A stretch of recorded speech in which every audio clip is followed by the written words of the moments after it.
The sky turned clear with bright white clouds, and the silhouette of a dragon appeared flying that day. The fierce blue dragon opened its mouth wide and roared loudly. The dragon circled through the sky. It flew wildly and more freely than anything we had ever seen. That dragon flew over the head of a man standing below, and because of that Aster, with a face stained in blood, looked exhausted. Above the vast sky, the dragon had spread its wings and flown away, making Aster look up. As a member of the great magic lineage Declan, he chose to withdraw from the role of trouble cleaner. Then he clenched his hand under that sunlight. That was the main reason. Dark clouds gradually gathered, covering the white clouds from before. A black crow opened its beak and cawed. Suddenly a powerful voice rang out, "Now you are the last one remaining." Then it flapped its wings and flew off to join the rest of the flock. Below, I was using a strangling spell on someone. A green-haired man cried out in pain and helplessness. "Firstly, you hid your strength." He did not answer and only gave a faint smile. Shortly after, Aster replied, "That is not the power an ordinary cleaner would possess." Then he asserted that the one asking questions here was me. Aster held the book in his hands and asked, "This is a grimoire, isn't it?" The green-haired man went pale with pain and stammered, "Yes." In that vast space there were only the two of them. The green-haired man continued,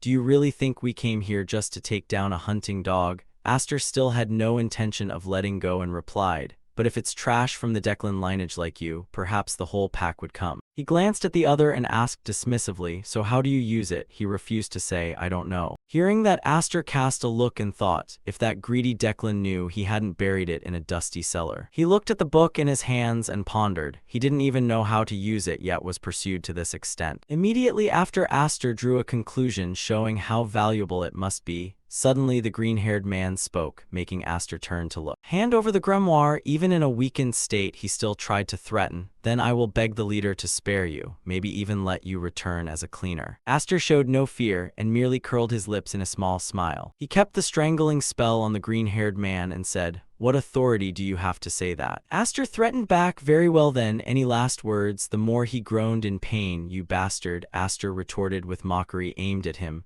"Oh, you finally accepted yourself at last. How commendable." Suddenly a slow foot tapped with a cane approaching. It made Aster startle involuntarily. Then he turned to look, truly dangerous. A man appeared surrounded by red auras. "You have quite good instinct." Aster turned fully and said to himself, "Anyone who carries such murderous intent." The man gripped his staff tightly and said with pleasure, "I am Farin von Declan." He gently introduced himself, the patriarch of the Declan magic clan in the eastern continent. Hearing this, Aster was shocked, the patriarch of the Declan lineage. Farin smiled slightly and made an offer. "If you have no objection, I would like to reclaim that grimoire. We can talk afterward." He glared at Farin and thought, "It's been more than 10 years since I began working as a cleaner. I spent half my life with Declan, but this is the first time meeting the patriarch. It reminded me of those people, the Declan lineage, the magic clan leading the eastern continent." The imposing image of Farin appeared with the thought that the patriarch was said to be the strongest mage in their history. He wondered what kind of man he was. But in reality, he wore an extremely benevolent smile. Seeing that, Aster was also stunned, truly troublesome. Farin looked helpless with an innocent face, then fell silent. Immediately, Aster held the book and asked, "Are you going to take another's spoils so easily? Have you no shame?" He did not answer him, but burst into laughter. And so the two of them stood facing each other and laughed. Aster forced a smile and blamed himself. "I shouldn't have eaten that dragon. The patriarch appearing in person is terribly unlucky." His hand trembled. "This magic power is no joke. He is the most overwhelming mage I've ever seen." Farin slammed his staff into the ground, shattering stone. "It would be easier if I killed you and took back the grimoire, but fine, I'll be blunt," he said cunningly. "Return the grimoire under Declan's banner, and I will overlook all you've done." Aster remained silent without replying. Farin continued, "Your talent is truly impressive. Seeing you fight, I can't believe we didn't notice sooner. Just a filthy drifter from the gray zone practicing trash techniques cleaners use." He stood there staring as he tempted you. "Yet your strength is at this level. How high could you soar with Declan as your backing?" Aster's eyes nearly closed in despair. How far could Declan reach with you as their sword? He continued to paint a prosperous path for Aster. "Join me and you will stand beside me, making Declan greater. You will also be recorded in history." In the gray sky, a dragon spread its wings and flew back toward Declan. Farin concluded, "Of course you must return the grimoire." Aster replied briefly, "Fine." Farin smiled happily and said, "Very well then, let's begin." But before he could finish, Aster spoke up. "First, I have one condition." Aster sneered and looked at Farin mockingly. Give me the leader position and I'll consider it. Farin also smiled, but veins were visible on his face. Aster clenched his fist tightly, emitting a blue light, then asked, "You've been watching the battle, haven't you?" Above, the green-haired man opened his mouth and stuck out his tongue as his neck was being squeezed. His neck twisted to one side. Aster confidently continued,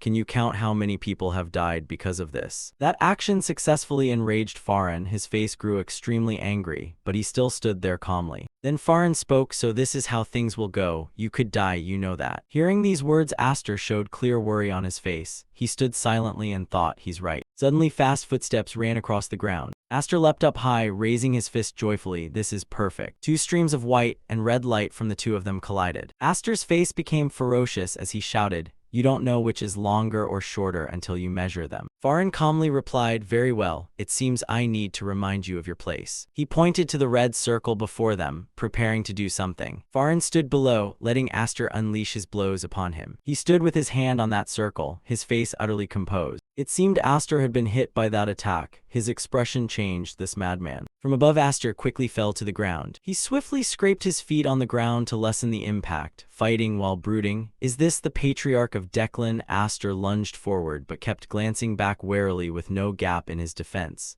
Then a voice rang out, distracted, "Huh." Then he caught that light from the front. Farin asked nonchalantly, "Didn't you say you'd know only then? Some things you don't need to measure to know." Aster stood there, touching the red circle and looking up. Farin said solemnly, "Like the distance between you and me." A beam of golden light suddenly appeared, illuminating the area. A giant red circle formed to protect Farin. He said, "I won't kill you. I'll just beat you black and blue, so are you ready to talk?" Farin looked up at the gray sky. Aster above called back, "What if I bow now? What if I agree to return under Declan's shadow?" Farin laughed in reply, "Do you think I would believe you?" On this side, Aster was also concentrating on casting a spell. His face was covered in blood. Aster opened his eyes wide and looked terrifying. "Do you think I would believe you?" Instantly, he launched an attack and shouted loudly, "I'm sick of eating dog food, got that?" Aster's technique slammed down hard toward where Farin stood. His face turned vicious as he yelled, "Who wants to become a dog again? Just because of a shiny chain and a big house doesn't mean it's not a kennel." Farin remained indifferent, tapping his staff on the ground, looking contemptuous, pathetic. Immediately, a red circle quickly appeared beneath his feet. The light from that circle flung Aster far away. Farin manipulated the red circle with his hand and looked up. "Let me show you." He spoke as if about to deliver a finishing blow, showing what overwhelming power is. Aster knelt, looked up and cursed, "You bastard." Above, streaks of purple lightning struck from nowhere. Thinking back, that was the reason. Aster recalled his own pitiful face from that day when I looked up at the sky. The gray sky had a dragon take off. The dragon flew across overhead looking free. The image of his great pain also appeared, and then the reason I looked up that day. Farin still stood there leaning on his staff and said, "Impressive. I thought you were dead, yet you endured." Then he asked mockingly, "Have you felt the gap in power?" Aster, face covered in blood, stood and looked at Farin but did not answer. Finally, he admitted, "You're too strong." Farin stopped and asked, "Do you want to finish what remains unfinished? Are you ready to talk now?" Aster, full of wounds, narrowed his cold eyes and asked back, "So you want me to return to being a cleaner?" Farin put his hand to his chin as if thinking and replied, "I never said that. I didn't tell you to be a cleaner." Immediately, Farin made his request, "I want you to become the Patriarch of Bongshan." Hearing this, Aster widened his eyes in disbelief. The Patriarch of Bongshan. Farin's authority manifested, the Declan lineage, the most powerful magic clan of the Eastern continent, capable of challenging the throne, and they want me to swear fealty as a vassal clan. Aster slowly fished out that book and asked, "That was your real goal from the start, wasn't it?" But Farin waved it off and replied, "You are still underestimating your own value. I want you in that grimoire." And then the two of them just stared at each other in silence. Aster held the book out toward Farin. "Good, you've made the right choice." He smiled and reached out to take it. "All your sins will be forgiven." Farin then shifted to an emphatic tone, "Now there is only glory standing beside Declan." Suddenly, the book in Aster's hands burst into purple flames. Farin's face darkened. "What are you doing?" Aster glared at him and replied, "What do you think? You said I could hand it to you as long as I don't mind it being burned to ashes, right?" Farin was so angry veins bulged on his face. "You will never die easily." But Aster cut in, "Shut up and listen." He held the book surrounded by purple light and calmly said, "I've never done this for money. Cleaners don't have money, so why do I keep this? Because it's tied to money." Aster then asked, making Farin jump and widen his eyes. Have you ever heard of a cleaner being eaten by a Declan heir? I kind of knew about that forbidden magic, Aster also affirmed. Yes, that bastard swallowed my comrade whole. Declan covered it up. As if understanding everything, Farin continued. So it was all for revenge, Aster said wearily. Why would I do that? I know how cheap a cleaner's life is, and so did my comrades. He looked with his clear blue eyes, then stammered, I just. Warm rays gradually broke through the gray sky, just wanting to make sure they would get what they desired. Then I smiled, but that would take a lot of money, and more than that. Finally, he concluded, I've decided to retire at last. There's no way I'm returning to that kennel. Farin fell silent, waiting for Aster to continue. Consider that my final refusal. Then he snapped his fingers. A blue flame flew up to engulf Aster. Farin turned away and said, This is Declan's precious azure flame, a flame that never goes out. Farin glanced back, burn in there, and regret your choice down to the marrow of your bones. Aster glared and declared, regret my ass. Farin's back receded. If the only choice left is to be Declan's dog, I'd rather return to the gray zone.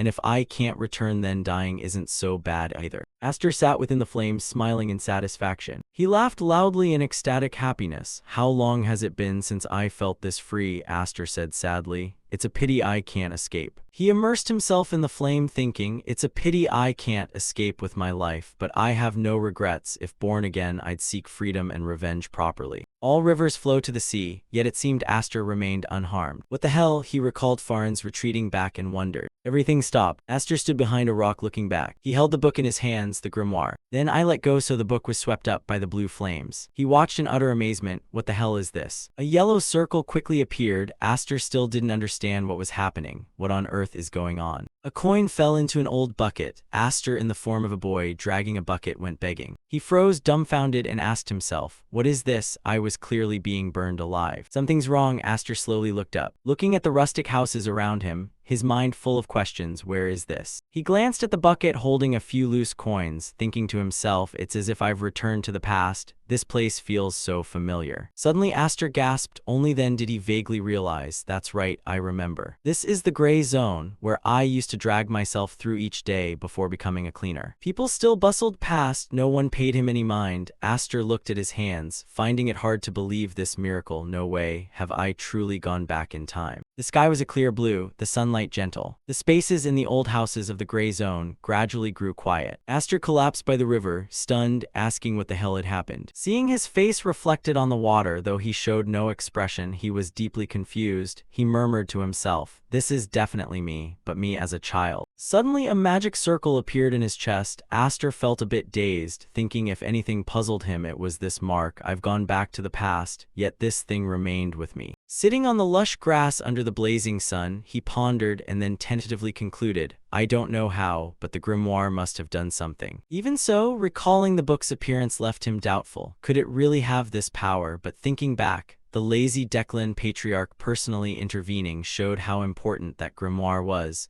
and because it was so important, no one knew anything about it. Finally, he brushed aside the tangled thoughts, telling himself to let it be. After all, this seems like a good thing. It's too real to be a dream, so I don't believe it's a dream. Thinking that, he looked at the water and muttered, the sewer stench from Sale's lecture hall is nauseatingly real. I'm definitely still alive. Then he waved his arm vaguely, thinking, and it's not just survival. Snapping out of his thoughts, Aster clenched his fists excitedly, urging himself on, a morning full of life and vigor. In this situation, anything could succeed. But he still vaguely wondered to himself, so what is success? Under the harsh sunlight, he closed his eyes slightly and whispered, I once had a dream. Yes, I had a dream. It was also my comrade's dream. Aster thought as he let his mind drift, hazily recalling old memories. Back then, he and his comrade looked out into the distance. The reason I decided to retire. Sutter suddenly turned to the person beside him and called, Number 1, I mean Aster. Sutter didn't turn to look at Aster but asked calmly, we were born as wanderers in the gray zone. We have nothing, no good food, no fine clothes, no education. Among those, which do you think hurts the most? Aster replied, not having food. Sutter didn't repeat him and continued, if it were only hunger, we wouldn't be like this. If we can't eat, we can bear it. Then he asked again, but what do you think dragged our lives down into this sewer? Unlike Sutter's solemn mood,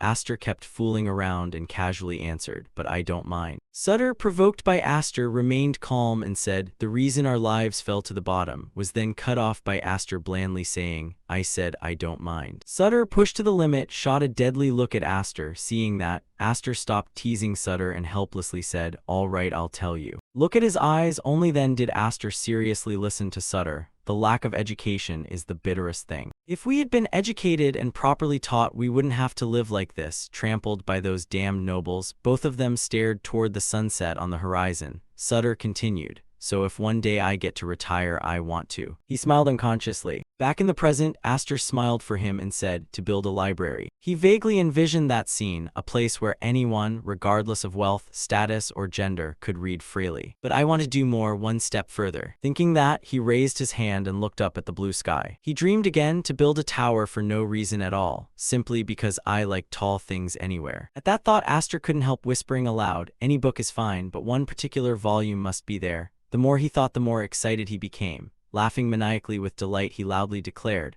I'll place Declan's most secret manual in the foyer on the first floor, so that even the gray zone vagrants, the noble bastards, or the butcher's kid can hold a copy. The cover will bear Declan's crest, and inside will be the forbidden techniques they value more than life. The more he imagined, the grander visions grew. Picturing everyone hand in hand holding that book, he couldn't help exclaiming, just imagining it makes my mouth water. But there remained one thorny problem, namely how to obtain that book. The blue sky grew bluer. He folded his arms and nodded, muttering happily, well, that's my job for the future. Anyway, if I spread Declan's manual everywhere, they'll love it to death. Suddenly, a foot kicked straight into his face, accompanied by a shout. Aster was kicked hard to the ground. The boy kept shouting, you bastard, I've been looking for you. I've been saving a spot for you and you dare hide here. Do you want to die? As he spat those bitter words, he punched and kicked him relentlessly. Aster was battered and bruised, not understanding what was happening. Trying to hold his head, he thought, who is this? An ambush. But I've survived countless fights, except aerial combat. I'm a seasoned cleaner. Thinking that, he boldly grabbed the foot that was stomping him to stop it. The boy was stunned by that move, but quickly recovered and yelled, you dare block my blow. Aster's cold voice slowly enunciated each word. You hit me 7 times. Then take 70 in return. His face grew icy, his whole being radiating killing intent, which made the boy unconsciously fearful. Seizing the moment quickly, he prepared to throw a punch straight at the boy's face, but his hand cracked with a brittle bone sound. He withdrew his fist, baffled, wondering to himself, what is this? It's glowing. While he was distracted, the boy threw a punch, striking his face and shouting insults, you bastard, you dare hit the boss. A brat like you dares touch me, are you crazy? As he hurled abuse, he showed no mercy, beating Aster until he rolled in the dirt. Aster couldn't fight back. Clutching his head, he cried helplessly, it hurts so bad I could cry. But the thing that hurt more than the body was the heart. The boy accidentally kicked a rock on the ground. He fell backward onto his back. A sack fell into the water. Seeing that, Aster told himself, now's my chance. The boy got up and cursed, you little brat. Seeing Aster run off, he shouted angrily, where do you think you're running to? Aster suddenly shouted, this isn't running away. Suddenly he turned to face him and said coldly, I'll remember your face. He thought to himself, this is a tactical retreat. The blows you dealt us, I'll wear them on my chest like medals. I'm a veteran cleaner, someone who doesn't know how to give up. In a street corner, Aster examined his hand and muttered softly, damn, this isn't good. Looking at his bruised, swollen wrist, he worriedly mumbled, I'm not some ordinary office worker, yet a few punches have cramped my wrist joints. This body is far too weak. Banishing those fanciful daydreams, he thought to himself, forget the tower. First, I must fix this body. Then a voice called out, Aster, are you hungry? He saw a kid walking up beside him. Rubbing his wrist, he looked at him and asked back, you know me? Damien answered honestly, yes. He turned his face away. After sizing him up, he assessed silently, I guess so. You look pitiful, but your clothes are expensive. Probably some noble's descendant kicked out of their house in a power struggle. In other words, a beautiful, dangerous walking bomb. Damien stood still, quietly watching him. Aster briefly called the kid. Damien pointed at himself and introduced, I'm Damien.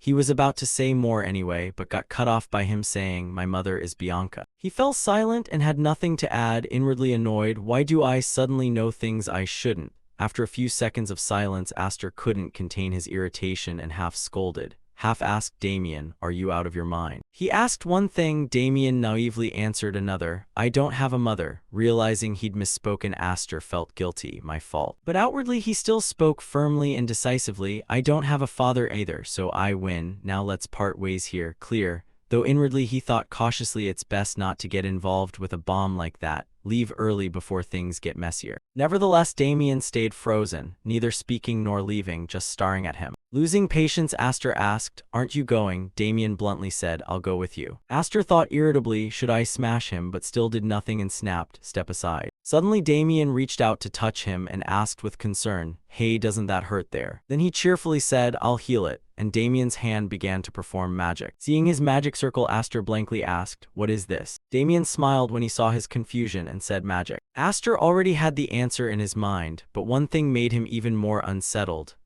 This isn't just healing magic. A healing light, a secret art of the Blander family, the ones once toppled by Declan. His memory hazily recalled this. He remained on guard, telling himself, "A premonition warned me that that filthy, dangerous thing I, a cleaner, usually avoid, is now clinging tightly to me." Thinking that he unconsciously stared at Damien, now 1,000 questions filled his head. Why is a Blander child in the gray zone at this time? Blander should still be prosperous. Without thinking further, he urgently called, "Damien, Damien." Hearing his name, Damien exclaimed in surprise. Then he beamed and asked back, "You called me?" Aster froze speechless and swore under his breath, "Damn." Seeing Damien's heterochromatic eyes clearly, he suddenly snapped awake, piecing some things together. "I remember now, someone of Blander blood with strange eyes." The monster of the Blander family, as he thought, his mind replayed a shocking scene, a sea of fire, corpses, and Damien's chilling laugh when he went dark. The mad butcher who killed countless times and would not die. But in this moment, Damien was a lovable kid, smiling innocently, exclaiming, "Oh, look at these ants." He was intently counting the ants one by one, 1, 2, seeing the scene before him combined with the memories. Aster couldn't believe it, astonished. "Are you kidding me?" A few cloaked men rushed toward the light. "When I was a cleaner before regression, I was once sent to the Blander family on Declan's orders. In my past life, I complained irritably, 'What nerve, if it's the Blanders' problem, handle it yourselves, why call us?' The man beside me replied, 'Well, we can't really grasp the schemes of the upper class.'" Another guy suddenly leapt up near him and said, "I've heard there's a monster in that territory. Word is dozens have died." He frowned, guessing a monster like an ogre. But then his face showed fear, and then I saw it. Something split in two before them, not an ogre, but a human, the upper half bare, holding two halves in his hands, a person tearing others apart with his bare hands. That monster wore a maniacal expression, fighting while continuously casting the Blander family's exclusive healing magic, smiling as he killed. Pure insanity, he trampled over the bodies of hundreds. The Blander monster, the mad butcher, killed but could not die. The monster with golden and red eyes and a perpetual deranged smile, Damien von Blander. Back in the present, Damien was squatting and grinning like a flower. He began to count under Aster's judging gaze. 1, 2, he doubted and wondered, really? Aster looked at Damien full of questions. Why would a true-born child of the Blander house, the Lord's only son, live in such rags? The next moment Damien suddenly stood up shouting, "Food." Aster instinctively blurted, "What?" Damien continued with a bright smile, "Let's eat. My mother says to be healthy you must eat well. Sickness comes from not eating." Aster silently agreed, he's right. He brushed off his trousers and stood up, though not punched, the words still stung, then asked, "Do you have money?" Damien, without hesitation, offered a pouch of gold coins. "Here you go." Aster suddenly slung his arm around him. Damien curiously looked at him. "Huh." Aster gave a cheerful thumbs up and proposed, "Let's be friends." "Why all of a sudden?" He brazenly lifted his head and added, "When I say friend, I mean friend, got it? And friends share what they have." In the next second, Aster's eyes lit up as he pointed ahead. "Come on, let's eat." Damien also exclaimed brightly, "Friend." Under the sunset sky, Aster suddenly asked, "So what do you have?" Damien replied matter-of-factly, "I have a friend now. That sounds cool." Night fell at the boarding house tucked among the other houses. Aster opened his mouth and let out a loud belch. He rubbed his round belly and exclaimed, "That meal was delicious. After washing my face, I feel refreshed." Seeing Damien keep glancing around, Aster asked, "What are you doing?" Damien innocently answered, "I didn't know the place we ate upstairs had rooms. I usually sleep on the street. Now knowing there's a house is really convenient." He heard that and only replied casually, "Oh, really?" Then he suddenly propped himself up with both hands on the bed and exclaimed, "Right." Damien seriously revealed, "I don't have a father either." Aster processed the information for a few seconds, then immediately denied it. "Yeah, you do," he retorted. "No, I don't." He didn't answer aloud but thought,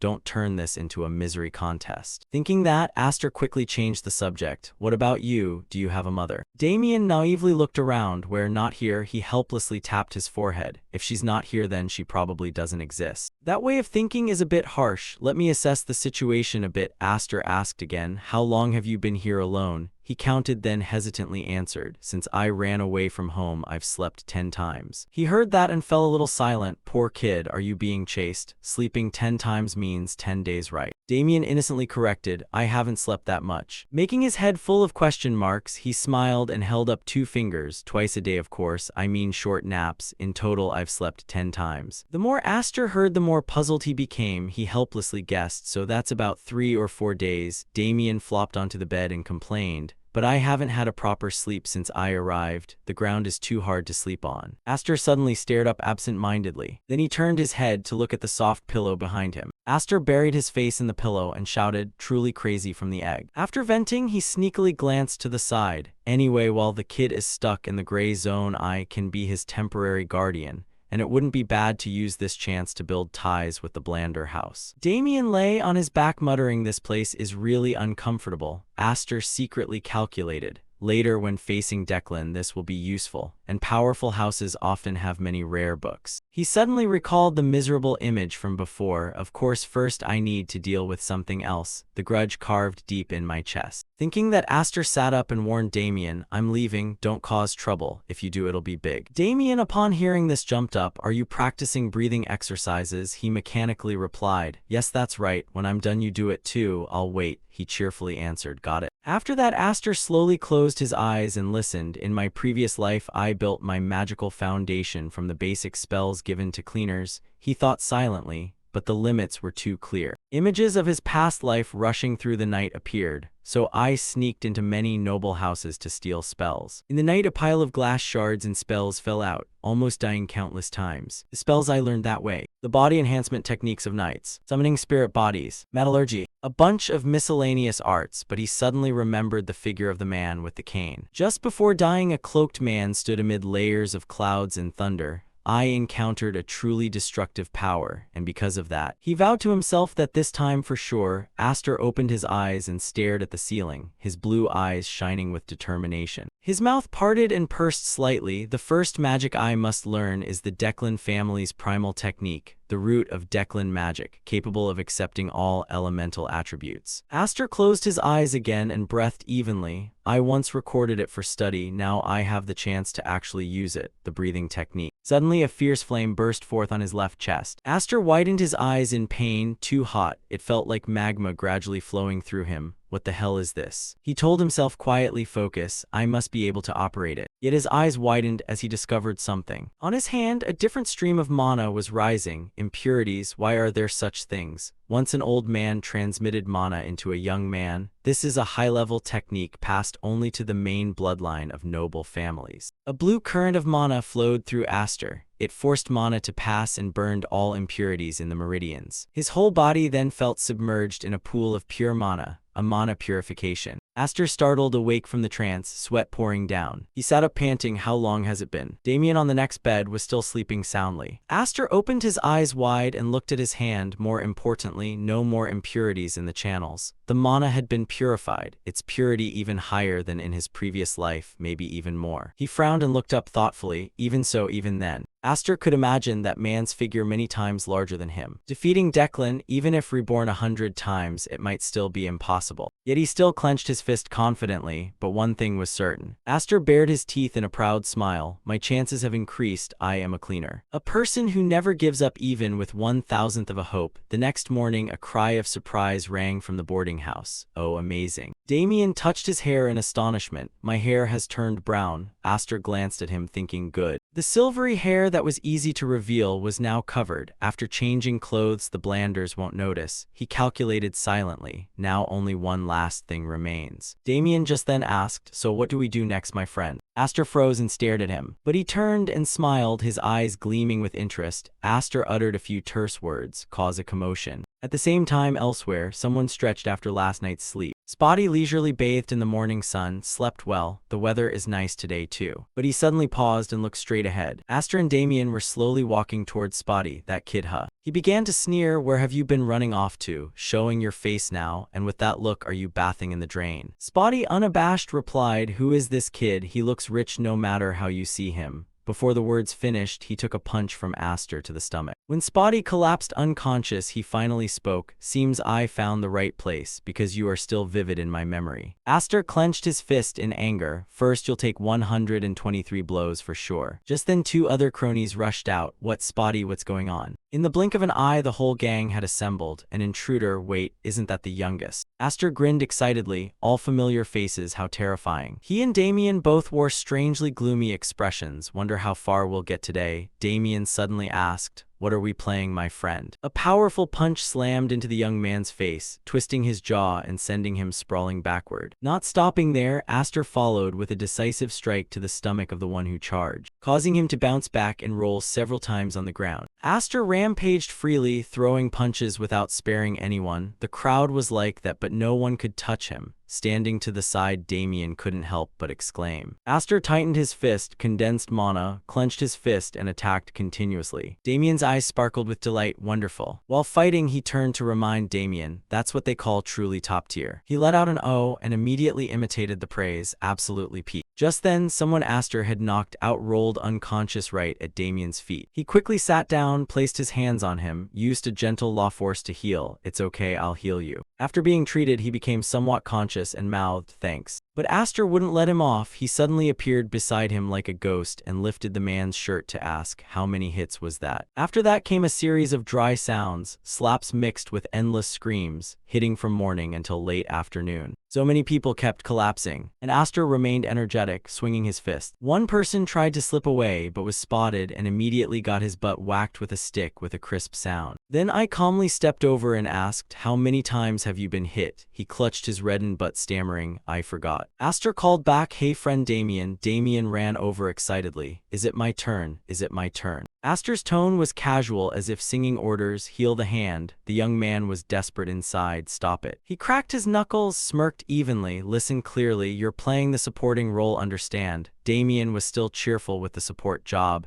Heal the hand, heal the hand. You're about to get beaten, silently screaming. Stop it, you demon, I only know 2 digits. It was now night. The full moon hung across the sky, casting a pale light over every route. Below, Aster also finished today's retaliation. Thanks for today. The group lined up neatly and replied, truly thank you. He smiled contentedly. Your mana distribution is good, I'm proud. Damien clapped loudly, promising, done, let's play again tomorrow. Aster felt elated inside. I'm proud too for delivering over 100 hits per person, over 1,000 in total. Even for me, a seasoned cleaner, aside from mountain fights and aerial combat, this was still a new challenge. At that moment, a soft rumbling sound pulled him out of his thoughts. The young man, with bruises here and there, rubbed his hands, bowed slightly in a low voice. Can I go now? I think that's enough. Aster nodded slightly in permission. All right, you can go. He twitched his lips in a wry smile. Actually, this is my house. After speaking, he drawled mockingly, you want us to scram? His hand tightened on Aster's shirt. His face showed discomfort. He forced each word out. Awkward, huh? The young man panicked and hurriedly explained, it's not like that, we'll leave immediately. Without hesitating another second, they slunk away quickly. Aster watched them go. This isn't hatred. Suddenly sensing something, he turned his head slightly. Really awkward. Damien naively was still waving energetically. While Aster looked toward the end of the alley, someone was there. There a figure descended with a fierce aura, and that person was approaching. He frowned and analyzed quickly, but secretly the characteristic feeling was like a cleaner. Aster's gaze toward the person beside him was tense. A hypothesis flashed through his mind, probably the pursuer. And the target was Damien. I was this careful, yet my trail was still picked up. Can't believe the Blander house found us first. Aster closed his eyes to test the remaining mana in his palm. With this amount, casting even one spell would be hard. Close combat even harder. This is bad. He scowled and focused, his gaze deep, but who am I after all? Both hands moved from condensing mana again. Even as a cleaner, I never had surplus mana. I've faced situations like this hundreds of times. Nothing strange. A magic circle appeared at his fingertips, concentrating mana, compressing it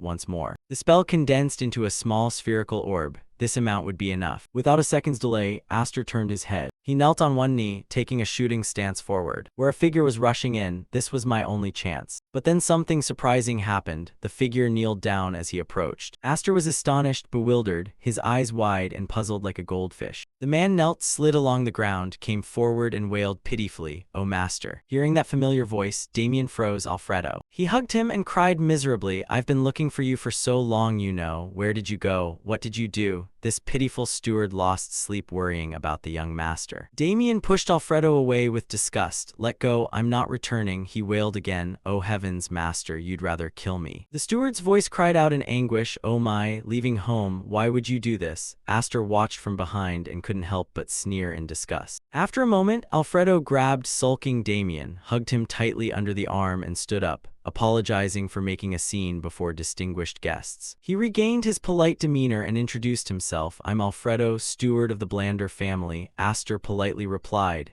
"Yes, I am Aster." Alfredo smiled and extended his hand, offering, "It seems young Master Damien is very fond of you. If you don't mind, would you like to come to our family?" He swallowed softly at that. Inner conflict began again, joining the Blander household. He began to map out all kinds of thoughts. The basic rule of noble houses is to avoid what is filthy, and also to avoid what is too lofty. I can't guess what they're really calculating. In the end, I smirked, but it's fine. After all, I'd already planned to approach the Blander family before. Because his target had been set in advance, luckily the Blander territory lay directly on the route to the city. There was Zenian Academy, regarded as the pinnacle of Eastern education, and its library was famed as the first in the East. I planned to build the best library, so I'd stop by to check it out. Not a bad idea. Thinking that, Aster nodded slightly in agreement. "Yes, I understand. Thank you for your help." Alfredo turned and walked ahead. "I'll go prepare the carriage. Please wait a moment." Aster picked up his coat and pondered. "I've strayed a bit from the path of building a library, but let good things come." Under the pale golden moonlight, he put his clothes back on. "All right, now let's see if the Blander family's food is any good." The night sky was beautiful. The full moon hung high, silently casting a veil of dim silver light over everything. After some distance, the carriage stopped before a vast mansion. "We're here. This is the Blander family's estate." From the carriage, Aster stepped down calmly, his walk unhurried yet steady. He looked up at the building before him. This was the first time I had come here officially. The Blander family mansion at the entrance. A long line of people stood in neat rows, full of reverence. Alfredo bowed slightly, gestured inward. "It's late. Please rest comfortably, Lancy. I rely on you." The maid behind nodded yes. She stepped forward, glared down. "Please follow me, young Master Damien." He was sweating but forced a smile. "Lancy." The door closed along with Damien's shout, "I've sinned." The mansion at night sank into silence. Most rooms had their lights off. In the dim corridor, only the pale moonlight slipped through the window and fell on the stone floor. Alfredo walked alone in one direction. At a door he gently knocked a few times. A voice inside called out, "Come in." Alfredo turned the handle softly, pushed, and slowly entered. Amid the solemn, classical room, a woman's voice rang out, "Damien." He bowed and reported, "The boy from Gray Zone 7.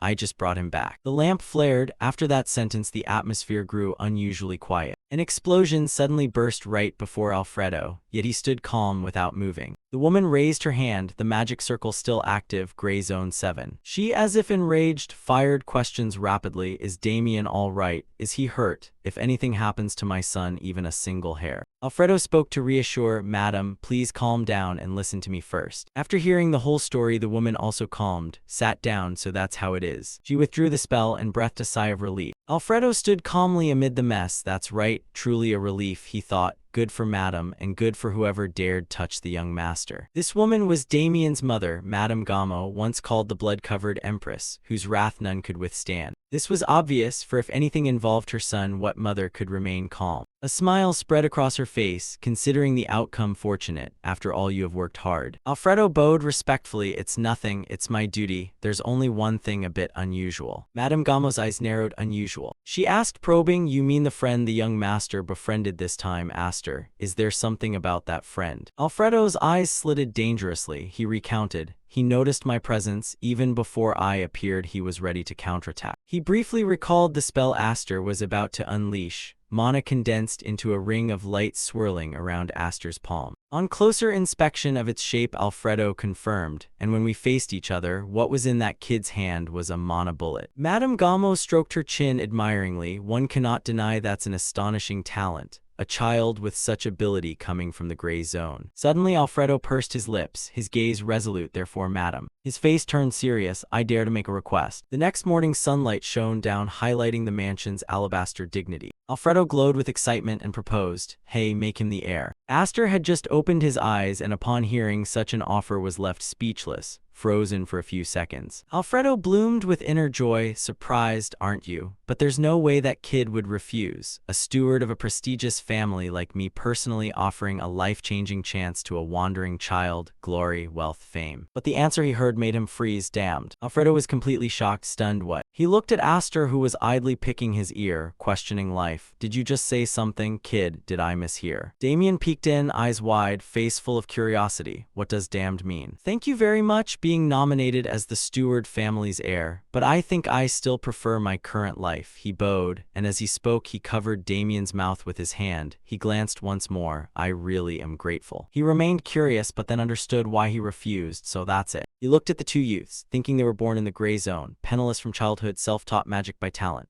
Because of the hand over Damien's mouth, the two communicated with their eyes. Aster glanced down at Damien with a cold look. I didn't say damn. Damien looked at Aster resentfully. Insisting you did. Watching the two of them, his mind wandered. Perhaps that's why you're so arrogant. I understand. I was once unknown, wild, and ignorant of limit. At this, Alfredo spoke gently, but kid, the world is vast. Aster answered bluntly, I know it's not small. Seeing Aster's fearless expression, Alfredo gradually lost patience. Now you may feel like you can do anything, touch the world. Contrary to his emotion, Aster remained calm, speaking with as few words as possible. Not really. Though his forehead bulged with veins and his head felt on fire, Alfredo restrained himself. Be patient. You must learn to endure. Alfredo tried to be as calm as possible, wearing a friendly face, using an example to scare him into retreat. Have you heard the tale of the goblin living in the mountain gorge? That's your situation now. Born and raised in a mountain crevice, never knowing how frightening the outside world is. This seemed to carry weight, so Aster scratched his ear, his face utterly calm. I think I'm more like the Dragon King in the sky. This remark from Aster officially snapped Alfredo's thread of patience. A stomp dented the ground. This brat knows nothing. His figure began to swell into a giant. Then a steward would personally show you. His face scowled, furious as if someone had snatched his rice ledger, trying to assert authority to frighten Aster. How vast and terrible this world is. Sunlight gradually shone on the magnificent castle. One large, one small, faces cold as stone. They strode into the castle proudly. Everyone in the palace, hearing the strange noise outside the door, immediately turned around. Without prompting, everyone fell into neat lines and bowed in unison. Greetings to the steward lord. Having demonstrated his authority there, he assumed an imposing air. What do you think, kid? All of them are about your age, but they are the official prodigies of the Blander family. You must sense it somewhat. After going this far yet receiving his indifference, caution arose in his mind. The Blander family is no joke. Aster glanced at the youth standing before him and thought to himself, it's hard to believe they're only teenagers. Their faint radiance already filled the room. But Aster smiled lightly, as if seeing through their tricks. Look at their eyes, they're just a bunch of goblins. I wasn't wrong. There's no warmth in their gazes. Aster said to him, well, I do feel something too. Hearing that, Alfredo was overjoyed, eagerly asked him again. So will you accept my offer? Emboldened, Alfredo praised Aster to the skies. If you inherit from me, you will shine like them. No, you will shine brighter than anyone else. Suddenly he spun around and bluntly said, like a bucket of cold water, I hate the light. Hearing that, the old man was at a loss. The brat, how could he? A hand suddenly went up. Steward lord. The youth with a mole under his eye stepped forward, curling his lips slightly. He said, an apprentice, I have something to say. He confidently voiced his opinion. If that brat truly felt something, he would not have refused the invitation. But given how he curtly rejected it, I think he still hasn't felt enough. Aster looked at him with an expressionless face. If permitted, I'd like to give him an experience. Alfredo asked again, you want a contest? He shrugged with a smug look. Not exactly a one-on-one fight, just let him taste a bit of what magic is. Alfredo looked him up and down, judging inwardly, arrogant but not bad. Then Alfredo turned back with a conciliatory expression and said to him, kid, what do you think? How about a simple match with that guy? Aster sank into his thoughts. I know they see me as a thorn in their side. In Aster's eyes, those people smiled and chatted on the surface, but deep down they were demons in human guise.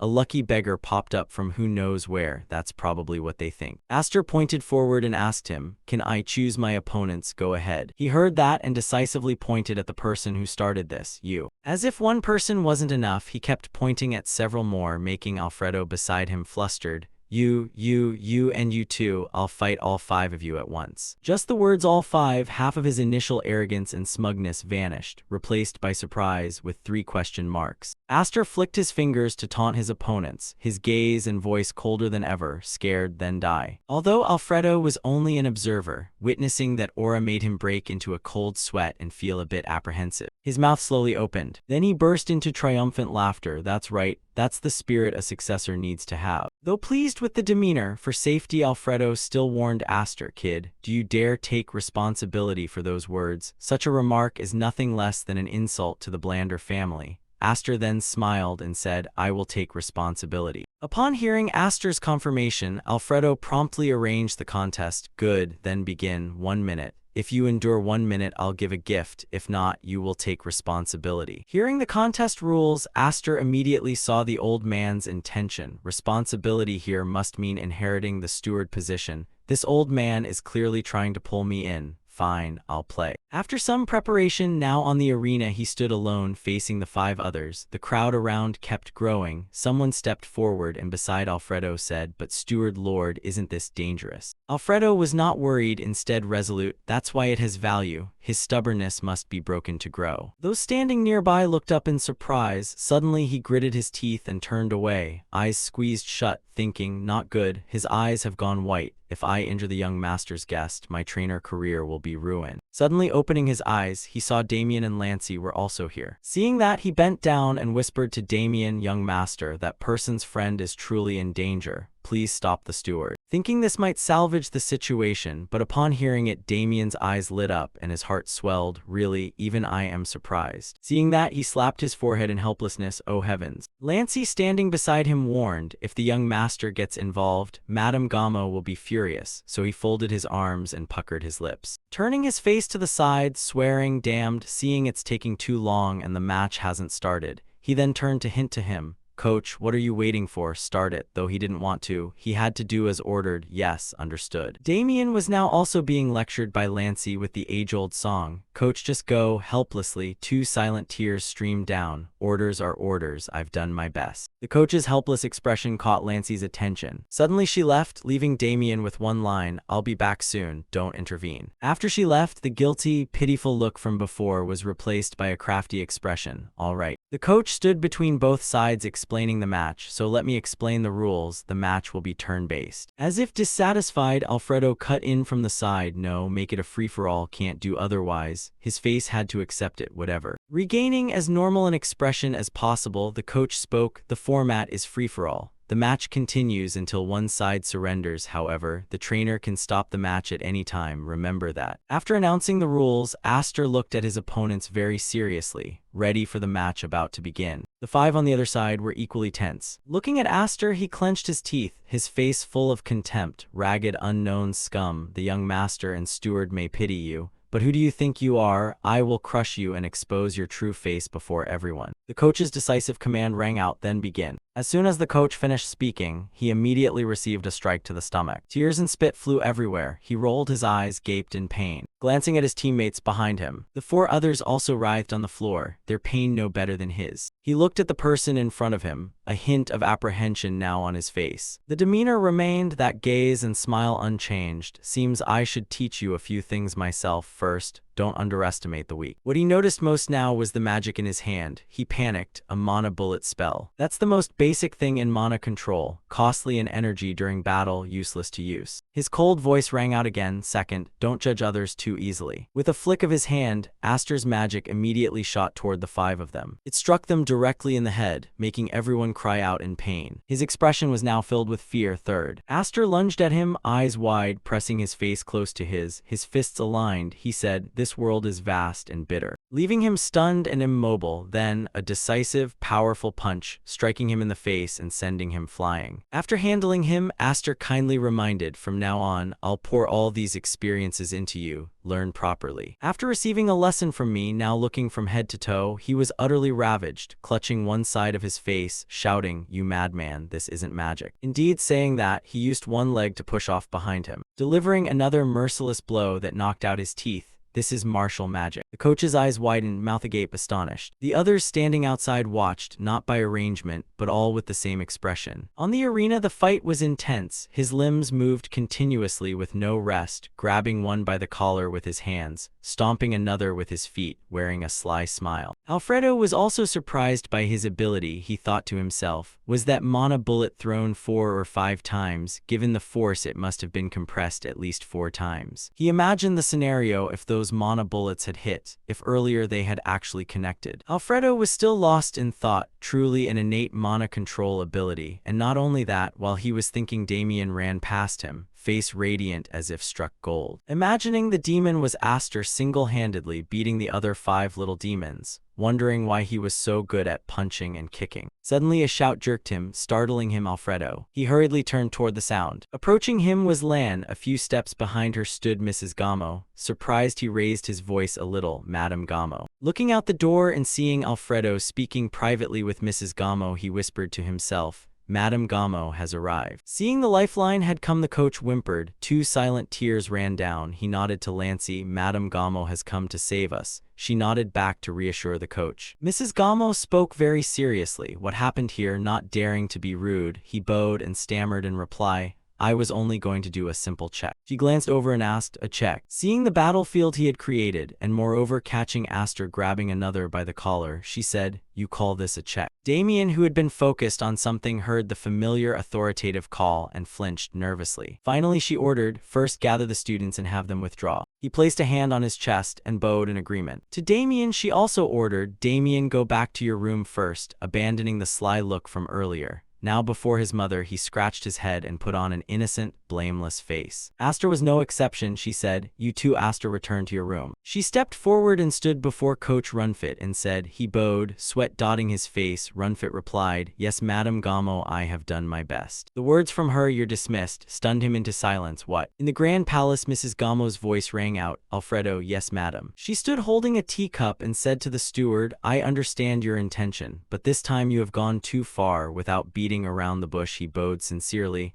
I apologize, madam. I accept any punishment. She set her teacup down. However, she asked, I heard Aster trained with the students. Did Damien help him? He answered calmly, he was alone, only that. At the crucial moment he paused, prompting her to speak, only that. He recalled with an extremely proud, smug expression, he's extremely good at fighting. Startled as if remembering something, he said, all right, about the mana bullet I mentioned earlier. He used it in today's sparring as well. His voice grew low, more dangerous, but he compressed it up to 4 or 5 times, increasing its terrifying power, which indicates. From what he said, she gradually inferred he had excellent mana control. Although I did not see it with my own eyes, just 1 mana bullet was enough for him to defeat all 5 students. She recalled seeing him standing proudly, surrounded by those he had beaten, each writhing in a corner. She thought that with just 1 shot, even a high-level mage handling raw mana would find it extremely difficult. She asked further, what about the inheritance invitation? Alfredo answered frankly, he refused outright. Hearing the answer, she raised her teacup and said to him, I understand. Taking a sip of tea, she thought maybe I need to reassess and be more cautious, then told the steward to summon Aster. After a while, when the door opened, he strode in proudly. On the sofa, Damien was puffing his cheeks and wide-eyed eating his pastry. Seeing him, he waved. Beside him, Mrs. Gamo smiled friendly and said to the boy, Aster, you're here. Sit down. Sitting down, Aster didn't beat around the bush and went straight to the point. I heard madam summoned me. Yes, but before that she took out a box and pushed it toward Aster. He looked at the box. What is this? Madame Gamo said. I heard Alfredo promised to give that person a gift. He tried to recall the detail, that thing. Aster remembered before he entered the match Alfredo had said, if you last 1 minute I'll give a gift. But what surprised him was how quickly it arrived, and that Madame Gamo herself prepared it. She kept her friendly smile and told him, you may open it. Taking the box, he slowly opened it. As soon as the lid opened, a light shone from inside. What is this? Inside was a golden gem that surprised him.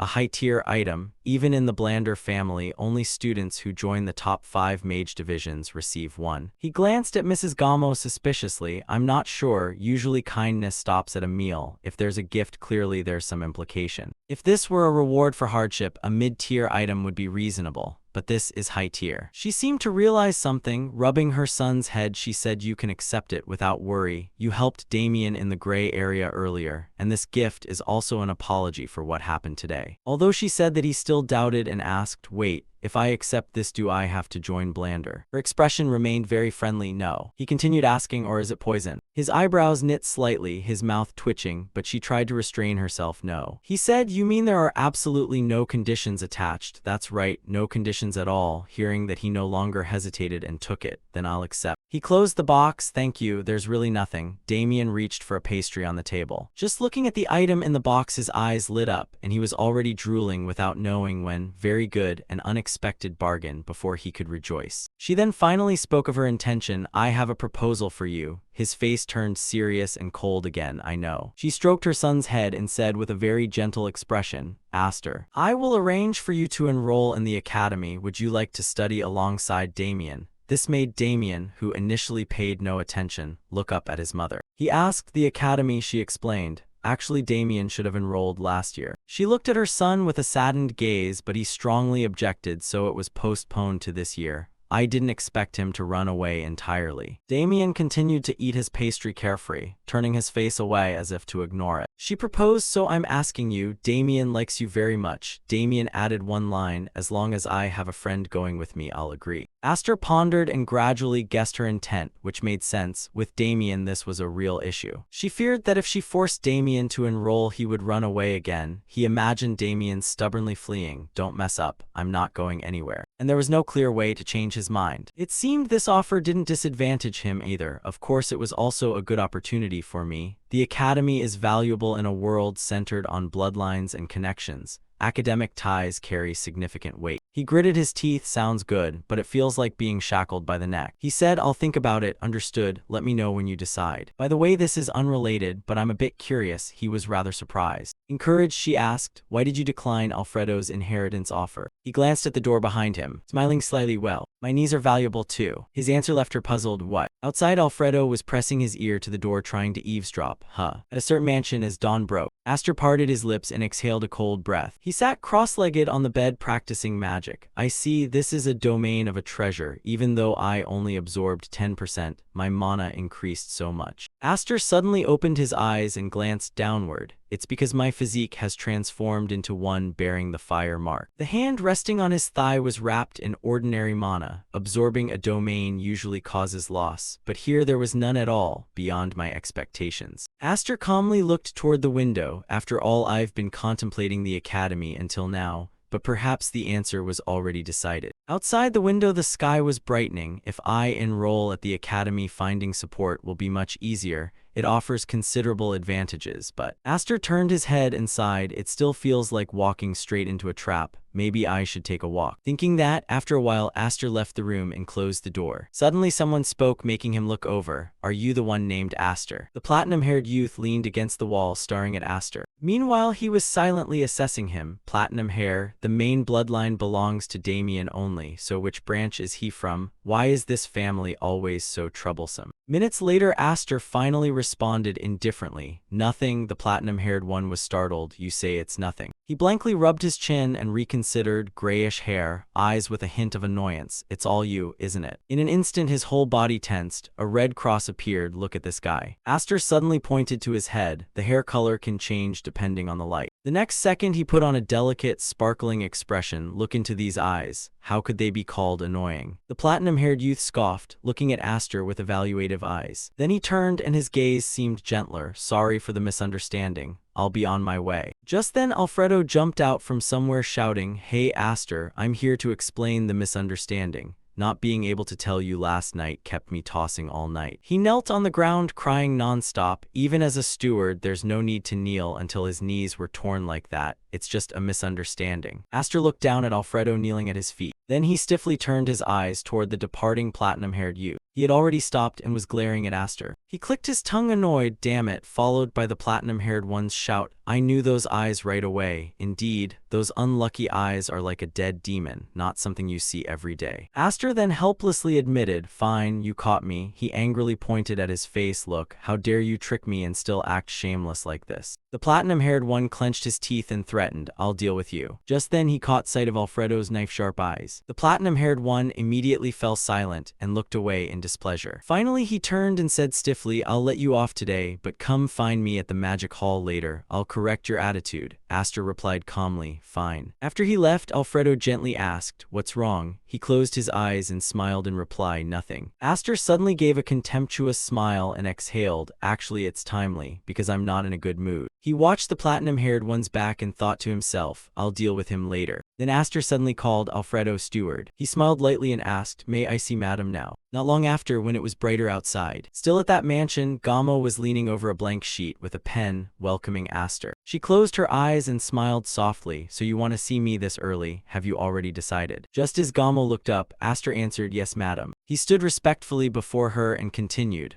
I will enroll in the academy. Gamo was surprised and widened her eyes. She then smiled to cover her momentary fluster. How surprising. I didn't expect you to decide so quickly. Aster smiled at her. Very well, then we must prepare immediately. Gamo did not forget to advise him, in the meantime rest comfortably. Aster bowed slightly and replied, thank you for your concern, madam. After that, Aster's figure vanished from the room and the door closed. But then Alfredo suddenly poked his head in. As soon as he entered, he said gently, madam. Fortunately, he agreed. The next moment, Alfredo became unexpectedly excited, just as predicted. That's the spirited enthusiasm of youth, the flame blazing in those eyes. I knew it. Gamo stared at him with deadpan eyes at that. Alfredo suddenly pointed with bright eyes. The first semester is fine. I'll cover the costs, but what about the second semester? He imagined the notice and Aster's worried face when reading it. How could a drifter from the black-white region possibly manage the enormous tuition? He would feel insecure. Why? Because he would want to study further. In Alfredo's fantasy, he would reach out his hand toward Aster. And in that moment, Alfredo would appear with angel wings and a pile of gold. A saving hand would appear, none other than my sponsorship. At this, Gamo finally couldn't bear it and said, Alfredo, you're too noisy. Alfredo was startled. Sorry, I'm overexcited. Since it's almost mealtime, I'll head to the kitchen first. Gamo silently watched him leave and then shut the door. She helplessly closed her eyes and sighed. I understand why Alfredo is so excited.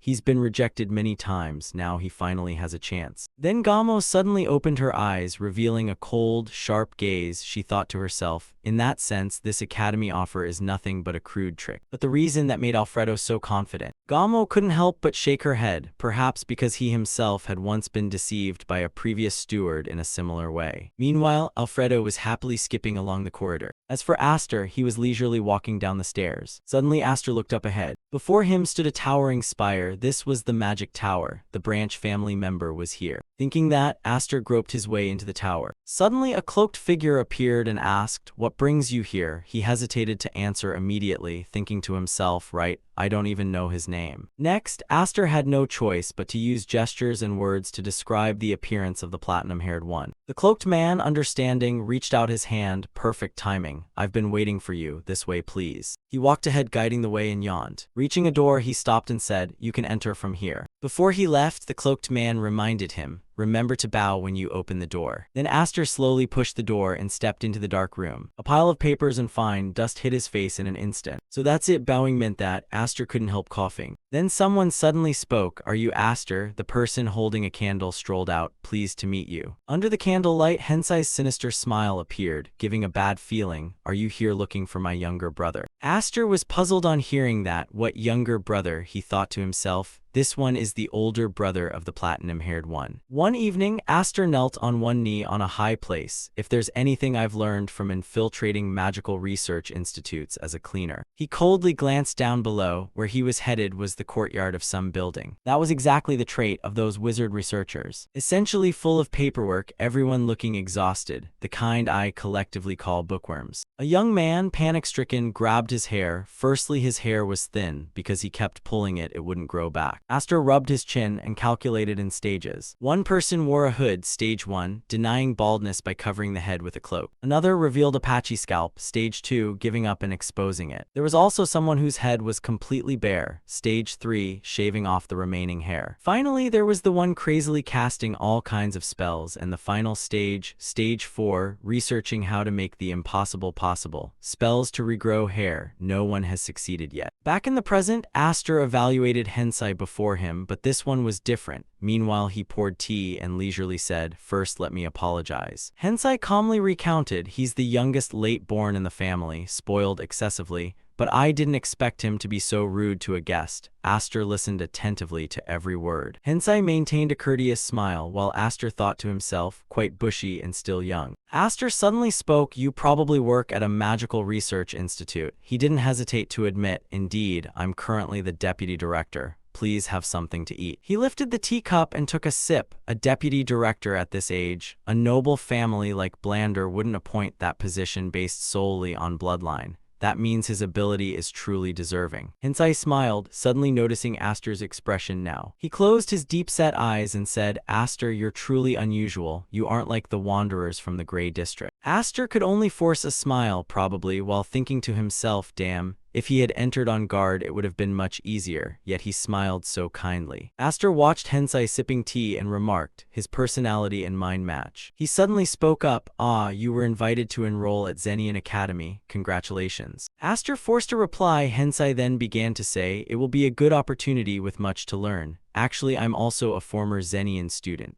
I'm from the 145th class." Aster heard this and thought, suddenly invoking school ties like that. Hensai rubbed his head, chuckling, "Sorry, I got carried away when I heard you're entering Zenian. Anyway, let's get straight to the point." Aster heard that and grew suspicious. The main point. Hensai set down his teacup and continued, "There is one thing I want to confirm beforehand." Hensai gave a cold smile and looked straight at Aster, asking, "Are you willing to risk your life for a comrade?" Aster frowned in confusion. "What?" Hensai suddenly summoned a book by magic. "The fate of the Blander family hangs by a thread. Are you prepared to sacrifice your life?" He placed it down before Aster's astonished eyes. "I'll give you this book," he inwardly gasped. "This is." It was a thick book wrapped in a glow of magic, the clan's core secret technique, the holy luminous healing tome. At the same time, in a certain greenhouse, Gamo quietly pruned the newly bloomed flower bushes. Suddenly, the hand holding her shears froze midair. Gamo looked up and then let out a sigh. She thought to herself, Damien's enrollment, which once gave me a headache, has finally been handled smoothly. No incidents, at least one worry less. Outside in the blue sky, a flock of birds spread their wings and soared. Aster, that child is a true friend. Gamo suddenly recalled Aster's image just now, decent talent and character as well. According to Alfredo, he can be a bit reckless at times. One would say bold, but who's not at that age? She closed her eyes and smiled gently. "What I like most is..." The image of Damien happily beside Aster immediately appeared. Even knowing Damien's background, he maintained a consistent attitude with not a trace of flattery. Gamo rolled his eyes in thought. He is different, therefore worth keeping close, but also because of that. A white bird spreads its wings and flies toward the sky. While the cage that once contained it stands wide open, he will belong nowhere like a free bird. She suddenly sighed. There are many ways to keep someone by your side. I will gradually think of those methods. At that moment, Aster's puzzled face happened to appear. One cannot let such a talent slip away. For Damien's future. He looked at the book before him and was still surprised. Aster raised his eyes coldly. What scheme is he hiding? Yet Hensai's blue eyes remained calm as always, clear and pure. Perhaps because of that, a gentle smile still lingered on Hensai's face. I could not read it. Aster frowned in annoyance. Whether good or evil emotions show somewhat in the eyes, but his revealed nothing, like an indifferent assassin. In other words, he was now smiling with eyes nearly closed. While I kept guessing, he wears a mask, so much that he himself might not know who he truly is. Aster sneered and said, "I will give you an answer." He told himself inwardly, "Now I understand." The feeling of unease also vanished. Aster smiled lightly and said, "I refuse." This answer from Aster caused Hensai to open his eyes in surprise. Aster leisurely crossed his legs and continued, "You and I come from the same mire, so there's no need for pretense. Fine, if you want to cooperate, speak up." He folded his arms arrogantly. "If it's something I can do, I'll do it. If not, then no." Hensai no longer maintained that smile. Merely hearing it could cost a life. "If after hearing you refuse, I'm afraid I'll have to kill you, Aster." He narrowed his eyes provocatively. "Then kill me. I've died once. Would I die a second time?" As soon as he finished speaking, Aster rolled his eyes and reconsidered. "Oh no, it's me who would die twice, isn't it?" The next instant, a whirlwind suddenly rose up. A surge of magic emanated from Hensai, making the papers in the room fly everywhere. The teacup on the table trembled violently. Hensai frowned deeply and unleashed powerful magic. He directed that magic toward Aster, who remained calmly seated in his chair. Then Hensai unexpectedly burst into laughter. He withdrew his magic and rubbed his head. "It's unbearable, Aster. You passed the test." Hensai paused and continued, "I'll be frank. Actually, I need someone I can trust, but absolutely not someone from the Blander family. Hearing this, Aster frowned, thinking to himself, at first I nearly threw a full-strength punch. Hensai grinned and expressed, honestly, I didn't expect much. Those drifters in the Gray District are just like that. The young master is too young, maybe lacks discernment. The images of Gamo and Damien suddenly appeared, but for the madam who always doted on the young master to leave a drifter not daring to stay nearby, I thought there must be something. Then Aster spoke the remaining unfinished part. My brother picked a fight with the guest, didn't he? Hensai was silent for a moment, then said, Aster, choose, speak casually or formally, either one only. He replied somewhat indifferent, fine, go ahead. He coughed awkwardly a few times. After all, there was now a convenient excuse. My brother started an argument with you, so the elder had to summon you to discuss it. Sounds reasonable. Aster raised an eyebrow, thinking to himself, that makes sense. But would a deputy director of a magical research institute really need to use his younger brother as an excuse to summon someone? Something is off. Hensai, as if reading his doubt, continued, yes, you're right, it's difficult for me to appear openly. Don't misunderstand, this is not an internal conflict. The Blander family is very united. He suddenly paused, the smile on his lips fading. Hensai admitted gravely, it's just that I'm being watched by the Declan family. Aster couldn't help but be suspicious on hearing that. What Declan? Aster asked bluntly why. Hensai answered immediately, you said you weren't afraid to die, so I'll be frank, though I have no intention of killing you. Hensai's next sentence made Aster widen his eyes in surprise. Actually, right now I'm researching the Declan celestial origin technique. But it seems I've been discovered. He smiled and explained, you know the celestial origin technique, right? It's a secret method only those of Declan blood can learn. I happened to seize it from a member. But suddenly Aster raised his hand to cut him off. Wait. Aster glared at Hensai and probed, someone who should have died long ago, why are they still alive? If Blander studies it, they'd naturally research countermeasures to guard against them. Hensai laughed and replied, you know well, Declan is indeed somewhat careless. If I were only studying countermeasures, then even I as deputy director would have found a way to kill them. But you see, at first I only intended to study defenses. But the deeper I dug, the more I realized something different. He finished and squinted, don't you see? The face of Farin and the grimoires suddenly appeared. The celestial origin technique was regarded as the root of all Declan techniques. Hensai was so excited he gripped his chest. There could still be supplementary methods to make that seemingly perfect technique even more perfect. He confessed that I couldn't stop, Aster, you must understand how I feel. Meanwhile, Aster stared, speechless. My god, this guy isn't just mad, he's severely insane. Aster still couldn't grasp the main reason. Wait, then the timing aligns perfectly. In the previous life, when the Declan family exterminated the Blanders, the whole affair revolved around Hensai's research on the celestial origin technique. The new celestial origin technique, Aster recalled what he could. That bastard Farin bet Declan's fate to crush Blander over this. Aster also realized the truth. From the start, he had seen the potential in the new celestial origin technique. Aster began to piece together the reasons. For that reason, he was so overwhelmingly powerful. While deep in thought a voice called Aster, he then looked up and refocused. Hensai now spoke suspiciously. Do you regret it? It does need a larger scale. Aster scratched his head tiredly and asked, never mind, so why did you seek me out? Hensai mentioned his own problem. First, I haven't reported my research on the celestial origin technique to the family. Hearing that, it seems the Blander family planted a spy somewhere, but I can't find them. Aster narrowed his eyes and went straight to the point. If the secret was leaked, wouldn't you suspect someone, for example, the secretary? Hensai took a sip of tea and affirmed decisively, probably not, to be precise. It's more related to the collection route. Aster continued to speculate. If you trace the collection route, someone must have deliberately leaked the security plan. Hensai agreed, exactly. The moment I realized traces were exposed, I launched a counter-security plan to respond. I don't want to die either. Aster smiled and offered another option. Wouldn't joining Declan be easier? They'd surely welcome you. Hensai calmly confirmed, well, let's say I have personal reasons. Then Hensai made a request. Anyway, Aster, since you are not directly tied to the family, I need you to handle this matter in secret. He let the documents scatter. In fact, this research is a joint project, but the part I'm responsible for has not progressed well. Hensai now grabbed a few papers and assured, I will ensure you are properly compensated. Then he pushed the papers forward with instructions. Deliver this thesis to Professor Parun at the Zenian Academy. Accompanying Hensai's condition was that afterward I will hand you the radiant healing technique. Aster curled his lip in a pleased smile. This is my chance. He immediately nodded in agreement. All right then. Aster stepped closer and made another demand. I accept the radiant healing technique, but I also want the complete new celestial origin technique later. Only then are we true allies in the same boat. Bet once more. Hensai's tone turned full of helplessness. Aster, you really have no shame. Aster bluntly pressed the matter. Just say yes or no, otherwise I won't accept. Finally, Hensai agreed. Fine, the new celestial origin technique. The name doesn't matter. Since you haven't learned the celestial origin technique, it's useless now.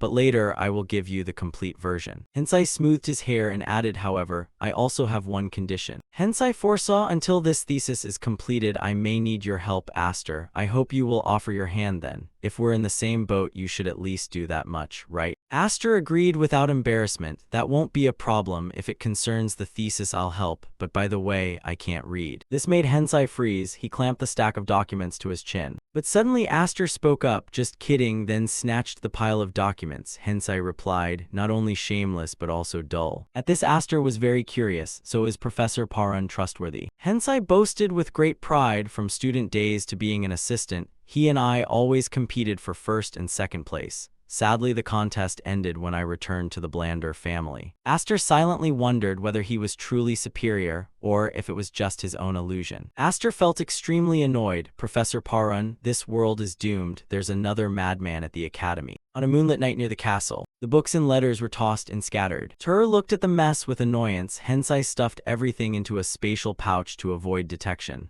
But why carry so many? Then he noticed a letter. Aster opened it and read the contents inside. To my dear friend Aster. He narrowed his eyes in scorn. You bastard. That person trusted Aster completely. I have selected the magical texts you must master for the future. I have written the study order below. Work diligently to cultivate the intellect worthy of your stature. The end of the letter was signed with your friend and name Hensai von Blander. Aster had to exclaim, this is indeed a fine gift. Then he picked up a book. In Aster's mind, he admired secretly, arranging an entire curriculum from basic to advanced magic. He's truly a genius and also a madman. Then he grinned with pleasure. Good. Aster slammed paper and pen down on the table. He busied himself writing a few lines. Sponsorship list, Hensai von Blander. He turned to the stack of books and calculated carefully. Let's see. Aside from the radiant healing technique and the new celestial origin technique thesis, there are about 132 volumes left. Obtaining the radiant healing sacred text in the tower for everyone to see is another matter.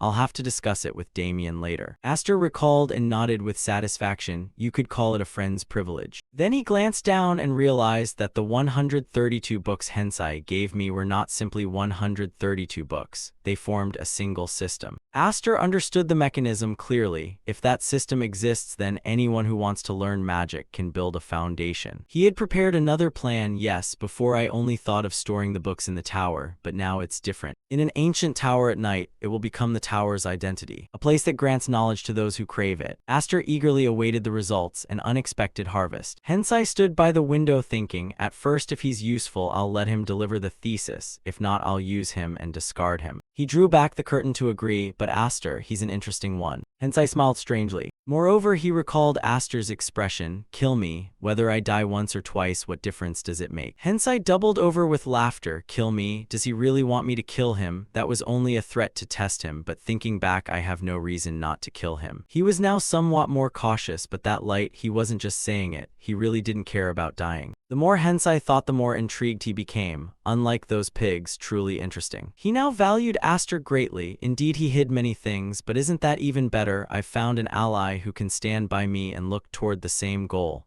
Moreover, he craves the results of my research. It's a refreshing feeling. Importantly, one issue bothered him, but he really can't read. Hensai remained full of doubt. No way. Certainly not. Sunlight streamed through the castles. Aster rolled up his sleeves to prepare. A large square bag. An announcement came through. Lord Aster, it is time for you to depart. A suitcase was carried above. The girl came to briefly explain that at the academy there will be some simple paperwork procedures. By the way, both the young master and Lord Aster are exempt from the entrance exam. She turned back, her face face breaking into a smile. Someone praised, "Still, you truly look like a real academy student now. It suits you well." Aster nodded, "Thank you." She led the way and ordered, "Let's go." Aster's mind was in turmoil, exempt from exams, indeed a prestigious family like direct admission. Anyway, he wouldn't complain about being exempt. Suddenly a call rang out. "Friend." Damien waved excitedly, "Hurry up, come on." Gamo added a few words of advice. "Damien, be free to yourself." Aster nodded obediently, "Yes." She sincerely prayed, "This is a great opportunity. I truly hope you achieve good results." Aster smiled, "Thank you." Then he slowly walked away. "The results I want, of course that's my plan." He had set a goal for himself, the greatest academy in the eastern continent, Zenian. Countless patrons await me there, and I will seize them all. At this, Aster was extremely eager. "Just wait, you fools. Oh no, classmates, I'm coming." The carriage began to roll slowly along the dusty dirt road. Inside the carriage, Damien's eyes shone brightly, excited like a child, glued to the window looking out, while Aster remained his usual calm self. He gently closed the book in his hands. "I understand." Aster's eyes flashed with thought. "Hensai truly is an outstanding mage. The basic principles of magic are simple, but the interpretations are endless." He pictured it in his mind. Take water as an example. To some it's the water of life, the beginning of growth. But to others it's the water of disaster, like floods that sweep everything away. In short, differences lie only in perspective. Even with the same principles, noble houses develop differently depending on their viewpoint. Now, after reading all the grimoires in the auxiliary space, Aster could clearly sense that. He could infer that Hensai's curriculum was related to the Declan family's celestial origin technique. At that moment, Damien's voice pulled Aster from his thoughts. "Hey friend, look over here." His face blooming with joy, "We're here." Before them, the Zenian Academy loomed against the pale blue sky, its giant gate carved with a solemn crest, ivory walls stretching with a touch of antiquity. The carriage still raced along the paved road, leaving a trail of dust swirling behind. Aster glanced out with a hint of surprise. "So this is Zenian Academy." Lancey, seated beside them, then spoke up. "The carriage only brings you this far, according to the first principle's teaching. At the matriculation ceremony, all students must walk, regardless of rank." She smiled and offered a blessing. "We part here. Please have a good matriculation, and may you glean valuable lessons." After dropping the two off, the carriage moved away. Damien waved cheerfully in farewell. Suddenly he grabbed Aster's arm, urging, "Friend, we must hurry up." Damien, full of eagerness, Lancey said, "If we're late there might be no seats left." He heard and looked puzzled. Before he could understand anything, he was pulled along. "What the heck? The matriculation isn't a village play where whoever arrives first claims the seats." Suddenly Aster remembered something. Wait, did Lancey say that? She must have prepared an excuse so Damien wouldn't dawdle. In the end, he decided to let it go. "Fine, I'll let it slide this time. She is straightforward enough. But not shameless, absolutely not, because it's more convenient that way." Inside the hall, the opening ceremony took place. Everywhere was noisy and bustling. Other students had taken their seats, chattering and beginning to get to know each other. Light streamed through the windows, spreading across the space, reflecting on the central podium, surrounded by rows of seats arranged from low to high, creating a solemn and orderly scene. Damien gaped around, his voice full of excited awe. So many people. He looked around, eyes bright like a child, not even noticing drool at the corner of his mouth from excitement. Lancey wasn't wrong. If we were late, there would be no seats. Aster held his head in exasperation. "You're not like that." He put his hand into his trouser pocket, rummaging for something, then took out a paper, skimmed it, and looked around. "Let's see, Class M3, seats 11 and 12. As he was still finding the spot, Damien nervously stepped up and asked, "Hey friend, can we sit over there? If I don't sit right away, I'm afraid there won't be any seats left." Aster calmly reassured, "Wait a moment." He suddenly felt troubled. "My God, weren't you the one who adamantly didn't want to enroll before? Why are you so excited now?" Suddenly Damien, not paying attention, bumped into someone and fell flat to the floor. He looked up puzzled. In front of him stood a large, imposing student, his face dark, glaring down. He glared, his voice full of displeasure. "What's wrong with you?" Aster stepped forward to help Damien up. "Are you okay?" He scratched his head innocently with a bright smile. "I'm fine." After standing, Damien turned to walk away, not forgetting to wave his hand, an apologetic smile on his face. "I just clumsily bumped into you, sorry." Not a few steps later, the student who had been hit called in a deep voice, "Wait." He raised his arm stained with dirt to question, What did you just get on my shirt?" Aster looked at the streak and found it familiar. Drool, seems like a noble's offspring. In this situation, Damien would. No sooner had he thought that Damien eagerly stepped forward, licked a bit of spit onto his hand and bowed to wipe the stain on the back of the student's hand. "Sorry, I'll clean it for you. He was still full of enthusiasm, his voice proud as if boasting of a deed. See, the more I wipe, the shinier it gets. I'll keep wiping until it shines more. The large student's face darkened more and more, his jaw twitching with anger. Seeing that expression, Aster only sighed inwardly. This will lead to a fight. Rage surged to its peak. He swung a punch hard at Damien, roaring, "Let go of me, you fool." The student ground his teeth, each word forced out. "Hey student, I think you're mistaken." The punch that seemed destined to hit Damien was this time intercepted by another hand reaching out to block it. It turned out Aster had stepped up in time to stop that fist. "Better stop here." The student scowled, trying to contain the rising fury. "Who are you?" Aster opened his mouth to say, "I am," but Damien quickly butted in, "My friend." Aster had to finish, "Yes, a friend." He pulled his hand free from Aster's grip, mocking, "His friend, huh? What a good friend. Few would take a hit for their buddy, but today you'll regret that choice." He let out a soft sigh. It seems being on friendly terms with classmates from day one is impossible. Aster pressed the back of his neck lightly, acquiescing, "Fine, you don't want to talk, I understand." The incident quickly drew attention. "What's going on? Looks like a fight." A crowd of students came to gawk and began to gossip. "Who is that? The big one looks like of the Dallamp bloodline. The other two I haven't seen before." They assessed the balance of strength and height among the three to speculate. "Who do you think will win?" "Probably the Dallamp one. I heard that family's new son is formidable." One guy suddenly cut in, his voice a bit loud. "Hey, you guys are joking, right?" He challenged. "There's a fight and you're just standing there watching." Another timidly asked, "Should we stop them?" Another student agreed, "Right, before things get chaotic," but the interrupter pointed, "Stop them. How could they fight then?" He signaled the others to step back, "Make some room, that gray-haired guy is a mage." He erected a barrier around them. Immediately a group of students began casting spells, mana rising brilliantly. In an instant, a layer of radiant barrier covered the entire area.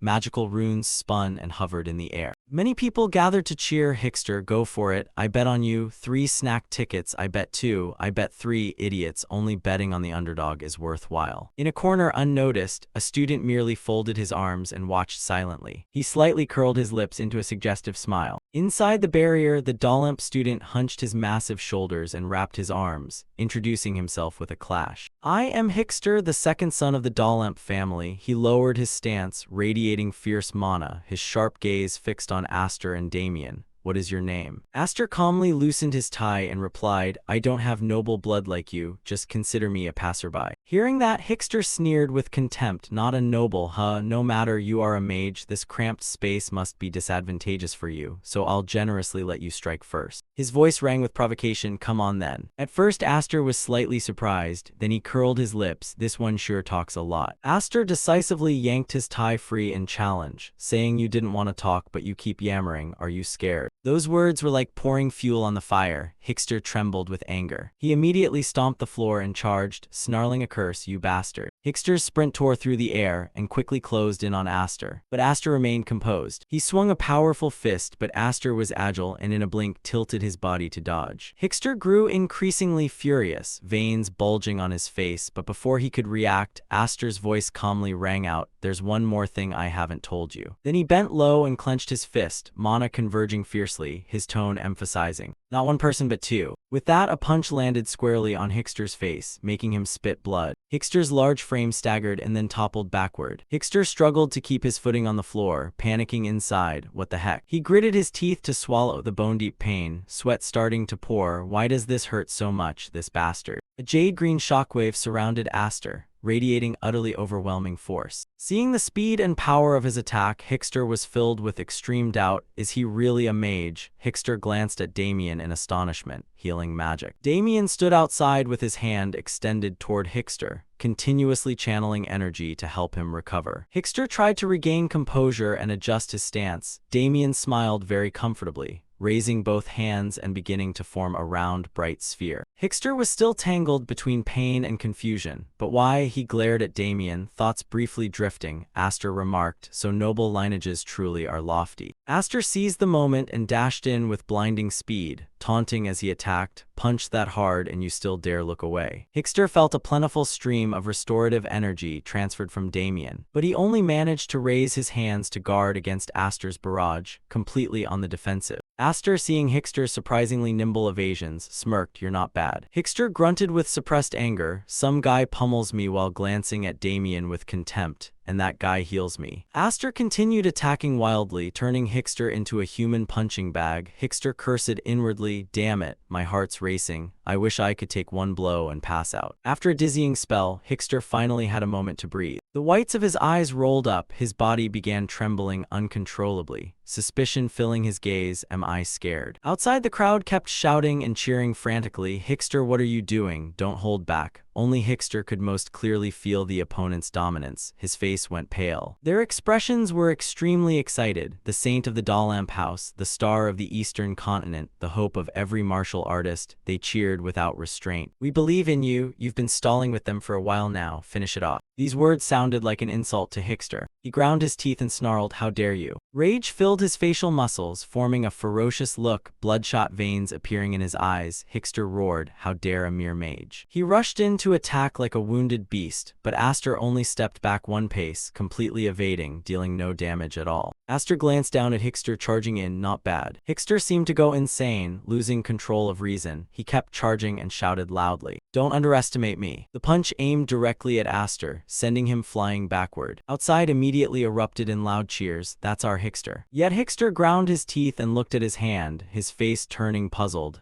The sensation from the punch felt like a direct hit for sure. He clenched his fist, not daring to relax, extremely puzzled inside. But why was it so light? Aster rolled once and landed steadily. He brushed off his coat as if nothing had happened, glancing down at his outfit nonchalantly. The dust is all over my coat. Hickster was stunned for a moment at the sight. Then his face grew furious as he screamed. He dashed in to attack like a bolt of lightning. Aster remained calm and stood there. He put his hands in his pockets and glanced at Damien, silently calculating. Damien keeps using healing magic on that guy. To finish this, I have to knock him out with one hit. Meanwhile, Damien still enthusiastically and very amicably healed him. Aster closed his eyes to sense the mana flows around him. Let's see, this move will do. Blue lightning streaked from his hand, gathering energy, a technique I devised with comrades in my past life. His focused gaze slowly opened, cold. It harnessed energy from collisions of mana particles. He targeted Hickster using mana, but it wasn't pure martial arts or magic. Aster surged forward, all power concentrated into his hand.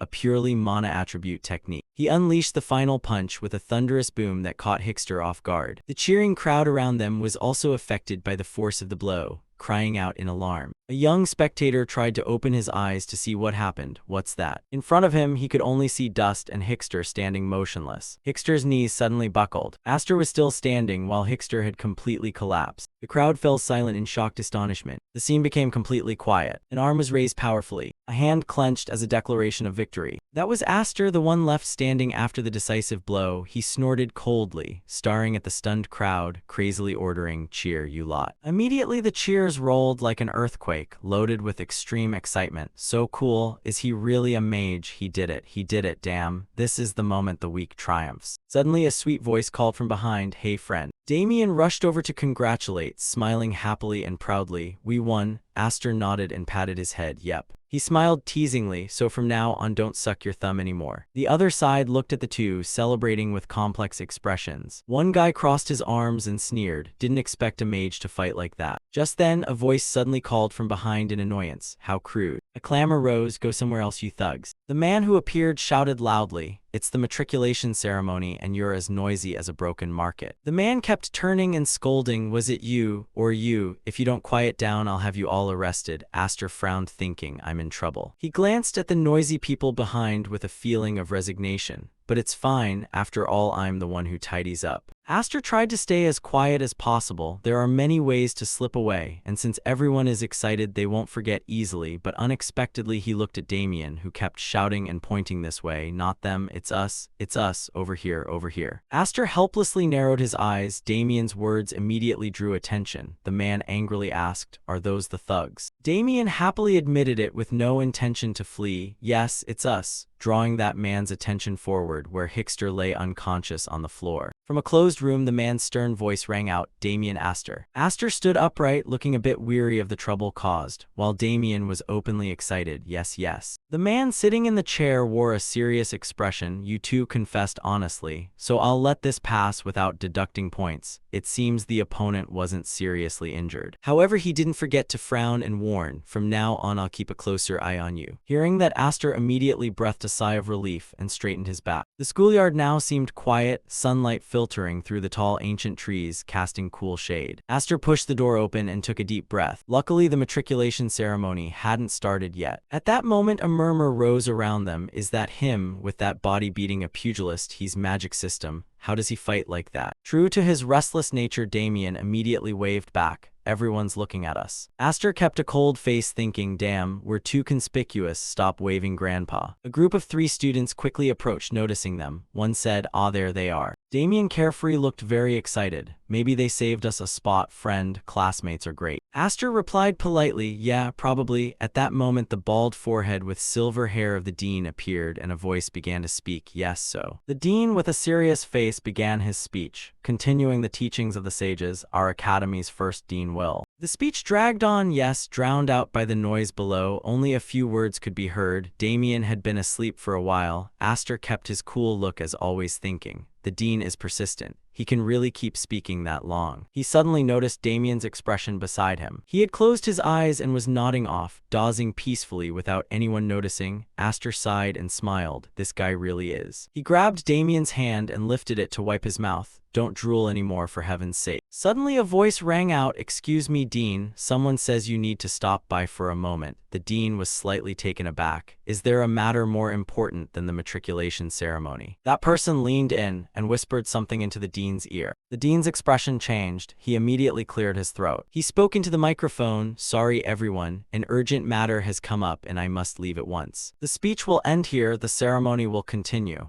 Then he waved his hand and left immediately. Shortly after, a long-haired girl stepped forward. She walked with hips swaying, exuding fierce presence. Her gaze swept the auditorium as if searching for the offender at the hall. She shouted loudly, everyone's attention, to the point that even the teachers seated nearby trembled in fear. The students couldn't help it either. Even the man who had quelled the disturbance earlier fell silent. Still maintaining an intimidating posture, she introduced herself. I am Jera on behalf of the dean. Due to an unexpected schedule, the speech cannot be completed. I will preside over the matriculation ceremony. Her voice echoed throughout the hall. We will begin with the oath of the new students. First, the magic department representative, Dahlia Dedinal. A soft reply came from the front row, yes. The crowd murmured in surprise. What, a member of the Dinal family is even taking the entrance exam? Is her ability insufficient? The girl boldly stepped forward amid the buzzing conversation. Think a bit, she's the 3rd daughter of the house master. If her strength isn't enough, would Dinal really let her take the entrance exam? Aster frowned as he looked at the girl, Dahlia Dedinal. He assessed silently, if Declan is the top noble of the Eastern magical orders, then Dinal ranks next among the magic nobility. He recalled events from his past life, in which Dahlia had grown up in Dinal, eternally second-rate, and had become the future representative mage of the clan, her ability quite considerable. When Aster gave up being a cleaner, she had helped a lot, and their previous ties weren't bad. Aster raised a hand to his chin and smiled, feeling a bit intrigued. But calling her a benefactor is not exactly right, more like a troublesome ally.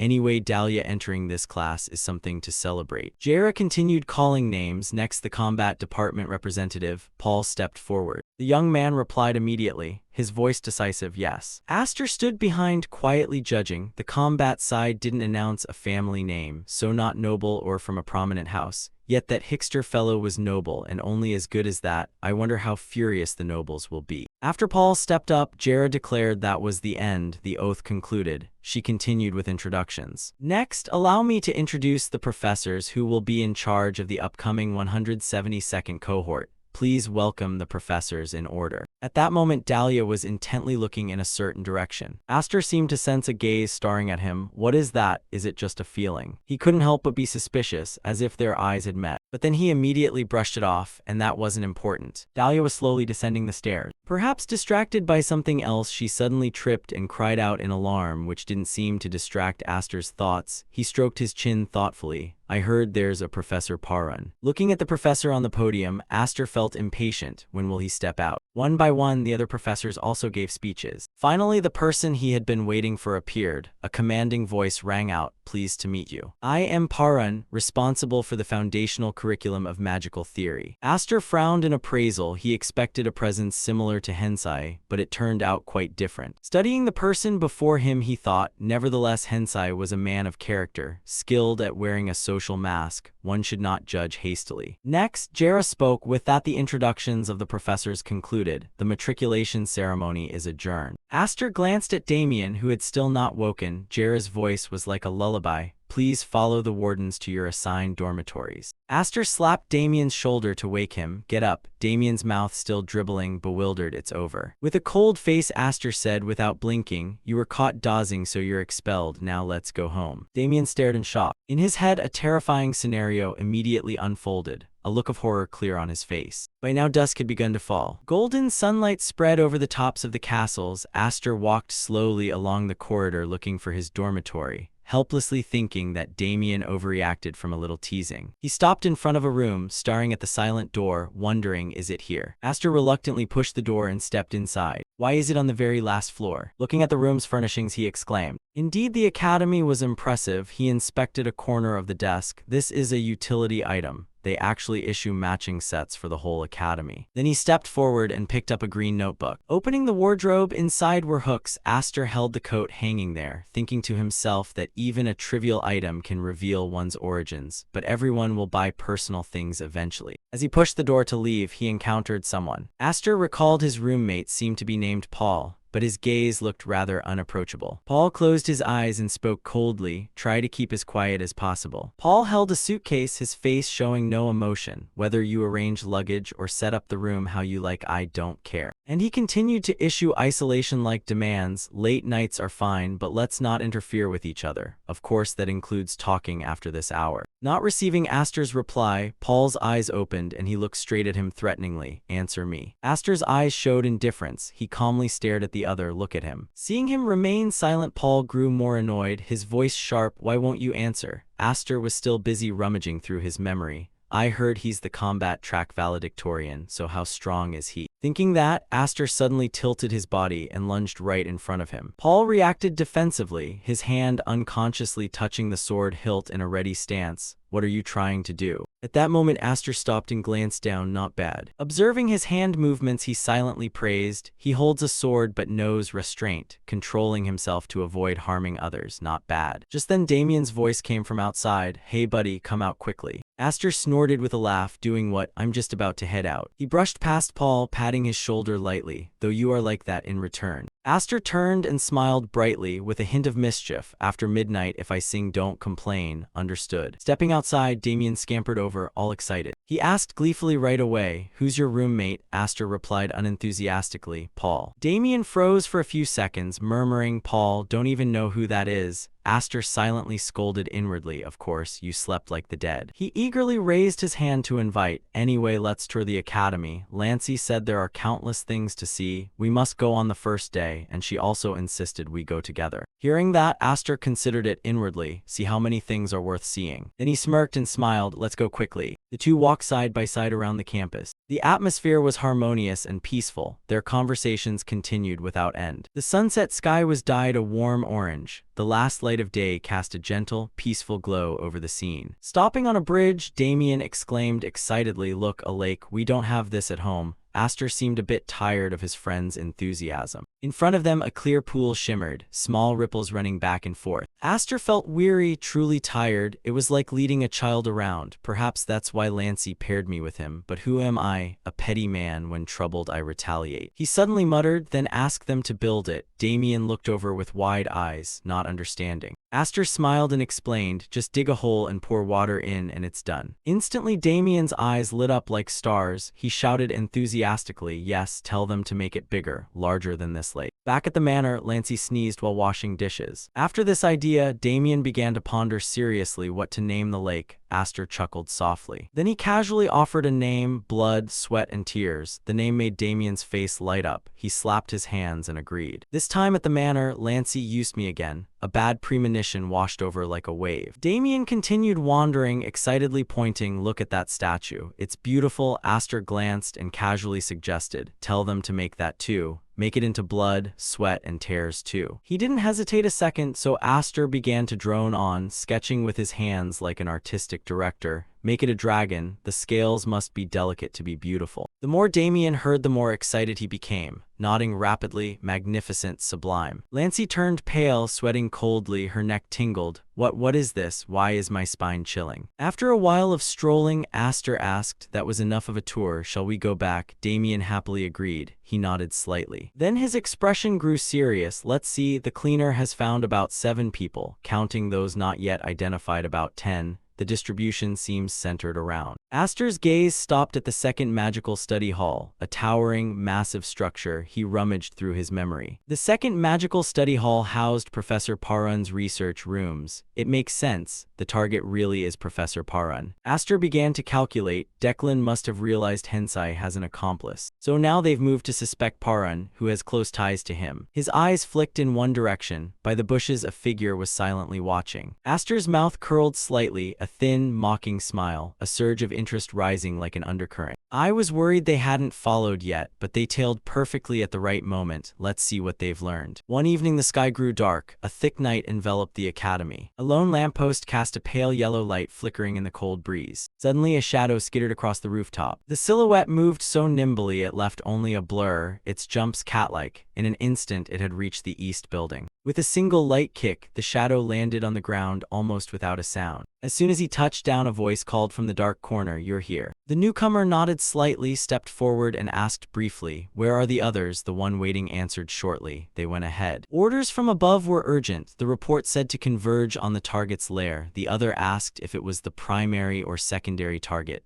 The man replied, secondary. He added that it seemed the primary target had been tailed already, but they had gathered assessment intel. Tonight, at midnight exactly, the item will be transferred to the secondary target. Hearing that, the newly arrived man rubbed his chin. So that's the case. He pondered aloud. Hensai, the primary has moved. Ordering us means among the secondary targets, the one under surveillance is Professor Parun. As if realizing something, the other black-clad man flinched, his eyes widening. He spoke tensely. Wait, what about the top ranks telling us to take on those monstrous professors? At least rank 1 must come, or maybe 2 or 3 others, then we might handle them. The man waiting in the room replied indifferently, rank 1 won't come, nor will the other top ranks. The other couldn't help but run his hands through his hair and curse, damn it, just as he was sinking into despair. The other spoke in a hoarse tone, but he said, Fire Mage Callahan will join them. He will join them. The newcomer looked struck by lightning, his eyes wide in disbelief. Callahan. In his memory, the deputy Crimson leader of the Declan Magic Corps. If it's him, then that's enough. Remembering that, he clenched his teeth. He's notorious for being cold and ruthless for the mission, which means. Thinking that, he swallowed hard, struggling to steady the tremor rising up, then cursed under his breath, son of a bitch. Indeed, risking lives for a mission, the remaining black-clad man calmly reassured, it's not certain things will erupt into conflict.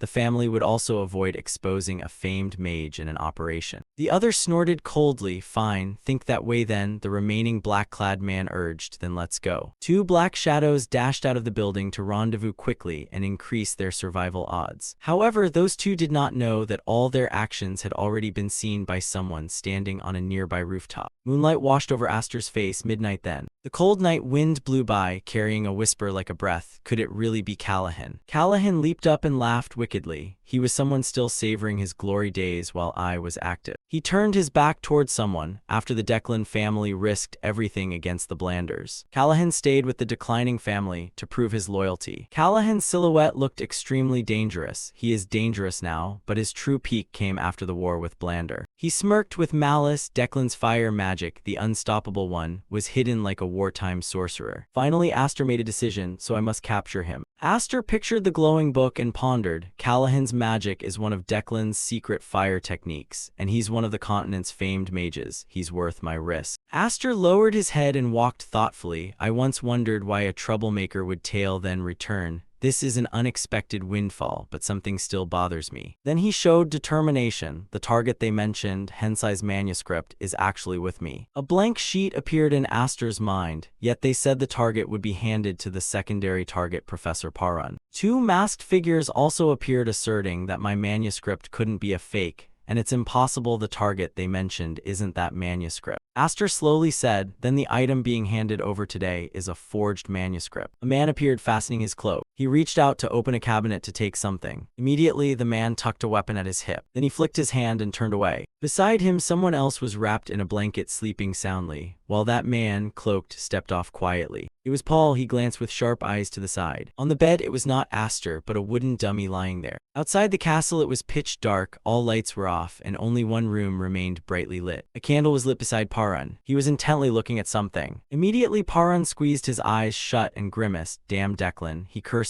angrily. They said a loophole was exposed. But because they hadn't crossed the line, I held back, yet now they dare invade my territory, and to do it so brazenly. What is this? Suddenly Parun's eyes sharpened, so that's it. The white door of the room cracked open. A person wrapped head to toe stepped inside. Parun glanced and thought mercenary and immediately he decisively called the name, making the person startle. Paul. Parun calmly admonished, next time if you plan to disguise yourself, first learn how to refine the ether form. That's the basics of covert operations. Paul held a white envelope in his hand and offered it to Parun. Parun glanced down and said, well, if there's a next time. Hearing that, Paul frowned in displeasure, as if not understanding his words. Parun nodded with the envelope in hand. Hensai, so it was you. He observed without opening it. You're trying to transfer the manuscript without Declan noticing, but in the end you were caught miserably. But then Parun changed his mind, that old fox wouldn't be captured so easily. A pair of feet hurriedly ran off somewhere. What are you scheming, Hensai? Suddenly the room exploded in a blaze of roaring fire. A man in a white cloak stepped in to greet. Very pleased to meet you, Professor Parun. It was Callahan. He smiled wickedly and smoothed his hair. My name is Callahan. Would a professor who only howls in his study know about this? Paul at this moment was stunned and jolted, turning with a look of utter panic. Callahan still spoke arrogantly. It seems there are other guests here too. Mercenary, right? That swordsman seems to know me, but what about the professor? Not letting him continue the act, Parun quickly cut him off. First time I've heard that name. Parun braced his hands on the table and stood up abruptly. That's enough, don't prattle, get to the point. Callahan frowned and scoffed harshly. Your stench makes my nose want to rot. Then he covered his face and laughed wryly. Now that's interesting. This is the first time I've been treated like this, so I'll be frank. Callahan pointed directly at Paul, standing opposite, and stated firmly that that man would die. An orange circle had already appeared at the tip of his finger. As for the professor, Callahan rolled his eyes and wondered, should I take your hand or your eyes? Suddenly Parun's arm shot out to grab Paul and pull him back. Parun stepped forward to block Callahan's strike. The two powerful blows collided directly, creating a scene of devastation. Paul squinted his eyes and shouted loudly. He forced himself to open his eyes to see what the opponent would do next. Both of them stood nailed to the ground amid the rubble. Parun turned and called out Paul. He calmly announced, from this moment I will regard you as a mercenary before a student, so look after your own life. Paul understood and promptly replied yes. Parun nodded and pondered, seeing that no alarm bells rang despite the explosion.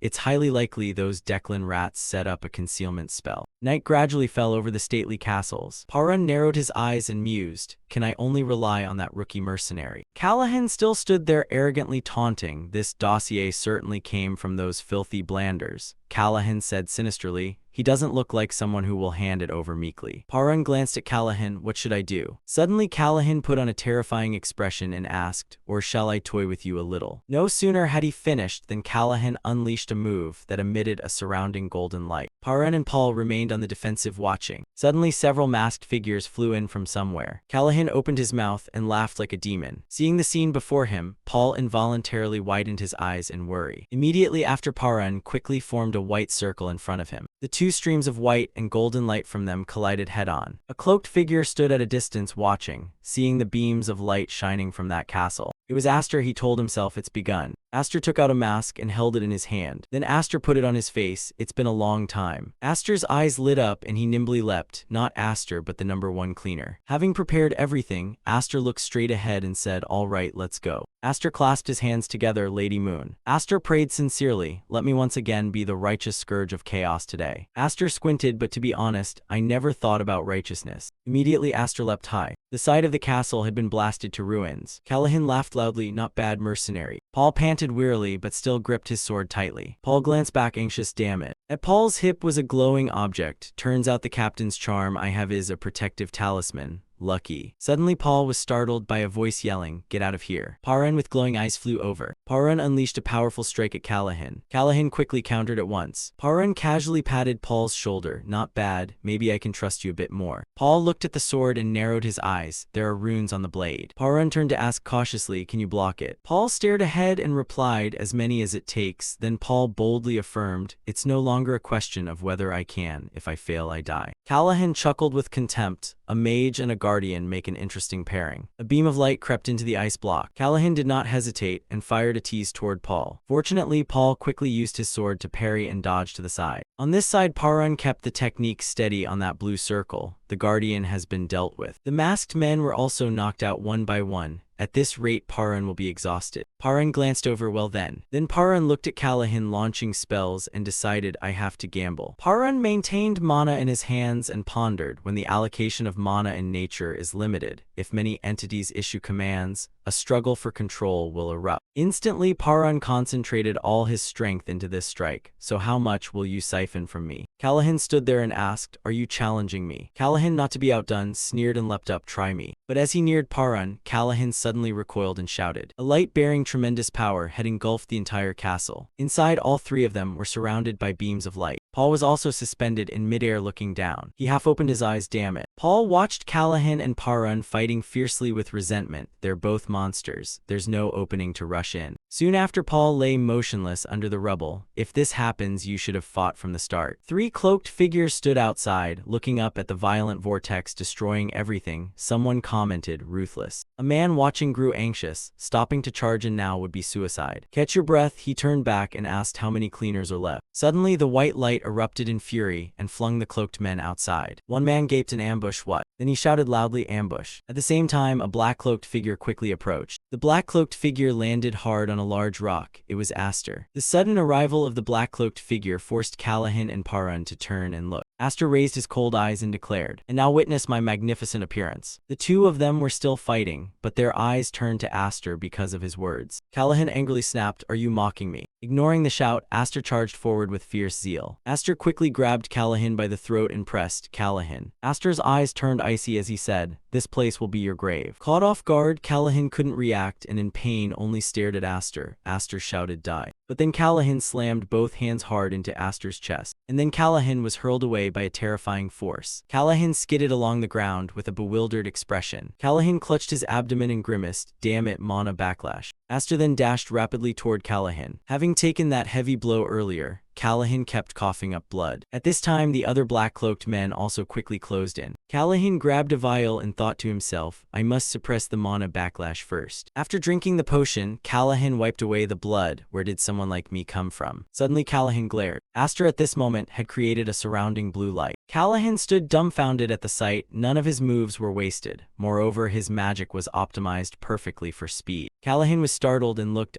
truly impressed. Immediately, Callahan produced countless red circles. Callahan shouted, "I don't know who you are, but..." He opened his mouth revealing two fangs and yelled, "I will kill you." And so the two streams of light collided violently. The black-cloaked men were thrown far away. A red-haired man widened his eyes as if witnessing a horrific scene. The burst of light exploded, annihilating everything around. After the powerful attack, Callahan spat blood and wondered, did I catch him? Callahan's face showed smugness. The other cleaners got caught too, but who cares about them? The important thing is completing the mission. Looking up at the clear sky with a few dark shapes blurring down, Callahan was fairly certain that, in that sense, the masked one was the target to be eliminated. Callahan wiped his face and smiled faintly. I'm too excited, not like me at all, confident of victory. If I coordinate with the other cleaners, I'll take down Professor Paran. Suddenly, the glass vial in Callahan's hand slipped and rolled to the ground. A gun suddenly, from who knows where, was aimed at Callahan's face with a contemptuous voice. Is that all you've got? Through the billowing smoke, an indistinct figure peered out and said, Callahan, you may look dazed, but inside you're cold as a serpent. I knew from the start you intended to blow me up along with the cleaners. Aster made a gunshot gesture at the matrix before him and continued, Aster directly exposed the opponent's weakness. That cruelty is precisely the reason you fail. No sooner had the words left than Aster decisively fired a burst of light forward. Callahan could only stand there stunned, one thought flashing through his mind too fast. The powerful beam sliced through the air and cut across Callahan. A gust of wind blew away the tiny droplets of blood. The small topknot at the back of Callahan's head snapped off. A bullet pierced straight through his forehead, leaving a bloody hole on Callahan's head. Aster landed on the ground and stood before the crushed fallen body. The battle had drained much of his strength. Aster inwardly understood his opponent's ability, worthy of the name Callahan. Recalling the previous explosive attack, Aster rated Callahan highly. Others would have died from such a surprise, but Callahan countered, his battle reputation is justified. His reactions and judgment are very quick. Of course, Aster also acknowledged his own luck, but Callahan's final move helped a great deal. If Callahan had teamed up with the cleaners and prolonged the fight, I would have lost. My mana capacity is still far too low. Then Aster stepped closer to Callahan's corpse. Aster immediately searched Callahan's body. Let's see, it should be around here somewhere. Eventually, Aster pulled out a cloth pouch containing some items. As Aster expected, most battle mages trust no one and carry their secrets with them. Aster took it as his own, and of course the pouch had no time marker to identify its owner. I can open it slowly later. With everything done, Aster turned and glanced to the side. Now Aster spoke in a slightly reproachful tone, "You're late." A man appeared walking through the smoke. Aster quietly called Professor Parun. Parun calmly hummed in agreement and explained, "Clearing out the rats took a little time. The people over there had all been frozen by Parun." Parun remained cold, his hand lifted drawing power. "More importantly, you're a rat too." Aster feigned indifference and instead laughed loudly. "One is mad, the other a thug fighter. What do you think about me having just killed one of Declan's men?" Aster's attitude made Parun lower his guard. Parun said, "Seeing you call that man mad, you must be sent by Hensai, and I'm not that thug." Without delay, the suspicion vanished. Aster felt a bit speechless. "You base your trust on that?" Parun wondered about the identity of the one he'd met earlier. Parun asked, "So who was the mercenary who approached me?" Parun asked a somewhat irrelevant question. Did he split the thesis into two parts? Aster did not answer. He brushed the matter aside. "Well, I haven't heard about that, so I'm not sure. Very likely it's a fake," Aster guessed. Hensai probably planned it carefully, using a fake as bait to lure the rats out. Aster recalled Hensai's interested demeanor. "I will be the bait." Aster continued to speculate. It seems Hensai wants to bolster defenses in Hazen and this academy as well as reduce Declan's influence. Aster thought to himself, and even though the cleaners cast lights-off spells, the battle was quite large in scale despite late reports.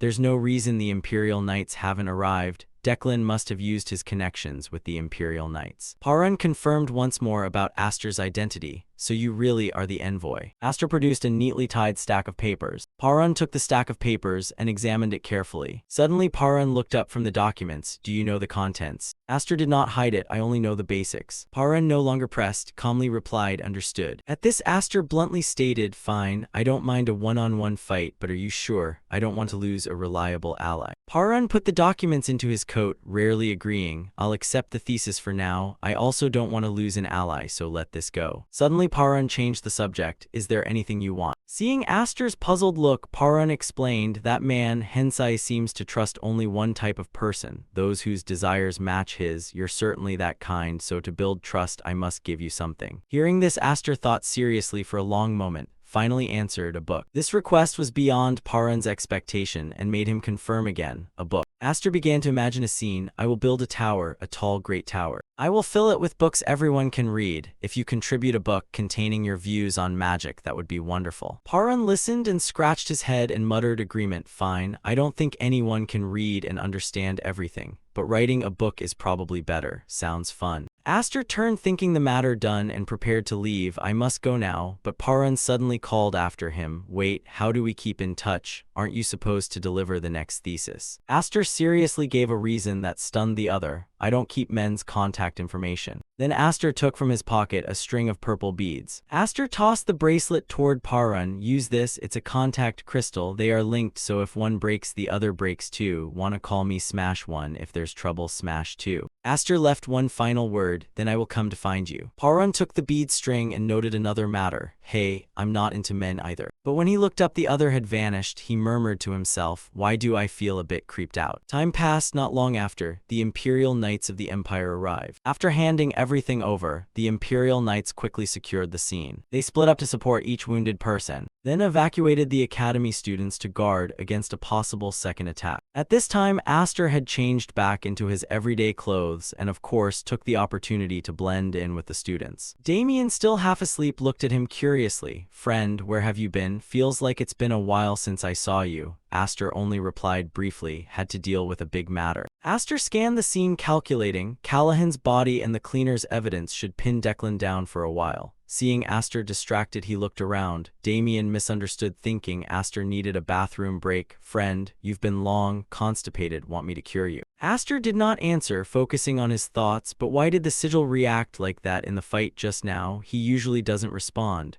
But when I blocked Callahan's spell, his energy seeped into my field, allowing me to stop it, so it's not a bad thing. Aster recalled the feeling then. It wasn't that the field became stronger, but more like a kind of cancellation phenomenon. Aster connected cases where that type of magic was used. It's a primary method for elemental mages, a technique that prevents harm to the caster, like Callahan using fire. Aster turned away, frowning. He blurted, "I don't understand." Damien beside him thought Aster was speaking to him and eager to help. "You don't get it. Take off your pants right now, friend." But Aster's words were clearly influenced by his thoughts. Why did it react then, and what triggered it? Aster looked toward the distant castle and told himself, "I need to investigate," and reminded his friend, "Don't drop your pants, Damien." The building with its solemn, classical architecture, Aster silently planned. Lapeter, the largest library in the East, located within the academy. I should find clues there. Suddenly a voice called out, "Hey, you're Aster, right?" He walked over and greeted friendly. "Pleased to meet you, I'm Chenbai." Aster replied coldly, and Chenbai still smiled on his lips. "You're quite a fighter, aren't you?" This made Aster slightly wary. What, he saw me fight? If my identity is exposed, that's troublesome. Should I kill him? That would be a major blot on my cleaner record. Chenbai remained carefree and full of praise. "The brawl with the martial faction on the first day was impressive. How can you fight like that?" This immediately softened Aster a little, somewhat at a loss for words. "Not smeared, but fame earned. Of course, that's how it is." "It's nothing important." Aster turned away. "I was low on energy then. It will be different later." Chenbai scratched his head and laughed. "Ah, I see." He shyly followed behind Aster and Damien through the crowd. After a while, Chenbai honestly expressed his wish. "Actually, I'm like this. I want to come along. I haven't bonded with anyone yet. Intruding elsewhere is a bit awkward, you know." Aster glanced. Roughly understood. Aster had long seen through this. In principle, the academy promises equal treatment, setting aside backgrounds, but that's the academy's stance, not the students'.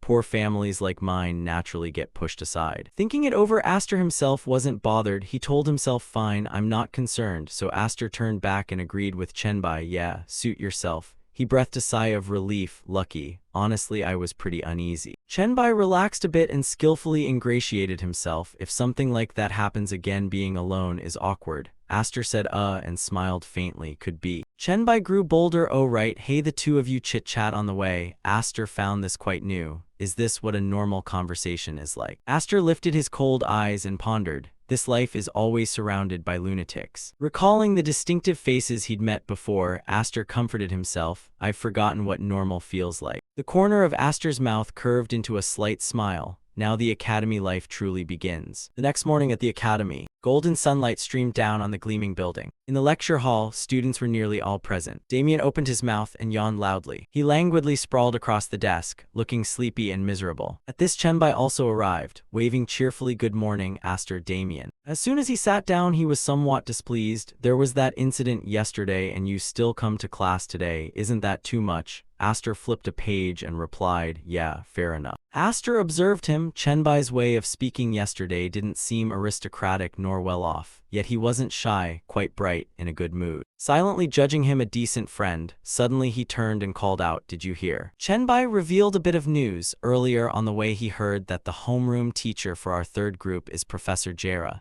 The unfamiliar name made Aster repeat, "Jera." Chenbai was astonished. "Don't tell me you don't know Professor Jera. She's rumored to have single-handedly massacred 7 places. Ah, she's here. Aster looked down toward the podium. A female professor stepped forward. Ah, I remember now. The familiar face reminded Aster, the professor who stood on the dais at yesterday's opening ceremony. She spoke to introduce herself. Pleased to meet you. I am Jera. There was a bit of a disturbance yesterday, but nothing serious. I hope you will set it aside and focus on your studies. She gestured toward the support device being brought in. So before the first lesson, we will measure mana. Fundamentally, mana has two aspects, quantity and quality. Now, between those two, which is more important? A hand went up. Jera asked, what is your name? The girl stood up a little shyly. I am Arjun. Jera aloud, ah, please answer. The girl seriously and carefully gave her view. I think there is no absolute answer, but if there is a sufficiently precise level of mana, then mana quality is more important. Jera continued to ask why. Arjun explained, when dueling a mage of equal rank, the side with superior mana quality will have the advantage. Aster also noted this opinion and partly agreed. That's orthodox. Mana quality affects accuracy, stability, and the power of spells. Having a lot of mana but missing the target is useless. But sure enough, immediately after, the girl received an unhappy attitude from the head instructor. A dissatisfied sounded. Arjun was frightened into losing the little confidence she had. Jera directly probed Arjun, which house are you from? The girl obediently answered, I belong to the Viscount Pelham house. Hearing that, Jera immediately showed disdain openly. No wonder. This time Arjun was completely hurt, tears welling up with a sense of grievance. But Jera ignored her and moved on to another student. Does anyone else want to answer? Those keen eyes scanned the class. None. Suddenly she singled out a random boy. Hey, you there? He flinched in panic. Yes, Jera teased. Is your name? Yes. Then he hastily stammered to correct himself. Ah no, I am Ippel. Ippel stood up and carefully answered the earlier question. I think mana quantity is more important. After all, in large-scale combat, quantity will have a greater impact, right? Aster silently noted, right, thinking the other way. In chaotic battle, quantity matters more than quality. In summary, changing a few variables, both quality and quantity are important. But Jera displayed no satisfaction at all. She asked bluntly, which house are you from? He answered, I don't belong to any house. This made Aster pause. What, could I have missed some basic thing? Jera continued calling names. Answers rang out one after another. I think casting speed, a repeat performance, house, and me. I am earnestness, house. This made even the calm Aster uneasy. Merely having students repeat the question, then move on. Jera's questions kept ringing out amid the class murmur. And you? What about you? Is it difficult? Really? Avoid the subject, Aster tensely thought. What answer makes the atmosphere so heavy? After a while she concluded the Q&A. I have clearly heard your answers. Jera's tone softened a bit. Actually, each of your previous answers was close to the correct one. It's not that this question has a single answer. Therefore, what I want is not the answer. She emphasized one thing in particular. Think carefully. What answers have you given me? Jera candidly pointed out the class's shortcoming. Did those answers match your own thoughts, or were you just guessing what you think I wanted to hear? She reminded everyone of the vocation and identity of a mage. A mage must at all times not lose their conviction, must not be swayed by public opinion, and must be able to fully carry out their own will. Her sharp golden eyes narrowed. So what about you just now? A serious probing question echoed through the lecture hall. Is that truly the quality of a mage? Jera concluded, later you must become true mages. That is what I wish to impart through this lesson. Carve it into your hearts. The entire class fell completely silent. Aster let go of the tension he'd held. Finally, what I thought was right. Indeed, a novel tangled loop. Jera moved to the main topic. Now one by one come up to measure mana. Arjun. The girl who had been crying in misery was startled when her name was called. Yes. Jera instructed, you will be the magic track class monitor of M3. The first answer made a very good impression. From now on, record your classmates' mana stats. The girl immediately brightened, hurried down to her station. Thank you, teacher, Aster softly said,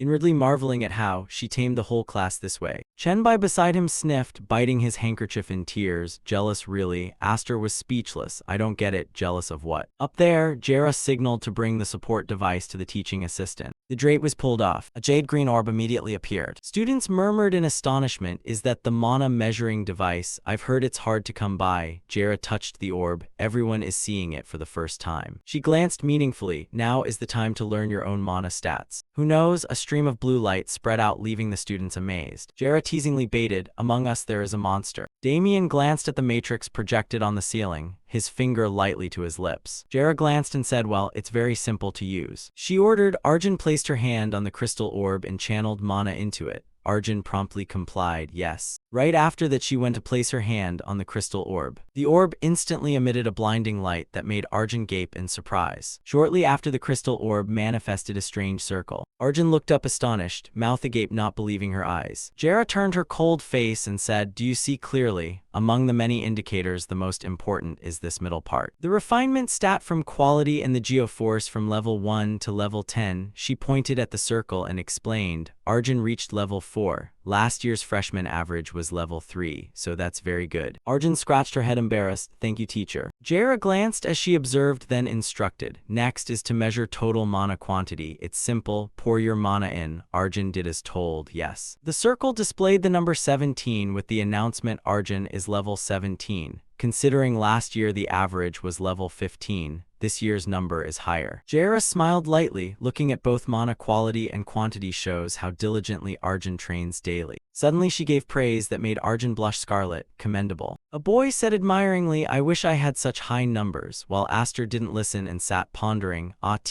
As if the future has already appeared, he mused for a moment. That girl will become a diligent research student. In the large room, Jara's voice suddenly rang out. I have matters to attend, so I will excuse myself here. Please measure your mana following the assistant's guidance. Someone replied, yes. A girl beamed happily. I must focus even more than on breathing techniques. The friend next to her also cheerfully replied, I'll handle refinement. Chenbai smiled and invited Aster. Let's go too. Aster was startled and turned. We should. As Aster was walking, a loud shout made him stop and watch. Crazy. The circle reappeared to everyone's surprise. The refinement stat was level 6. Wasn't the average said to be level 3? The total quantity was level 20. Truly enviable. The assistant asked, what's your name? The girl said coldly, Furion. Then she turned back and emphasized, Furion de Denai. Aster, hearing that, pondered. Same clan as Dahlia, with that different hair color must be a branch. She said her name and immediately flaunted her lineage. Looks a bit much. The teacher looked rather surprised, looked up and said, truly worthy of a noble descendant. The stats are very good. He stroked his chin and said, although the total mana is a bit low compared to refinement level 6, it's still a sufficiently high number. Furion nodded and smiled. I see. Damien suddenly woke up. Too noisy. What's going on? Damien suddenly woke up. Too noisy. What's going on? Aster looked over and replied, nothing. Go back to sleep. But then Damien froze. Oh right, can't sleep. Aster looked at Damien and said, they're about to measure mana. But Damien still seemed not fully awake. He vaguely asked, measure what for? Aster helplessly answered, don't know, but measuring is fine, he thought, after all it's class time. Suddenly Damien joyfully sprang up and shouted, really? Then I'll try too. Aster covered his face in embarrassment. Oh, don't overdo it like that. Someone sitting far off observed and whispered, is that him? That young Master Blander looks so young. And the one beside him must be Aster, the one who defeated Hickster, right? That person continued to wonder. And who's the leader? Another answered, you'll know soon enough. Aster worriedly stared into the distance. Damn it, I don't want to be famous for punching someone. The teacher cheerfully invited, so you're the young master, then of course you should measure once. Damien curiously pointed and asked, just channel mana into here, is it? Then he quickly placed his hand on the crystal orb. Everyone below went pale. What's this? Is this reasonable? Furion's face became terrifying. No, she was helpless. This can't be. Not long after, the circle appeared along with an incredibly astonished announcement. Refinement stat level 9, total mana level 67. Hey, is this an error? Aster looked at the teacher in exasperation. That's the usual reaction when seeing a prodigy. He recalled, by ordinary common sense one cannot understand. That brilliant and towering wall. Aster looked at Damien and pondered, well, knowing Damien is a genius but didn't expect him to exceed the average by so much. Yet Damien is still naive and clueless. Is this considered high? A fleeting thought was enough to understand why he carries the title Monster of Blander. His vitality is inherently different. Aster glanced pensively. If Damien had worked hard in his previous life, the continent's situation would have changed. So in this life, everything will be different. He thought of Parun, keeping Blander as an obstacle to Declan. I will only need to help Damien step out of the mundane realm. The teacher wiped his sweat with a towel and forced a smile. You, Damien, truly live up to the Blander name. Outstanding, but absolutely do not be complacent. A mage's rank is not determined by mana alone. Damien smiled brightly, carefree. Yes. He happily ran over and asked, hey, have you measured yet? Aster replied, not yet. Damien extremely excited. Then you should measure too. Aster stood still, observing everything. He realized surely everyone was curious about my level. Someone without a prestigious background, yet even the young Master Blander doesn't need to fight.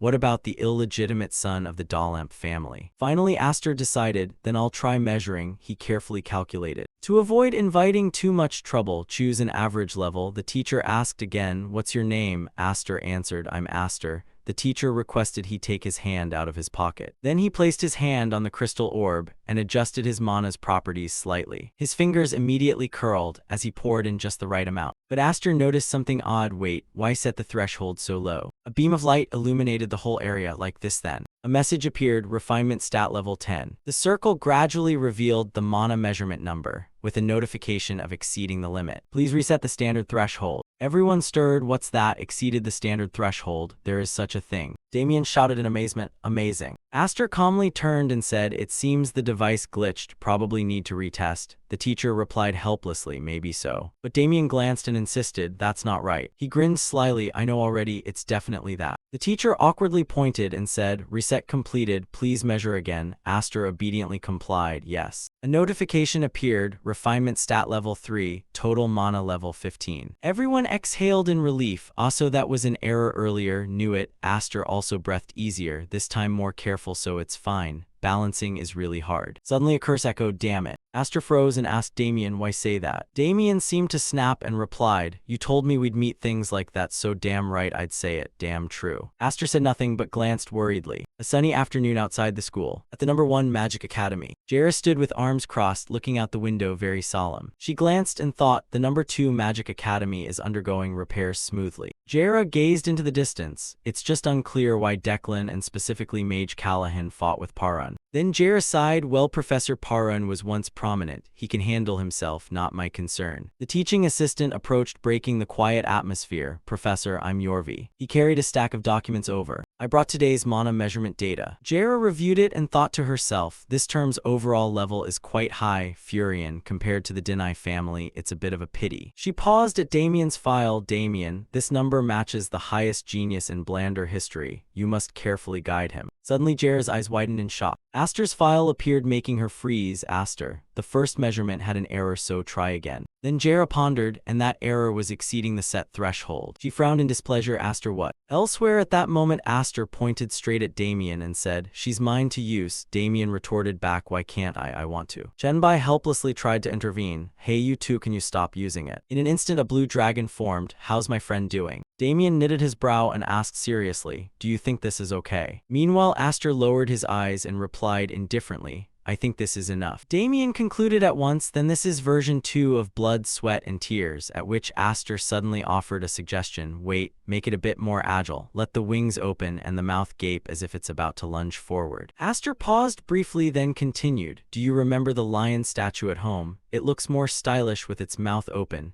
Chenbai sitting beside him widened his eyes in admiration. Wow, it's also easy to make. Damien suddenly cried out with delight, oh, I like that. Chenbai watched Damien intently adjusting it and thought to himself, that wonderful monster is nothing more than a simple dodecahedron in shape. And they're joking around with the mana control test like that. He was so sorrowful he cried without tears. This world is really vast, I'm already a lost cause. Meanwhile, Aster glanced at Chenbai and sighed. Well, I understand how you feel, but what can you do? You have to accept reality and keep moving forward. No sooner had the thought ended than Damien suddenly called out to his good friend. He beamed and expressed, today was really fun. I think coming to the academy was a good idea. Aster, hearing Damien's words, immediately opened his eyes in surprise. Then he quickly calmed down and snorted a little laugh, feeling relieved. Not long after, at the academy dormitory building, Aster sat pensively looking down at the bag in his hands. He held the bag with both hands and began to calculate inwardly. Callahan's space bag has a lock, but with principles of security, magic, and magical topology, I can easily break the mana structure the user set. Aster frowned slightly and muttered, if we had equipment, it wouldn't take a week. Doing it secretly in a private room is why it took a whole month. An image of some spirit pill flashed through his mind. Well, at least I haven't only done this all this time. I also dissolved the spirit medicine received from Blander into mana. Then the image of Aster in his memory, propping his chin and absorbing quite a lot of useful knowledge from this academy, appeared. He forcefully opened the space bag with both hands. Anyway, now I can open it. Aster began rummaging inside the space bag. Let's see. He suddenly pulled his hand back with a handful of newly found potions. This is a vial of medicine. Next he pulled out a large cloak. This is useless. Then he took out a silver bracelet. This is a protective item. Aster calmly glanced down and activated the bracelet. It might be quite useful. There, the defensive resistance is not bad for this tier. A second later he continued the search in the space bag. Where is that thing? Here it is. Aster held up the book he was holding, Declan's advanced magic book, Crimson Fire. Farron's smirking face suddenly appeared. It's a branch of Southern Fire developed by its researcher. Accursed magic capable of burning even energy shields. Thinking that he stuffed the book back into space, of course only those who reach master level can burn shields. It can't be learned overnight, so I'll study it slowly. Aster unconsciously rolled his eyes and muttered, now that I think about it I remember, is today that day? Midterm exams. The academy courtyard was now filled with a large number of students. Damien excitedly shouted, midterms, midterms. Aster beside him complained, too crowded. Chenbai hearing this said, from class M1 to our class have all gathered. A few seconds later Chenbai suddenly leaned close to Aster and asked quietly, hey, have you heard any news? Aster curiously asked back, what news? Chenbai smirked and replied, they say it's very likely the midterm will be a raid on the canyon.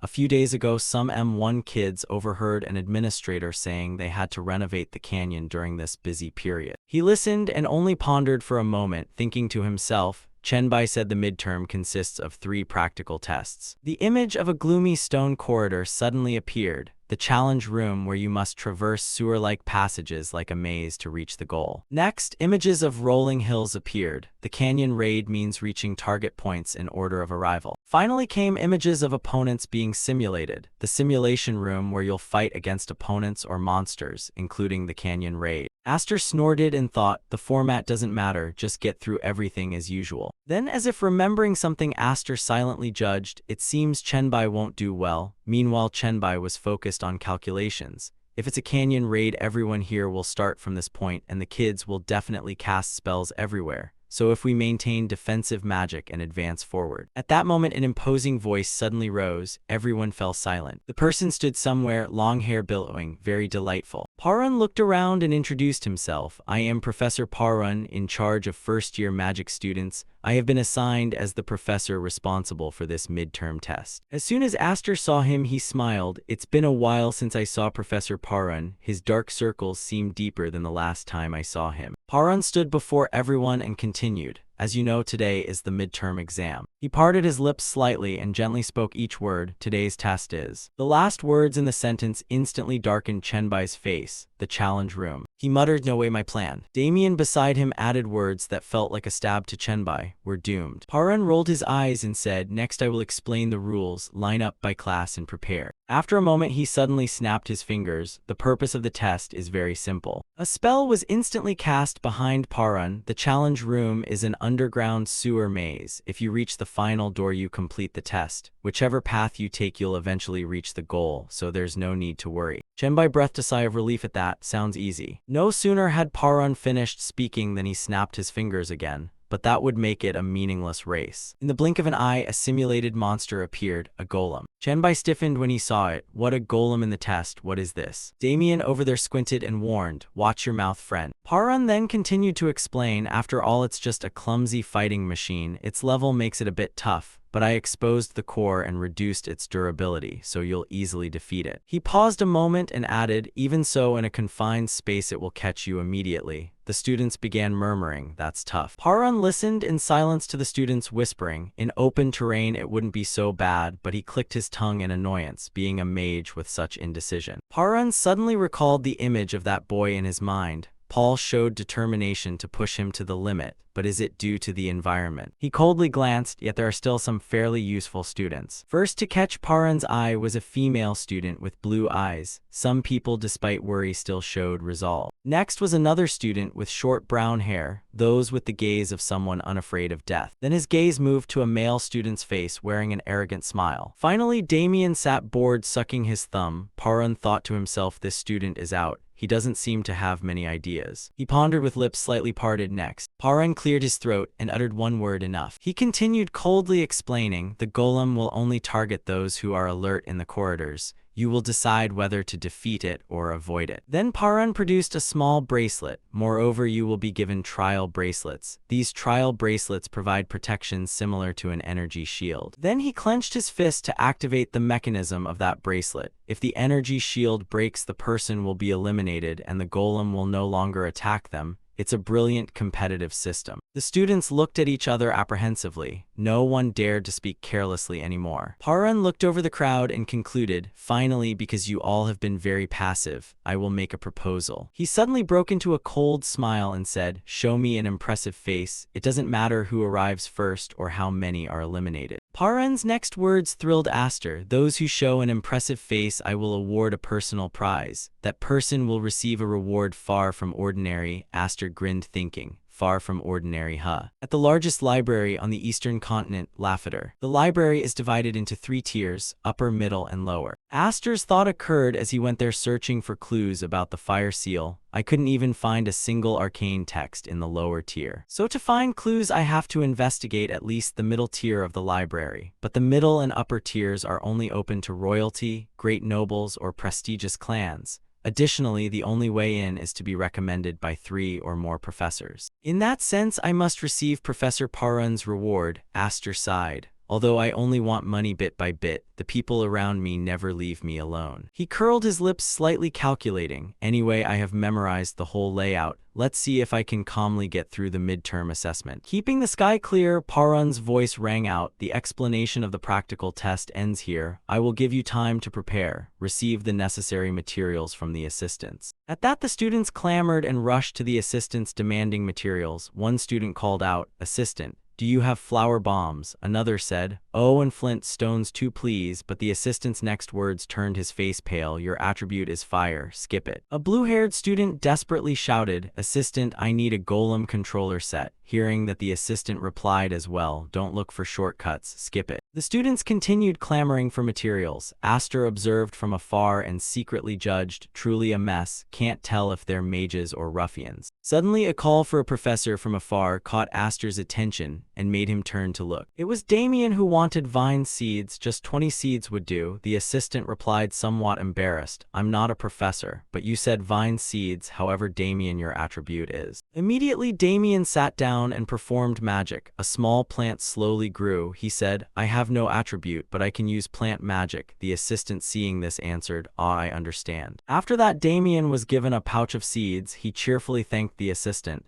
Chenbai stood at a distance, watching with some worry. He swallowed dryly. Aster watched this and judged inwardly. Even Damien, who seems to only like to play, is preparing in his own way. Can Chenbai break out of his shell this time? Then an announcement voice rang out. "Now we will assign starting points. Confirm your name and go to the corresponding point." They looked up toward the bulletin board. Green starting points appeared on the board. Aster thought to himself, "I'm at starting point number 3. Let's see where others are." Damien waved goodbye cheerfully. "Hey, see you inside." Chenbai also smiled softly and said, "Aster, Damien, good luck in the exam. It seems everyone has a different starting point." At starting point 3, looking around, Aster counted 6 people here, all seemingly aware. This reminded him of when he was a supervisor and was assigned to a different unit. It was uncomfortable. Suddenly, a man approached Aster and said, "You're Aster, right?" 2 others followed him, sneering arrogantly. Aster looked at them, wondering what was up. They didn't look like people from class M3. He'd never seen such haughty, smug faces. The blue-haired man crossed his arms arrogantly and said, "I'm Daivai. I've heard you're good at fighting, so I want to make an offer." Aster replied coldly, "Speak." Daivai smiled, "I want to buy the bracelets from those who get eliminated. 30 gold each, including you and us, were 3. If we eliminate the other 3, I'll give you 90 gold. He considered the offer. 30 gold was equivalent to a month's wages for an average family. Not a bad offer. Daivai continued, "It's not a bad deal for a drifter in the gray zone like you. Even if some rich kid protects you now, how long will that last? You'd better find your own path." Aster agreed inwardly. He had a point. Seeing these 3 who spat money, Aster couldn't help but remark, others might call this a cowardly deal, but these guys simply know how to use what they have. If they're flush with cash, what can you say? Clearly it's advantageous, but Aster spoke up, why only 90 gold? Daivai replied, not enough. Fine, I'll raise it to 35 per bracelet, total 105, but Aster's next words confused him. The math still didn't add up. Aster pointed to 3 people over there and said, looks like I'll have to recalculate for you young masters. 3 people, right? Daivai answered, exactly. Aster then pointed at Daivai and continued, and with you included we're 6. Daivai confidently replied, correct. Aster grew cold and said, then why not include the price of your lives? At 35 gold a head, the total should be 210 gold. Daivai was stunned. Veins bulging, he fumed, what kind of usurer's math is this? You crude bastard, don't you know your place? Where does that confidence come from? They only dared haggle the price. 35 not enough. Fine, I'll raise it to 40, no more. But Aster smirked and did the math for him, so the total is 240. He froze for a second thinking, is he crazy? Ah, now I get it. A pathetic fool like you is trying to use this to stuff your pockets. He looked at Aster, whose face was all about money, and thought, you don't realize that greed will be your ruin. Taking in an uneducated wretch like you was a mistake. I've wasted time. He clenched his teeth to fulfill the lady's orders. No hunting dog is better than Aster. But if this dog goes mad, we'll need another method. Daivai turned to leave, saying, so the negotiation's off, then forget I said anything. But Aster didn't let him go that easily and called them back. Where do you think you're going? Fine, go, but leave payment for your bracelets before you go. Hearing this, Daivai angrily turned back and asked, what nonsense are you spouting? Aster smirked and explained, if we load 3 packages and 3 people on 1 cart and you take the goods, at least you should pay those people, right? Pay what you owe, 120 gold, 40 gold per head. Aster's words officially severed their patience. Fakin angrily turned and cursed, you lowborn bastard, I've never seen such an insolent thug. How dare you forget your place? He angrily pointed at Aster and barked, do you think noble Daivai is the same as you? Even his ancestors held the title of Baron. Seeing him like that, Daivai called to stop him, Fakin. But Fakin's rage overwhelmed his mind, so he couldn't hear anything to reply. Don't stop me, Daivai. Today I'll teach him a lesson he'll never forget. Daivai shouted at Fakin, startling him into turning back. Behind him, Daivai's face was angry as he said, will you stop it? A moment later, Daivai calmly took out a pouch of coins and said to Aster, 120 gold. You said that, I'll give it to you.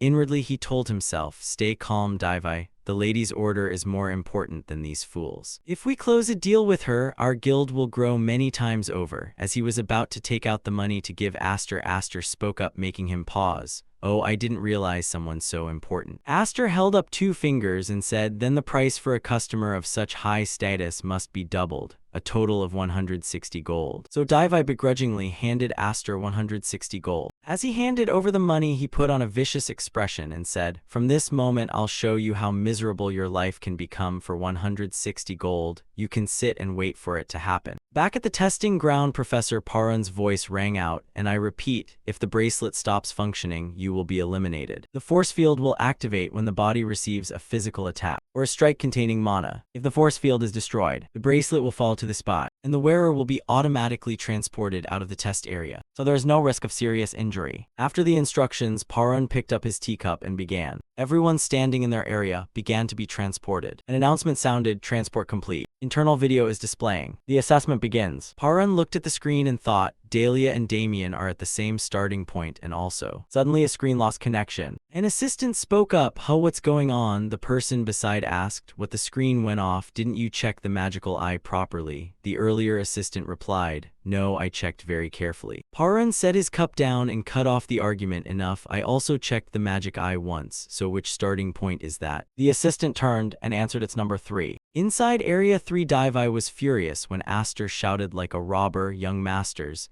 you are fined an additional 320 for insolence. The sun blazed high in the sky. On the ground, the assistants activated the formations while explaining the rules. Let me repeat, if your bracelet stops functioning, you will be eliminated.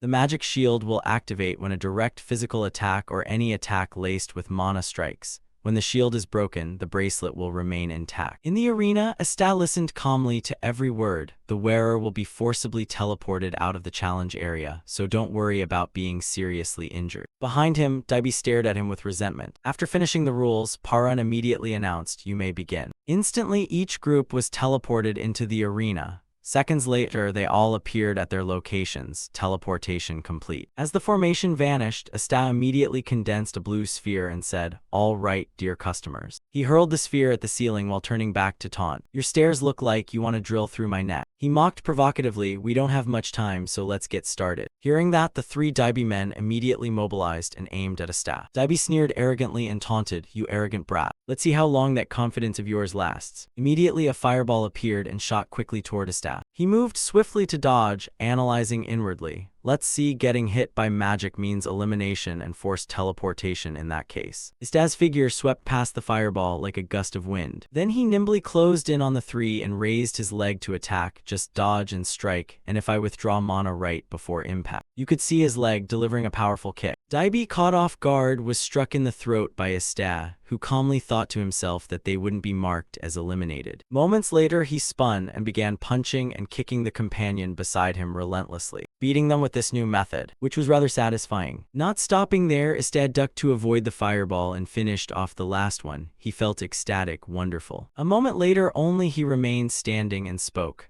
"Our young master must be filthy rich to recruit all these guys so quickly. Now then." Asta glared at Daibi and coldly declared, "That'll be 320 gold for the fine for insolence, and from now on I'll deduct 1 silver per strike, understood?" In the maze, dust from the fight still hung in the air. Daibi forced himself to stand, spitting curses in fury. "You bastard." His face swollen, he couldn't stop the insults spilling from his mouth. "Just wait, how dare you, scum like you." Asta didn't bother to listen. He swiftly used magic to silence Daibi. "Quiet." Then he looked at the halo around him and calculated. "Let's see, that's 100 hits, so deduct 10 gold. It's hard to control my power without Damien here. After all, victims and perpetrators can't be mixed up." He picked up the bracelets, not thinking much, and clearly considered himself the victim. Asta put the items away, a bit bored and pensive. "All right, I've got 6 bracelets, now what?" He sat down on the ground and pondered. "I need recommendation letters from at least 3 people, so I still need 2 more after receiving Professor Farun's reward. That means another professor will have to vouch for me." Asta propped his chin and thought about what kind of impressive performance he should put on. His gaze landed on the surrounding architecture and an idea flashed. Why not destroy the entire challenge hall? I'd only need to break the 4 pillars supporting the foundation. But Asta rubbed his head and dismissed the thought. "Am I crazy? I can't do that. I would become an enemy of the entire Eastern continent." Finding nothing, he gave up for the moment. No point stressing over it. "There's no one to fight, I'll just go out and see." He walked off murmuring, "By the way, I wonder if those guys are okay." At that moment, moans kept rising from the other side of the area. "Hey, isn't this cheating? Damn, they can do that." A panicked youth, eyes wide, begged, "If this keeps up, we'll all be eliminated. Young master, please." He pleaded tearlessly, "Let us pass," and the thing terrifying them was the golem Damien controlled. Damien simply smiled with obvious delight and refused. No. With no other option, the 3 had to flee. One attacked the golem while shouting, "How can he control a golem with those vine seeds?" His companions also struggled and complained, "Damn, those vines are blocking my magic." Suddenly, a youth unfortunately tripped over a rock on the path. It sent him tumbling to the ground. At the same time, it prevented him from running away. His face full of fear, he watched the golem draw closer. When he saw it raise its hand to strike, he couldn't help but scream. On another side of the arena, Chenbia said sternly, "All right, listen up, everyone. I just want to pass this test, okay?" He hurriedly hid behind a wall and shouted a plea, "So please, stop attacking." Unfortunately, his classmates refused. "You're just a commoner, shut up and hand over your bracelet." Over there, after a while of attacking, the white-haired girl panted and ordered, "Hey, you, go grab it." Hearing that, the brown-haired girl sullenly refused. "What, me? What if you stab me in the back?" Seeing this, the girl had to soften her tone and suggest, "Then let him keep the guy busy until he runs out of mana." The girl snapped back bluntly, "How can I trust you? You just stabbed that guy in the back." Behind the wall, Chenbia saw the situation and confirmed the opportunity. Now, he decisively stood up and slipped away. Chenbia ignored the arguing behind him, kept his goal clear, and went in one direction. "I shouldn't be greedy. All I need is to pass the test, and that's fine." So he ran quietly for a stretch. Suddenly, Chenbia was astonished to notice something wrong. He raised his hand and murmured in confusion, "What's wrong with my bracelet?" Then he sullenly guessed, "Did I get hit by magic without realizing it? So I'm still eliminated after all." Chenbia hugged his knees and sat in the corner thinking, "I'll probably be teleported in a few seconds." He then heard a contemptuous voice say, "Hello, bookworms of the Zenian Academy.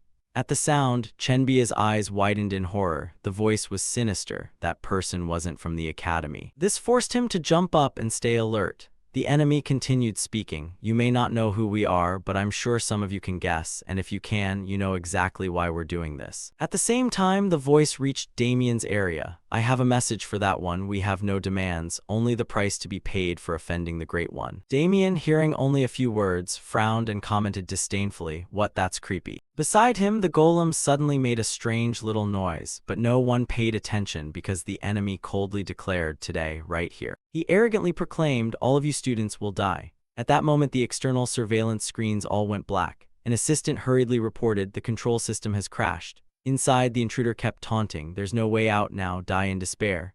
Countering that mercilessness were the anxious announcements of the teachers. All magic eyes have also stopped functioning. An assistant couldn't contain his anger and shouted, "Damn it, who the hell are you?" At that point, Parun suddenly braced himself, stood, and solemnly said, "That's enough." He calmly commanded, "Don't waste effort. Go find the professors immediately and make sure Professor Felina is summoned."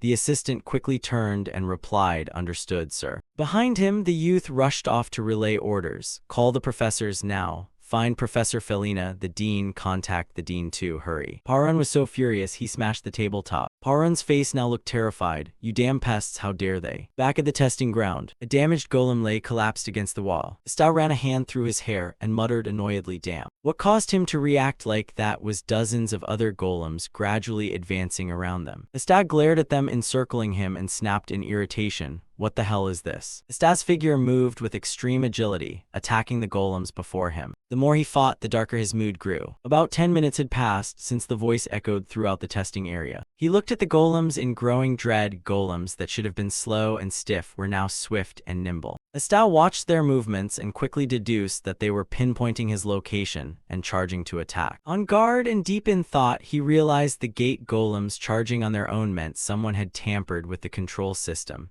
They must have pulled all the golems from storage, which explains the sheer number. Estelle broke into a broad, excited grin. "Who do they think they're picking a fight with? I'm the #1 problem solver. I've survived everything except an aerial battle." At once he formed a sphere of power and charged boldly forward. "I'll crush every one of you." Elsewhere in the maze, Chenbia was trudging along in dejection. He frowned sullenly, thinking that if he'd known it would be like this, he would have let himself be eliminated earlier. Thought he was going to die. No, he hasn't died yet, so he must be about to die. Suddenly, he noticed someone approaching him. Chenbia stared ahead, guessing inwardly, a survivor. Who is it? As the distance closed, Estelle's figure came in a clear view. Instantly, Chenbia waved joyfully and cried out, "Az." But his voice weakened immediately, because a horde of golems was trailing closely behind him. And Estelle, as he swept past Chenbia, casually reminded, "It's you, Chenbia, run." Chenbia immediately screamed in panic, and then quickly dashed after him. Estelle glanced at the boy beside him and mused with concern. "I sensed someone and came to check, but it's not Damien.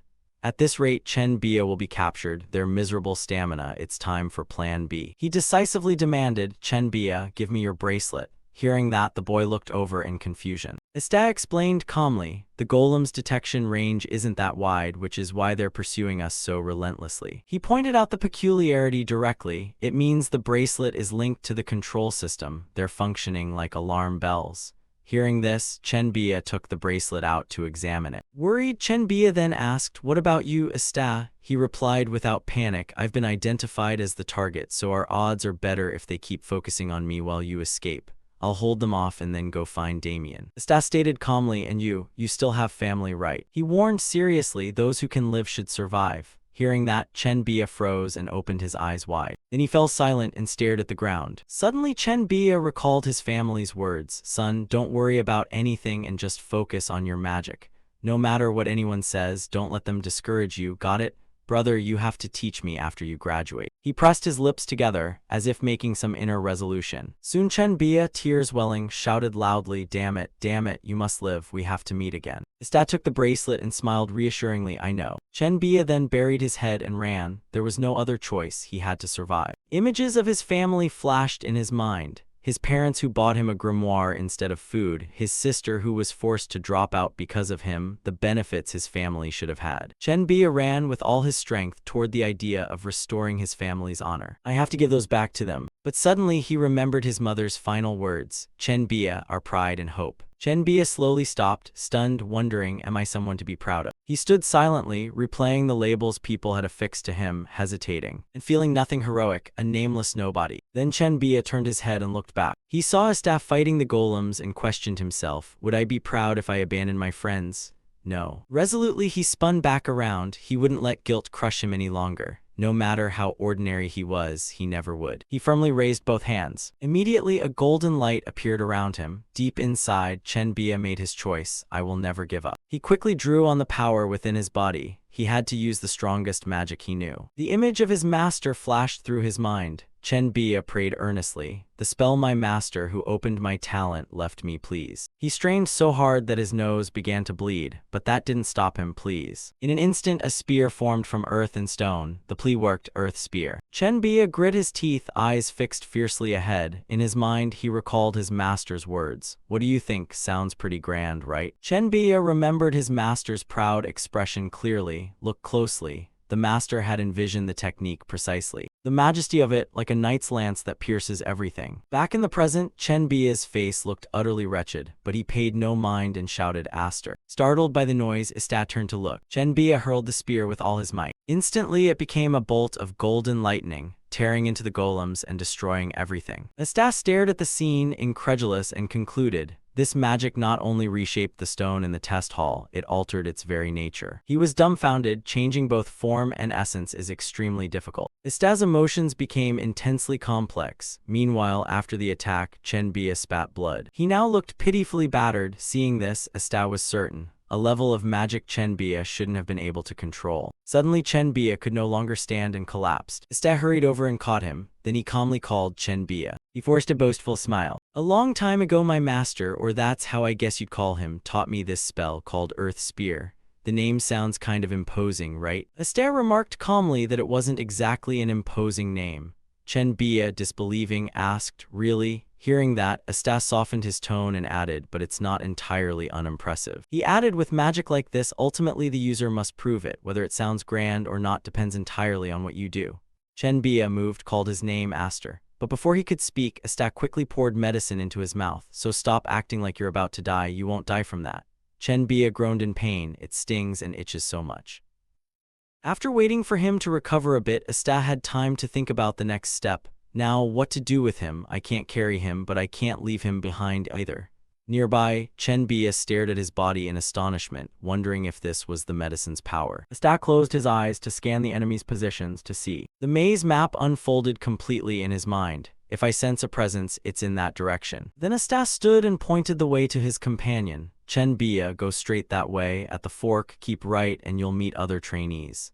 Hearing that, Chenbia anxiously asked, Aster, what about you? He didn't answer, but turned to survey the surroundings. A strange red aura was emanating from one direction in his sight. The mana flowing toward the control room was odd, familiar, but not Deculan's method, thus. Istat's expression grew solemn as he replied, there's something I must do. Inwardly, he decided to go investigate. Scene shifts to Istat's location. As he rushed forward, he began to sense something. Where have I felt this before? It was the memory of something, not Deculan, but something that had brushed past. Thinking that, our protagonist reached the bend. He turned his head to the side and was immediately stunned by what he saw. Before him was some kind of spatial tunnel emitting an intensely powerful aura. The name sprang into Istat's mind at once. This is the demon realm, of course. No wonder it felt so familiar. This mana flow is unmistakable, and there are demonic beasts around. Thinking that, Istat glanced over to observe. On the ground above, several human-shaped black shadows were surfacing.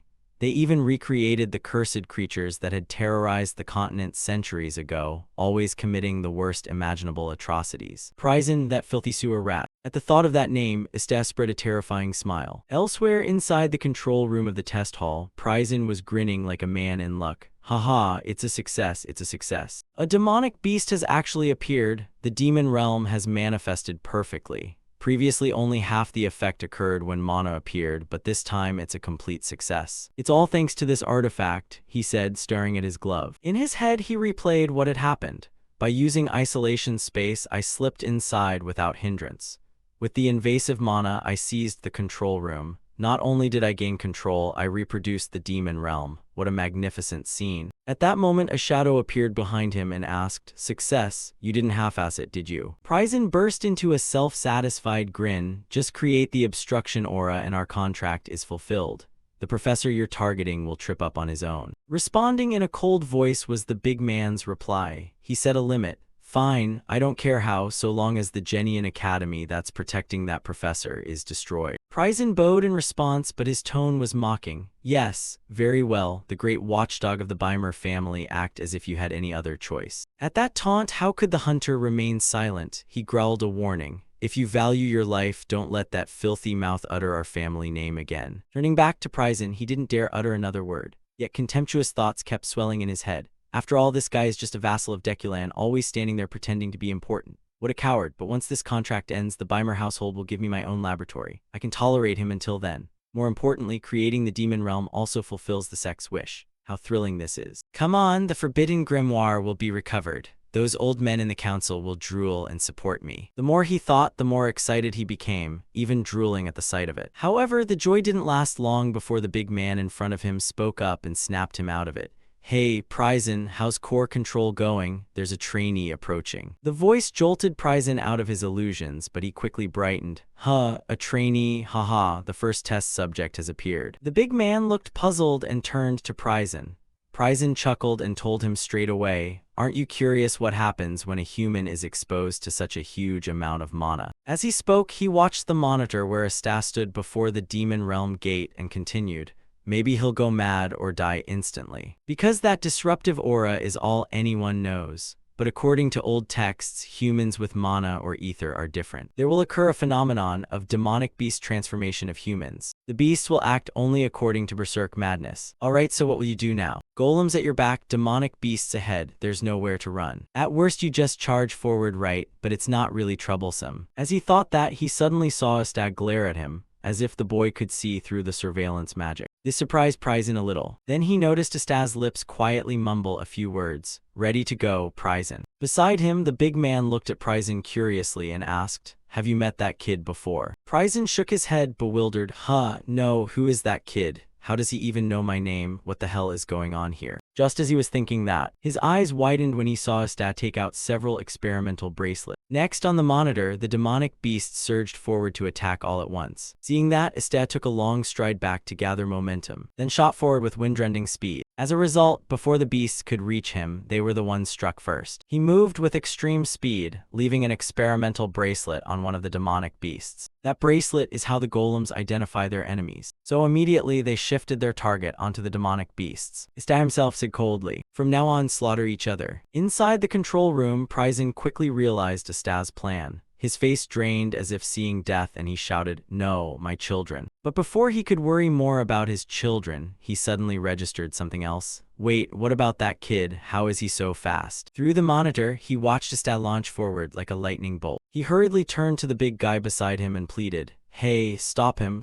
right now. You idiots, he's breaking through, move, hurry up." No sooner had he finished speaking than a tremendous explosion rang out behind them. Meanwhile, Asta had successfully infiltrated the laboratory. He immediately called out a greeting. "Long time no see, Prison. We finally meet, huh?" Elsewhere, his friend Chen Bia, looking as if he'd wet himself, stammered the same words. "Yes, we finally meet. How have you been, Damien, right?" In front of him, Damien was using his vine magic to control several golems. He smiled and replied, "Exactly, I'm here to protect my friends. Look, these are Cerberus No 1, No 2, and No 3. Cool," Chen Bia stammered, though inwardly puzzled. "Wow, you can use golems like that." Before they could interact further, a white-haired girl asked, "Hey, how did you get here by yourself?" Hearing the question, Chen Bia unconsciously blurted out the method of discarding the bracelets that Asta had told him. With the bracelets, right? Didn't they throw their bracelets away already? When he saw that the bracelets were still on their wrists, he panicked and shouted, "Everyone, throw off your bracelets. Lojim is tracking us through them." The white-haired girl then looked down to inspect her own bracelet. But before she could react, a mocking voice rang out, "Haha, ridiculous. This is the challenge area. Why should I trust you and throw my bracelet away? Am I supposed to? Don't tell me you're going to steal everyone's bracelets here." The challenging retort made Chen Bia's face tense. The bob-haired trainee fired questions rapidly. Are you really planning to steal everyone's bracelets here? Chen Bia warned seriously, is the bracelet really that important? It's connected to the control system. It's practically a signaling device. He didn't believe it and pressed on. Did you figure that out yourself? He stammered. No, Aster told me. The bob-haired trainee laughed. I knew it. He sneered. You threw away your bracelet after being tricked by a sewer rat in the Gray District, and now you want to cheat again just to avoid failing the test. Like attracts like, the trainee's tone grew more mocking. Even you, the class's diligent one, were corrupted by a sewer rat. Others whispered and gossiped at that, leaving Bia momentarily lost for words. But a second later he clenched his teeth. Don't act like you know everything. Chen Bia recalled the moment Asta told him to run so Asta could deal with the golems. Aster did it for me. A voice pulled him out of his reverie. When I first met Aster, Damien stepped forward proudly and recounted. I asked him what I had, and he answered immediately, without hesitation. You have a friend? He looked composed now, and without hesitation tore the bracelet from his wrist and declared it, so I trusted my friend. Damien casually tossed the bracelet to the ground. I don't need this, take as many as you like. He quickly slipped back into his usual tone and urged, come on, Chen Bia, hurry Damien. A question rose in Bia's mind. You're not like that, who are you really? Back to Asta, he was now facing the two Prizens. Long time no see, Prizen, so we finally meet, huh? Asta curled his lip in an excited smile. I even went into the demon realm to kill you back then, didn't expect to run into you here. He listened, bewildered, glancing between him and his companion as he protested. You lunatic, I don't even know who you are. What demon realm? Hound, what are you doing? Isn't your job to protect me? The Hound eyed him suspiciously. Are you sure this is the first time you've met him? Prizen insisted. I told you so. He sighed. Fine. The Hound's hand tightened on the scythe.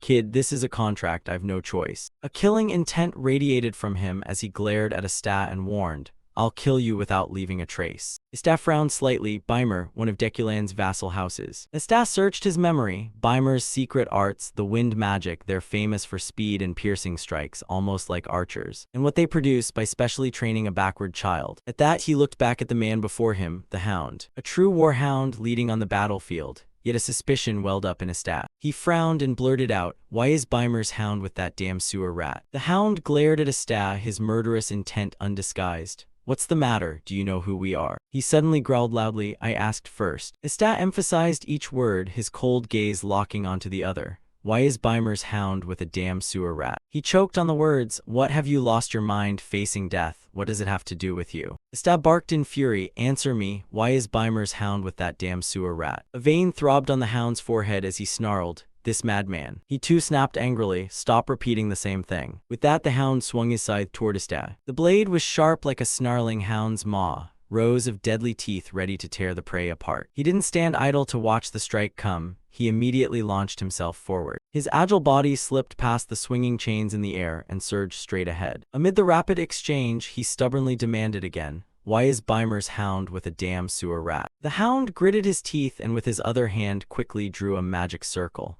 I told you to stop, you madman. Do you know who I am? Why are you so obsessed? Then his scythe suddenly split into two. Two metal blades spun violently clockwise, emitting a shrill whine. Under the Hound's control, they hurtled straight at Asta from behind. Asta's eyes were rimmed with thick red veins as he kept questioning, Beimer, Hound, sewer rat. The Hound's last thread of reason finally snapped. His eyes widened menacingly. The Hound stomped to gather momentum and leapt. You mad bastard, I will tear you apart while you're still breathing. He said confidently, I've enchanted my weapon with recall, whirl, and speed magic. You won't be able to dodge this strike. Suddenly Asta rose and asked, getting excited are you? He unexpectedly stepped back just as the two blades were driving toward him. Asta raised both hands and grabbed the chains linking the weapons. I've raised dogs before. He yanked hard and the two sides abruptly froze. Their heads slammed into the ground, sending dirt and rock flying. Asta declared, and the dogs become anxious when they hear loud, tense words repeated, just like you now. He finished, then laughed like a villain with smug provocation. The Hound's eyes reddened with anger. You damned mutt, how dare you treat others like dogs? He swung to attack again. But before he could do anything more dangerous, Asta stabbed him in the belly with the Hound's own scythe. Aren't you Deculan's dog? Prizen gaped and shouted, what are you doing, Hound, if you lose to a brat like that? Asta clenched his fist and discharged a pulse of electricity. He struck the Hound hard in the face without mercy, an aggressive clash. Prizen froze, staring at him as blood spattered in front of him. Asta's voice rang out, startling him.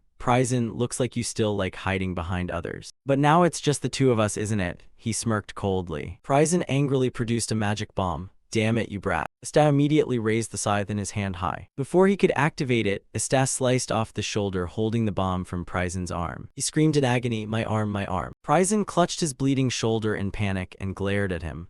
Who the hell are you? Stay back, get away. He glanced behind him, something was moving. The demon realm, right, the demon realm. Pryzen sneered threateningly, if you kill me, you can't stop the demon realm. Will you let your friends die in the demon realm? Asta's expression went ice cold. He replied indifferently, so what? Pryzen's eyes widened. What? Asta slowly approached Pryzen. Fine, I'll wait. Make sure you enjoy the sight. The demon realm devours everyone. His eyes widened, cold and merciless. Next, it will be your turn. Asta's voice brimmed with killing intent. Keep laughing while you still can. Pryzen stepped back from the pool of blood, secretly thinking in fear, damn, what the hell is this bastard? Not merely demonic energy, but an entire demonic scene. Such a demonic scene could swallow his friends, and Asta wouldn't bat an eye. He grew more terrified. Recalling Asta's fierce face and blazing red eyes, Pryzen wondered doubtfully if he was even human. He stammered to him, I can stop the demonic scene in 5 minutes, all your friends. Before he could finish, Asta cut in. They'll all be dead. Pryzen asked again, should be, then why? Asta stepped close coldly and asked back in a low voice, you're asking why? Then, abruptly and without preface, he said, it's simple. As he spoke, he grabbed Pryzen's arm wearing the relic and squeezed hard. Pryzen screamed in pain, mine. He screamed helplessly inside, my relic. Looking down at his trembling empty hand, he panicked, since when? Asta calmly slid Pryzen's relic onto his own wrist and mocked, this relic, did you think you were the only one who knew how to use it? When his hand touched the orb, it quickly lit up. Asta let out a dry laugh as memories surged back vividly. From the orb, a magic circle and a phantom quartz block materialized. A faint miasma wafted from the orb and wrapped around Asta. Pryzen stood rooted, staring blankly. He was terrified, his face contorted as he nervously thought, how could that be? Seeming to understand the question in his mind, Asta tilted his head toward Pryzen and said coldly, how could I forget you, the one who taught forbidden arts to the young master? Then he repeated, forbidden arts. Pausing briefly, he continued in a steady voice, they say the arm always curls inward. The young master survived, but you won't. Deculan will pin all the blame on you and execute you. So I chased you, he said, because I couldn't hand you over to Deculan. That is the real reason I'm here. Asta fell silent, then said, it seems I've been pursuing you for quite a while. I wasn't entirely clear-headed back then, so it's hard to recall the exact time. Even I, he added, who pride myself on capturing anyone on the continent I set my mind to, couldn't catch you alone. Prove you're truly cunning and skilled at hiding. Hearing the praise, Pryzen eyed him warily and suspiciously. Asta went on, from the gray zones to the dark alleys of the kingdom and the Empire's underworld, there's nowhere I haven't combed. My hands have been stained with a lot of blood. He kept chasing, and the last place you chose was the demonic scene. He suddenly stopped there. Asta clutched his head and laughed self-mockingly, speaking weakly, yes, the demonic scene, I thought I would go mad. I couldn't find you, the beasts kept charging, my body collapsed from demonic energy and my mind felt like it would shatter. Looking at the relic on his hand and the glowing orb, Asta laughed at himself and continued, when I gave up inside the demonic scene and stepped out, someone who handles trouble was waiting. He said he had news but didn't dare enter the demonic scene, so he waited outside. Do you know what that news was? Asta tilted his dark, twisted face toward Pryzen and sneered, they said you were dead, captured by Deculan. You revealed the entire method for using forbidden arts and the relic. It was a real letdown, he said. I sat before the demonic scene for days and nights just staring at the sky. Asta slowly approached Pryzen, the severed arm kept bleeding and Pryzen groaned in pain. Breathing becoming labored and weak, he said, I don't understand what you're saying. I was never involved with any young master of any clan. Suddenly, Asta slipped his hand into a spatial vortex. He produced a vial, popped the cap, and half-jokingly said, you're bleeding a lot, I've been too careless. Then he gave a mad smile and forced Pryzen to drink the entire vial, adding through clenched teeth, you're not allowed to die yet, so rest a bit and listen to the whole story. Watching the liquid flow into his mouth, Pryzen thought suspiciously and calculatingly, what is this? A healing potion? He's saving me, this is an opportunity. I must find any opening to strike him and survive. Asta looked up, his gaze distant as he continued the story. Anyway, to continue, while I was staring at the sky that day, a wyvern flew by. Seeing that scene, I couldn't help but sigh how free it looked. Stag glanced up at the ceiling, thoughtfully recounting the event, then looked back at himself and felt foolish. My revenge at some point stopped being for my comrades and simply became a way to vent emotion. So I wiped the thought of vengeance from my mind. While he was engrossed in the tale, Pryzen, having recovered, was tensely plotting a counterattack.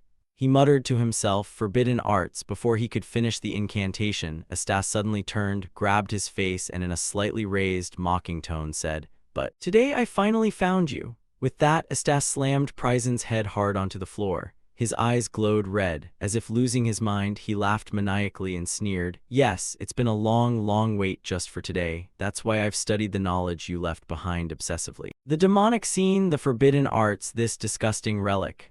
Astas suddenly lifted Pryzen's face. He choked and coughed uncontrollably. He performed the technique as he spoke. Moreover, it records in vivid detail how my comrades died. Coincidentally, the thing I have most now is time. Saying this, he snatched up a chain. The air grew increasingly suffocating. Raising the hammer high, Astas jeered excitedly, "I'll recreate each of those pains for you. It will be fun." Seeing he was nearly finished, Pryzen rolled his eyes, tears welling at the corners, uttering a few weak groans. Outside the dungeon, the space fell into an eerie silence. Suddenly, the dungeon began to glow with hazy light. The light fell upon the stone statues. Light had returned to this ruined, primeval place. A panel in the high ceiling suddenly collapsed, and dazzling light poured in. People began to come back to life, moving about as usual, telling each other, "It's broken through. Hurry, find the students.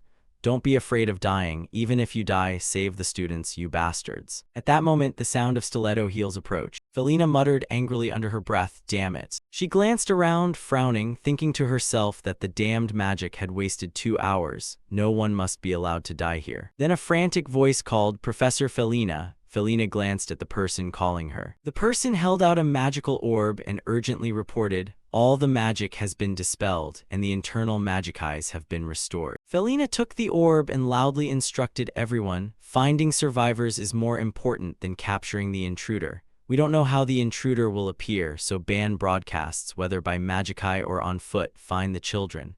Everyone replied in unison, "Yes." They then split up to search every corner. Soon they found the children, some unconscious, some crying their eyes out. Some groups were perfectly fine, playing mischief. Upon seeing rescuers, they were overjoyed. Although the students had been gathered together, Felina still looked a bit worried and pensive. Seeing them chatting and joking as usual, she grew more suspicious and wondered. The intruder occupied the trial hall for 2 hours. How could not a single person have died? Suddenly, a familiar voice rang from the orb, cutting through her thoughts. "Professor Felina, can you hear me?" Hearing this, Felina softly replied, "Professor Farun." Parun got straight to the point. "I've entered the central control room. Can you view my crystal orb feed? I think you should see it directly."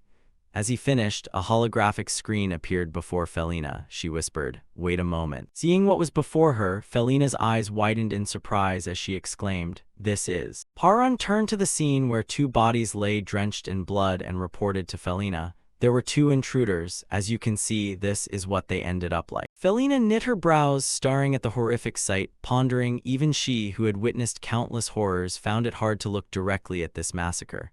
Who had done this to them? From Parun came an irritated shout, "Hey, go vomit outside." Lost in thought, she suddenly noticed something and thought to herself, "Wait a moment." At that moment, a dossier on a staff was placed before Felina. Gerada tersely said, "It's this student." Felina picked up the paper to examine it. Based on her knowledge, Gerada reported, "He's a stray from the gray zones but enrolled with an invitation from the Blandot family, as you can see." Reading the file and hearing Gerada, Felina couldn't help but comment, "His mana value exceeds the standard threshold. System error. Far beyond the level of a mere student." Gerada earnestly suggested, "I don't know the details, but this student should be observed closely, Professor." Sensing they were talking about him, Astat unconsciously glanced toward Felina several more times. Suddenly a hoarse voice rang out, "It seems I'm too late." Startled, Felina instinctively turned to look. Seeing the man, Felina called out in surprise, "Chief." The man waved a hand and signaled, "Just call me Principal." He glanced around, assessing the scene, and said slowly, "I rushed here as fast as I could, but it seems it's over."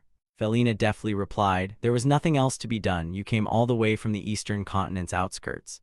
The principal chuckled and sincerely praised her. "Thanks to you, it was resolved smoothly. Your efforts were well worth my trust." After a few civilities, the principal steered the conversation to the main matter and asked Felina, "So that's why I asked, Professor Felina. Do you think the youth on screen caused this massacre?" He narrowed his eyes slightly, studying Asta on the display as if judging him. The night sky unleashed a heavy downpour. Outside the castle, the rain fell hard. Each mage harbors their own inner demon. Raindrops fell to the ground, a bastard appearing without warning to wreak havoc on the mind, and such endings are rarely good. Inside, Asta sat practicing Qigong. In his past life I had none of this. As a troubleshooter I had to follow orders. Even if comrades died, we accepted it as our fate. He was silent and focused. If not for dying because of forbidden arts, I would have had no reason to be so angry. Asta trained seriously. I thought I had suppressed those emotions, but the outburst inside the trial coffin in some way became the seed of an inner demon. He bit his lip and thought, this is truly a mess. Feels like I'm holding a bomb that could explode at any moment. Suddenly, Asta planted his feet as if to stand and do something, but then thought, who am I anyway? He sprang up and paced around, looking about. An ex-troubleshooter finds nothing more familiar than uncertainty. This level of tension is actually good. Asta held the spellbook and slowly placed it into the purple circle before him. A week has passed since the trial coffin incident. Now that the chaos has settled, this is my chance. Physically and mentally I'm at peak condition today. After a while he smiled down at the spellbook in his hands. The secret art, Scarlet Fire, it's time to conquer that bastard. Then Asta flipped through each page and read carefully. The secret technique I learned in my past life was a non-elemental skill developed specifically for troubleshooters. This is the first time I've learned an elemental secret art like Scarlet Fire. He narrowed his eyes tensely. Therefore, even though I had gone through the first stage of entering flame dozens of times, I would still test it until the last moment. Asta set the spellbook on the ground and fell into thought. The mana channels used are not much different from the heaven grade technique. He kept his eyes tightly shut, thinking, if I simply circulate mana through the Scarlet Fire's channels, I'll only get fire mana. So suddenly a blazing red fire manifested around Asta, an image. I must grasp the exact form of that image. The crimson flame burned fiercely, a solitary blaze that needed nothing else. Asta kept his eyes shut with many thoughts racing, born of mana, yet it burned even without mana, a flame that did not thirst for oxygen. In his hand he held a roaring flame. Slowly that flame burned ever more intensely, the flame hidden in the heart entering fire. After a while Asta opened his eyes weary and looked at the fire in his hand.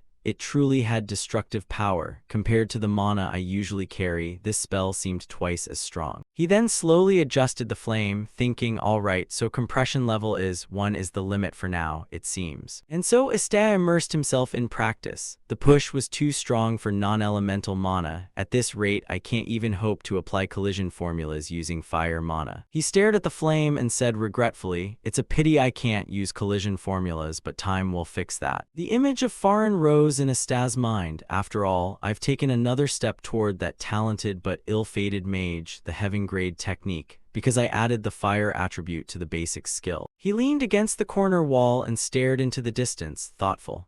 Now I'll need some usable spells for fire magic since it doesn't rely heavily on compatibility between secret art and incantation. Anything I grab to use now will do. After a moment, Asta glanced to the side and dismissed the matter. He looked toward the stairs and thought, there's a strange pressure. Whoever it is, they're blatantly revealing their presence. Asta stepped forward and put his hand on the handle to open the door. Then he threw the door wide and stepped out into the stormy night. Soaked through, Asta paused and stared ahead. Indeed, Professor Felina had reason to be cautious.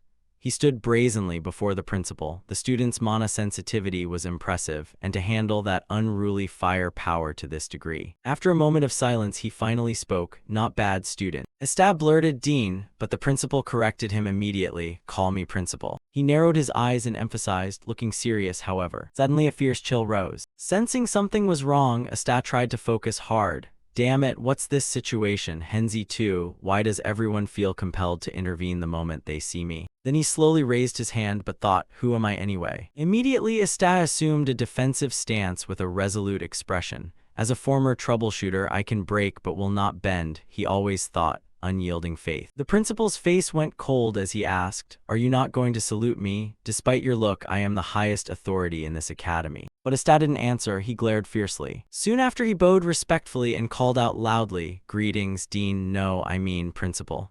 He wondered to himself, however, belts exist to be bent, right? The principal laughed heartily, your nature is refreshingly straightforward, but lower your voice a bit.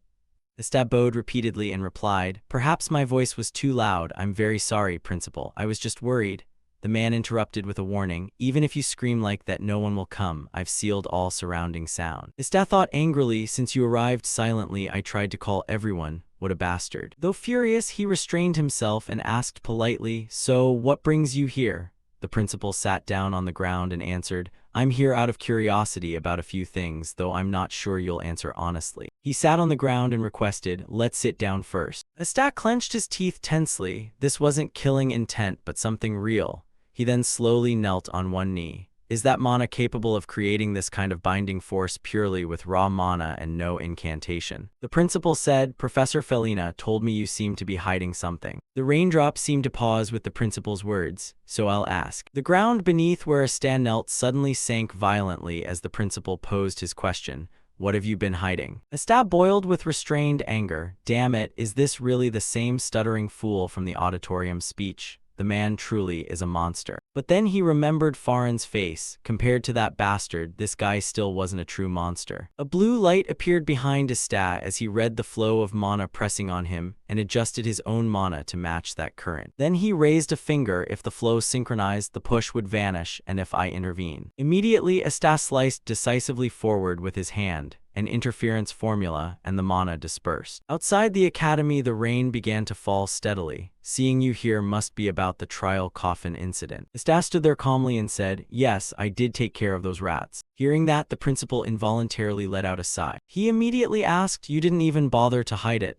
Ista answered frankly, it's not a secret worth hiding deeply. It would be better if it never came out, but it's not some grave secret either. He glanced at the principal and asked, so, do you have anything else to ask? But the man just stared at Ista and they locked eyes. Ista cursed under his breath in anger. Damn it, just like that Pahiran incident. Maybe I shouldn't have eaten that wyvern. Next time I'll pick a more suitable orphan to raise. The principal said nothing, merely sitting there and letting out heavy, continuous sighs. Ista watched the principal helplessly, holding his head and thinking. The principal is a rare kind of madman, serious, then relaxed, then serious again, and now smiling. Finally, the principal spoke. That look of yours isn't bad. Do this. He continued with a proposal that made Ista cringe. I'll only ask questions. You just answer within the limits of what you can. Isn't that better than you taking a beating? The principal ordered, sit down. Ista obediently complied, yes. The raindrops fell as the two sat facing each other in the rain, neither speaking. Ista looked at the principal in resignation. The atmosphere was certainly different from before. His eyes reddened in a terrifying way, wild, like a war mage. Perhaps that demeanor, that atmosphere, is his true nature when he sheds the title of principal. The principal then said, all right, I'll ask first, by chance. But Ista cut him off and asked, do you know that the wyvern became a meal? Hearing this, the principal was extremely surprised and blurted, huh. Ista brushed it off, it's nothing, please continue. The principal sighed and called out, Junior. Ista replied, I'm a student and you're a teacher, principal. He pointed directly at Ista, if you speak nonsense, I'll smack you. If I call you junior, then junior you are, and I'm your senior. There are no teachers on the battlefield. He looked at the principal in exasperation. What the hell is he talking about? This isn't a battlefield. I have no attendants, no seniors or juniors, but the strong make the rules. Still, Ista obediently bowed his head. Yes, senior. The principal praised. Good, now you're obedient. Ista slowly raised his face to listen as the principal continued. Now, let's continue our conversation. He narrowed his eyes, looking dangerous. Junior, the eyes of a war mage. The principal's expression turned very serious as he emphasized, but which bastards left it in that state?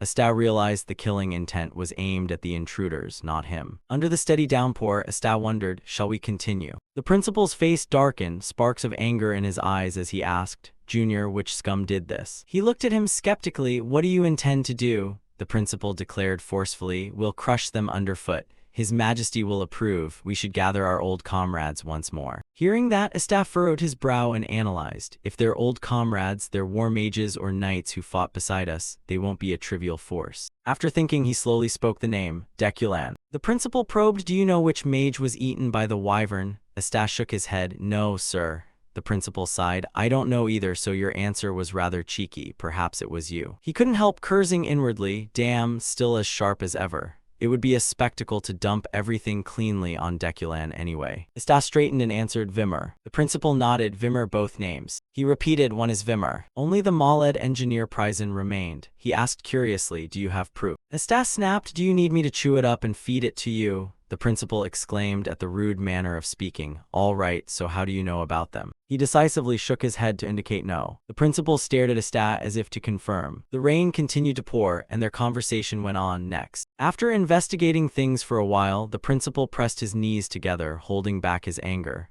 I see, understood. Asta watched all his movements closely. I've said everything I can. I tried my best to answer, but I can't speak about regression or the grimoire. Yet the principal now gave off an aura that pressed on you. You could feel his true wrath. Of course, it wasn't because my answers were poor. He continued to interrogate. Junior, do you know which mage was eaten by the goblins? Why do I feel you're being cheeky? Asta flinched and forced an innocent smile. Old man, no, it's probably a misunderstanding, sir. The principal bluntly exposed. Don't smile at me with those rotten goblin eyes. He squeezed his eyes shut. Yes, he thought, cursing inwardly, the old man is truly conservative. The principal grew curious. So, you want to build a library as tall as a tower? He said, that's a meaningful plan. If you leave the top floor empty, I'll fill a whole wall of bookshelves for you. Asta nodded gratefully. Thank you, sir. Thinking to himself with a quiet smile that it's true, the world runs on blood ties, hometowns, and fellow students. But the principal unexpectedly set a condition. As for the library pass, I'll grant it if you do me a favor. The smile on Asta's face vanished. Damn. He said sternly, Junior, open your eyes wide and look carefully. You should know that one eye is enough to see the world. Asta forced a smile. I'm very curious to see what you need, sir. Outwardly he stayed calm, but inwardly he cursed repeatedly. Damn, he looks like he'll gouge his own eyes out. The principal changed the subject. All right, we'll leave the favor for later. We'll handle it when the time comes. There's an artifact that can create a demonic scene. He emphasized it's very dangerous, but it also has many uses. Spatial separation would certainly help the tower you plan to build. Hearing that, Asta silently broke into a sweat. He was right. You could say the artifact's function is spatial separation, literally cutting space. With that ability, even the teleportation magic circles in the trial corridor would be completely blocked. He reasoned that if it's a magic even the academy professors can't break, it would be very useful later to protect the tower. The problem is, Asta frankly admitted, but senior, I'm not well versed in MAGE engineering techniques. The principal suggested, then go see Professor Felina. I'll put in a few words for you, she's someone you can trust. Saying that, he suddenly grew serious. However, even though I've chosen not to pry into your identity, getting Professor Felina to accept you will be difficult, even for me. So we'll do it like this, he said, raising a finger and beginning to outline something. Asta listened attentively. The next day the downpour passed, and the sky cleared again. Gentle morning sunlight fell across the academy's dome. In class, Asta quietly read, while other students around him still chatted noisily. Suddenly a familiar, cheerful voice called out, Hey, my friend. Chenbia and Damien approached in oddly faint appearances. Long time no see. He looked at them and pondered life. What happened to you two? Why did you gain so much weight? Chenbia scratched his face awkwardly. A student passing by raised a hand to greet Chenbai. Good morning. Want to practice magic together later? He replied politely. Ah, yeah, sure. A female classmate also spoke up. Damien, thank you so much for what you did in the trial corridor. Damien waved warmly. Yes, thank you as well. Chenbia scratched his head and awkwardly explained, thanks to the information about the bracelets you mentioned in the trial corridor, everyone keeps saying they're grateful. Friends even gave us elixirs as gifts, and their parents have helped our families a lot. He sincerely expressed, thanks, Aster. Asta quietly set his book down. I don't think that's something you should be thanking me for. Bia was surprised. Asta shrugged. I didn't force you. You were the one who convinced them. He affirmed this change came from you. Bia nodded. I see. Asta wondered, but what about Damien? He looked back. Damien. Chenbia recounted he bound a golem with plant magic and made it work. Its name might be Cerberus, I think.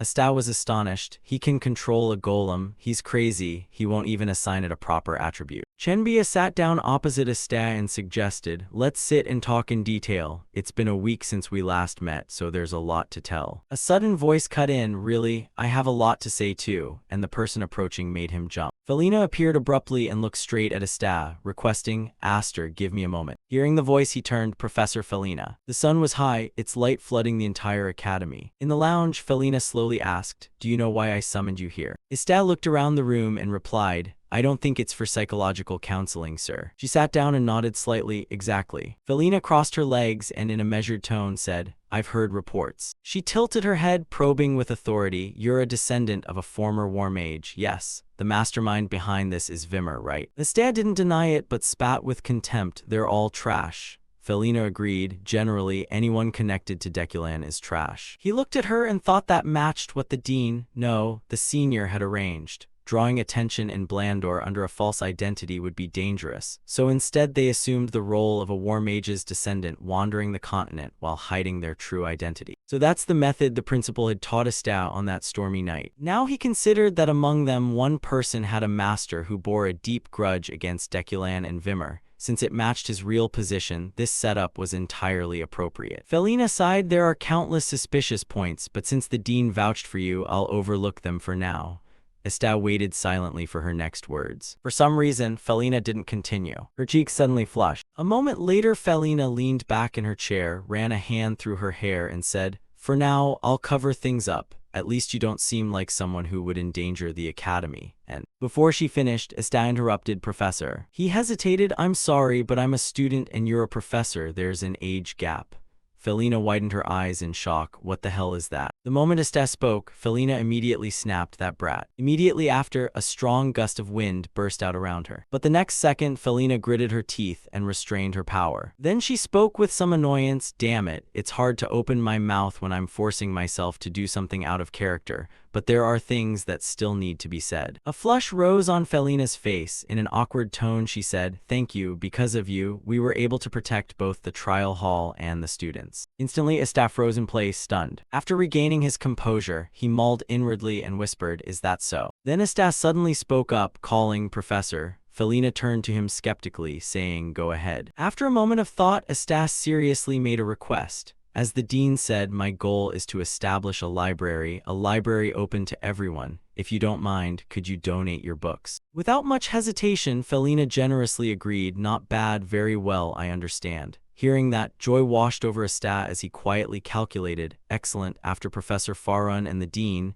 this is the third academic connection secured. When he finished speaking, her tone immediately turned solemn as she said, Then shall we get to the main matter? Felina's eyes fixed on Estea as she calmly explained that artifacts create magic realms, and researching how to apply them could take quite some time. Her tone grew grave. The danger is great, but that's not the main issue. If necessary, I can destroy it at any time. Then Felina abruptly changed her tone, however. This caught Estea's attention. Her expression turned cold as she warned that those who will come for that glove are the real danger. The Forbidden Arts Guild Salvadium. But Estea pretended not to hear and asked, Silvertown? Seeing this, Felina irritably corrected him, Salvadium, and muttered that if he kept messing up names, she'd pierce his ears. She explained curtly that the Forbidden Arts Guild Salvadium, true to its name, is an alliance of those proficient in forbidden arts. They act independently but share a common goal. Felina's gaze immediately turned icy as she said, That goal is to recreate magic realms. Then she seriously warned that the kid Ryzen who realized this must be connected to the guild, because he was killed. Looking at the person opposite her, Felina affirmed that they will come for you to recover the artifact. Her expression settled into a warning. They will be relentless, rivaling the Deculan family.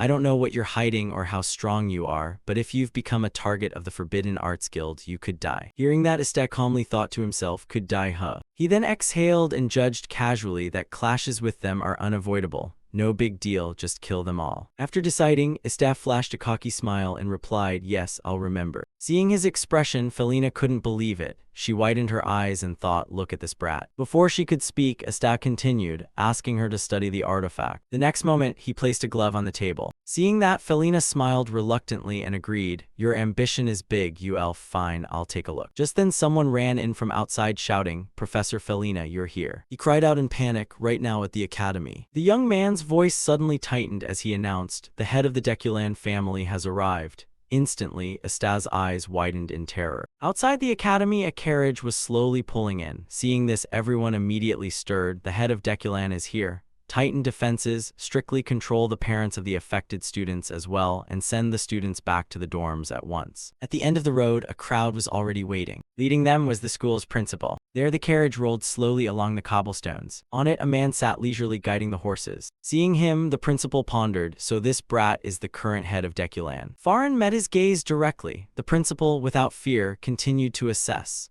A prodigy who earned the title of Archmage and became head of Deculan at only 30, yet what's more widely known is that Deculan's brutality grew worse after he took over, didn't it? He exhaled. One shouldn't easily trust rumors, but one thing seems certain. The principal thought ruefully that under the founding director's principles, even royalty had to accept getting their hands dirty at this academy. Yet here was someone too proud to set foot on the ground. He silently remarked that the man demeaned himself to be his own coachman, trampling the academy's traditional hooves, and yet leaving no room for objection, truly a cunning person. At that moment Farin propped his chin and fell into thought. Then he said coldly, "It's still fine." His words left the principal puzzled. "I don't understand what you mean, sir." On hearing this, Farin replied casually, I've heard a rumor that the trial hall has been occupied by those pests." Immediately the principal fell silent. He then muttered under his breath, "Cursed bastard." The principal's tone held anger as he questioned, "Sir, did you come all this way just to say these meaningless things? You can hardly be trusted. Are they still testing us now?" One side erupted with momentum while he pondered. "We haven't officially announced who the attacker is. Only a few know that Deculan is behind it." Looking at the man before him, the principal considered solemnly what intentions he might have in spouting such nonsense. Facing his anger, Farin suddenly smiled and replied, "Impossible." He raised a hand to channel his power and, feigning benevolence, said, "I'm here to help because the academy seems unable to control the situation. I personally captured those pests from my house." No sooner had he finished than several dark shapes fell. Immediately, the principal's eyes widened in horror. Farin then displayed a string of heads and said, "The head of the Beimer family, I have offered up his entire bloodline, uprooted to the root. Well then, does this suit your taste?" On the rooftop, Asta was not very surprised. Indeed, he had decapitated the head of the Beimer household. In his head, he judged silently, well, thinking of Pahiran from his past life, this isn't surprising. He was the sort to extend a hand even to himself, the one who killed his own kin, as long as it benefited Deculan. Asta mused thoughtfully, however, the timing is too coincidental. Observing the man closely, he quickly analyzed. "Last night I only mentioned Deculan and Beimer to the professor, and today he appears like this. Was it luck or obsessively meticulous planning?" Unable to deduce, Asta gave up, stood up and left. "After all, you're only human. In his past life the man was an unfathomable existence he couldn't even sense, but what about now?" A confident, arrogant smile appeared on his face, like an imposing mountain. Asta leisurely stretched out his hand, "Just for now though." He pointed at the head of Deculan, then clenched his fist. "In this life, perhaps I'll get his head." High above the sky was clear and bright, and thus a few days passed, and the academy grew quite lively. The spectacle of Farin's head display left a deep impression on everyone. The Vimmer bloodline exhibition. Where Farin appeared was already impressive enough, but Farin took it a step further there. He made a shocking decision. He would send a direct descendant of the Deculan bloodline to enroll as a student at the academy. In other words, a power card called a hostage that only a noble family could wield. Moreover, because of this action, the royal family issued an order, and whether they coordinated or not, the royals promptly announced the third princess's enrollment at the academy. But those matters have nothing to do with the staff for now. Anyway, that's a story for later. At the earliest, they'll enroll next term, at the latest next year. More important than that. Nearby, two friends cheered in unison. It's a festival. On campus, people came and went busily. The Pistonike Festival is a victory celebration for academy students who were mobilized during the war. Watching his two friends, Asta sighed. The academy must be treating the trial corridor incident as equivalent. And well, it's also a convenient excuse to liven the academy's gloomy atmosphere. Glancing at the crowd by the road, he calmly judged that perhaps that's why there's even alcohol at the academy festival. Since Pistonike celebrates victory, the academy seems to have permitted it. Asta added contemplatively that probably only mercenaries hired for security are forbidden from drinking openly while on duty. At that moment, the brown-haired man, elated from victory, laughed loudly. "This guy's nothing. Who else wants to join the next drinking contest?" Immediately, a purse of coins was slammed onto the table. Then Damien shouted eagerly, I want to try too." Seeing this, Chen Bia cried out in alarm, "Damien." Suddenly, the school's loudspeaker echoed across the courtyard, announcing to everyone at the academy that the Pistonike Awards ceremony will begin soon. Those wishing to attend, please gather in front of the Hall of Sages. Immediately, Damien was grabbed by the collar and dragged away. One side pulled him off while Asta casually said, "Let's go," and inwardly he was eager. If someone worked hard, they deserved recognition. A pleased smile spread across his face as he silently declared that now it was time to reap the reward. In the hall, the host enthusiastically introduced, "Yes, the principal will say a few words." Then came the important segment of the ceremony. "Now we will proceed with the awards. Recipients, please step onto the podium when your names are called." Dahlia was called up first, Dahlia de Dinel. Next was Damien von Blandor. The host continued reading, Evelyn de Plancher. Then the once shy youth Chen Bai. And the final name called was Aster. Glancing briefly at Evelyn, he pondered, Evelyn de Plancher, daughter of the Goldran Trading Guild, but something about her is very suspicious. Estat felt puzzled inwardly. He couldn't recall her standing out anywhere in his past life, but with testimony from other students backing her, he guessed she was being recognized for contributions. Unable to figure it out, he let it go. After all, now was the time to claim his reward. Seeing the gift, Estat was overjoyed. Of course it had to be a top-grade elixir. When it was his turn, the principal wore a scowl and said, "I extend my deepest thanks for your contribution, Aster." But Estat didn't pay it any mind. Instead, he muttered mockingly, "Senior, do I have to return this box? It's not beautiful, just trash." As if reading his thoughts, the principal threatened with a savage expression, "If I find it in the incinerator, I'll burn you along with it." Understanding his meaning, Estat took the gift and thought slyly he'd burn it in secret. After a while, all the gifts had been handed out, and with that the awards ceremony ended. We wandered the academy again, enjoying the festival. Estat played the games and guessed everything correctly, frightening the stall owner. As for Damien, he kept eating nonstop. Chen Bia had pounded the ground. Over the past time, we'd been running around nonstop, so today relaxing a bit shouldn't hurt. Under the late sun, the school looked utterly peaceful. The night fell and suddenly a streak of light shot into the sky. Moments later, a series of fireworks blossomed across the sky. The three youths were all astonished by the dreamlike beauty. Basking in the radiant light, Estat stared in wonder and whispered, "The fireworks are going off." His mind loosened and began to wander. It's a bit of a waste of money, but undeniably impressive. Estat closed his eyes to steady his mood. Then he resolutely made up his mind. One day, in the future, Estat would certainly achieve his dream.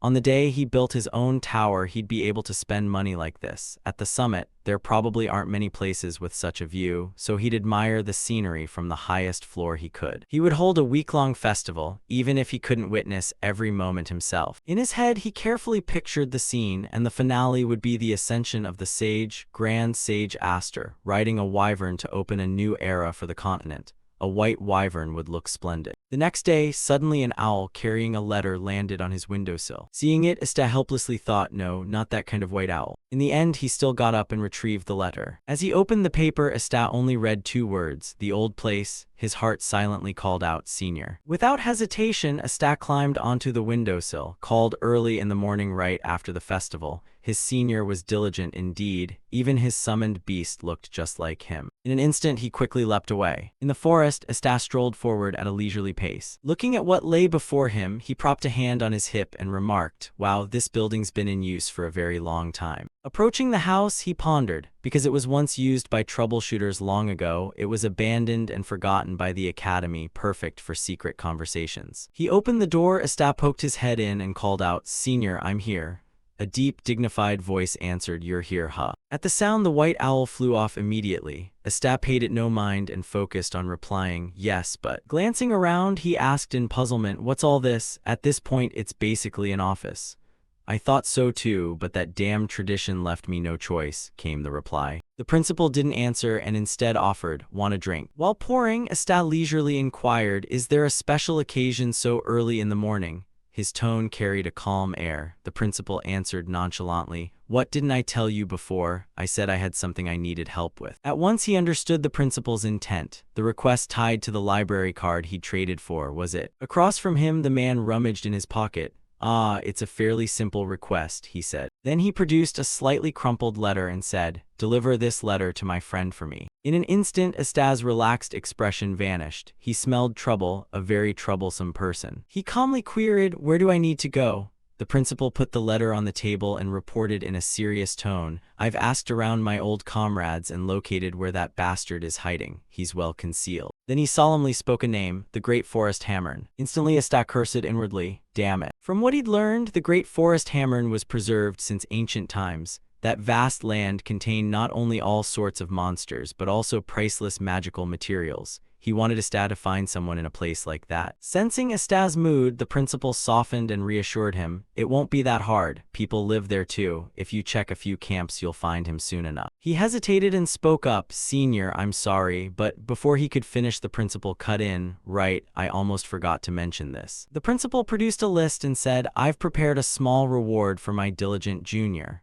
Reading the sheet, Asta muttered in disbelief, 2 top-grade elixirs, 5 high-grade elixirs, 10 mid-grade elixirs. After he finished reading, the principal leisurely added, "By the way, were you going to say something?"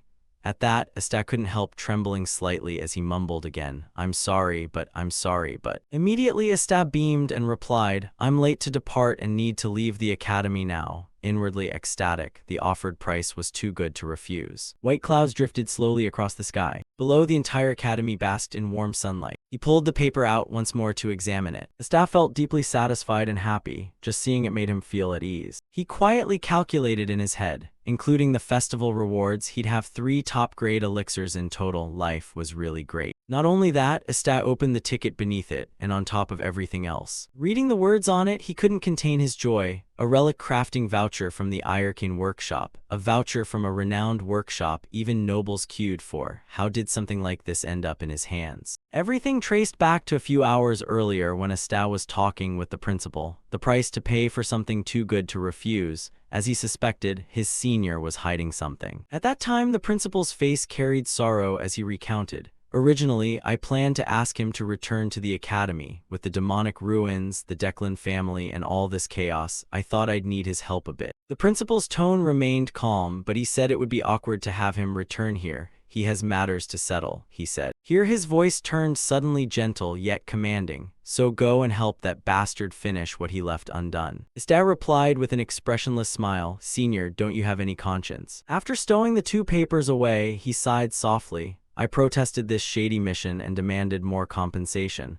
I almost got beaten to death for speaking too frankly. Suddenly reminded of something, Asta's face took on a thoughtful look. Come to think of it, he quickly analyzed. I plan to use top-grade elixirs to increase my mana reserves, but now that I have 3, I don't need to obsess over reserve capacity in this case. Asta immediately thought of an ability, a technique built on a knight's enhanced body and achieved through ether, a division of mana. He smiled faintly, pleased inwardly. A technique to surpass the limits I had as a scavenger in my past life. It's finally time to remodel this weak, fragile body. Hands in his pockets, Asta resumed his leisurely manner. A mage with a knight's body, and in my case I also have the shock formula, the intervention formula, and countless other techniques I haven't yet used. He could hardly hide his excitement as he guessed he might reach heights beyond his past life. Sunlight poured over the wide house, illuminating the roof everywhere. Inside, Asta sat still and cultivated. He suddenly opened his eyes and murmured softly, Good, now let's begin. After that, he without hesitation took out an elixir and swallowed it. Immediately, a golden aura burst forth around Asta. He remained unaffected and calmly adjusted his body to absorb the potion's power, breathing technique as usual.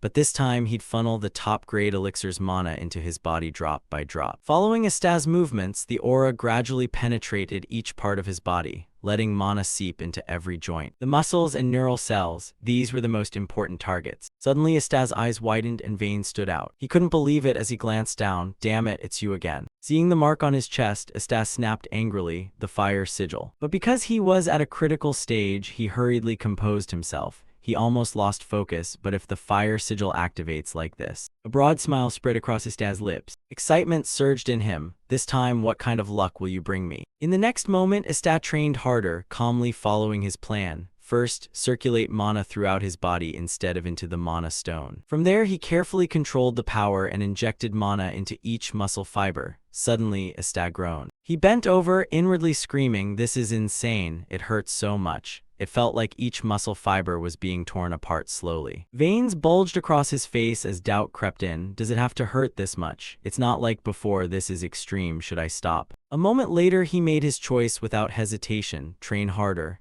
Asta collapsed to the ground, shouting loudly, You bastard. His voice nearly echoed through the house. Bastard, the muscles aren't even done yet, if you shove mana straight into the bones like that. After some time, the room fell silent again, and Asta was drenched in sweat. He staggered to his feet, hardly able to believe it. Kai mana, it worked. No, did I just surpass it? Asta tried clenching his hand to test it. His body's durability still can't handle the output. but with this strengthened body, I won't be weaker than any knight once it matures and I combine it with physical training. A bright smile spread across his face as he judged. A mage defeating a knight with his fists will no longer be a dream. Immediately, Asta bit his finger hard. Good, first, test the recovery ability. Instantly, blood spurted from his hand. What the? I was clearly restraining myself. Looking at the wound, Asta calculated silently. It's worse than I thought, but it should heal in about 15 minutes. Suddenly, he widened his eyes in horror. What the hell is this? The recovery speed is insane. Asta's mind raced to analyze the effects. Even in my past life, I didn't get results like this. I've become an accidental genius.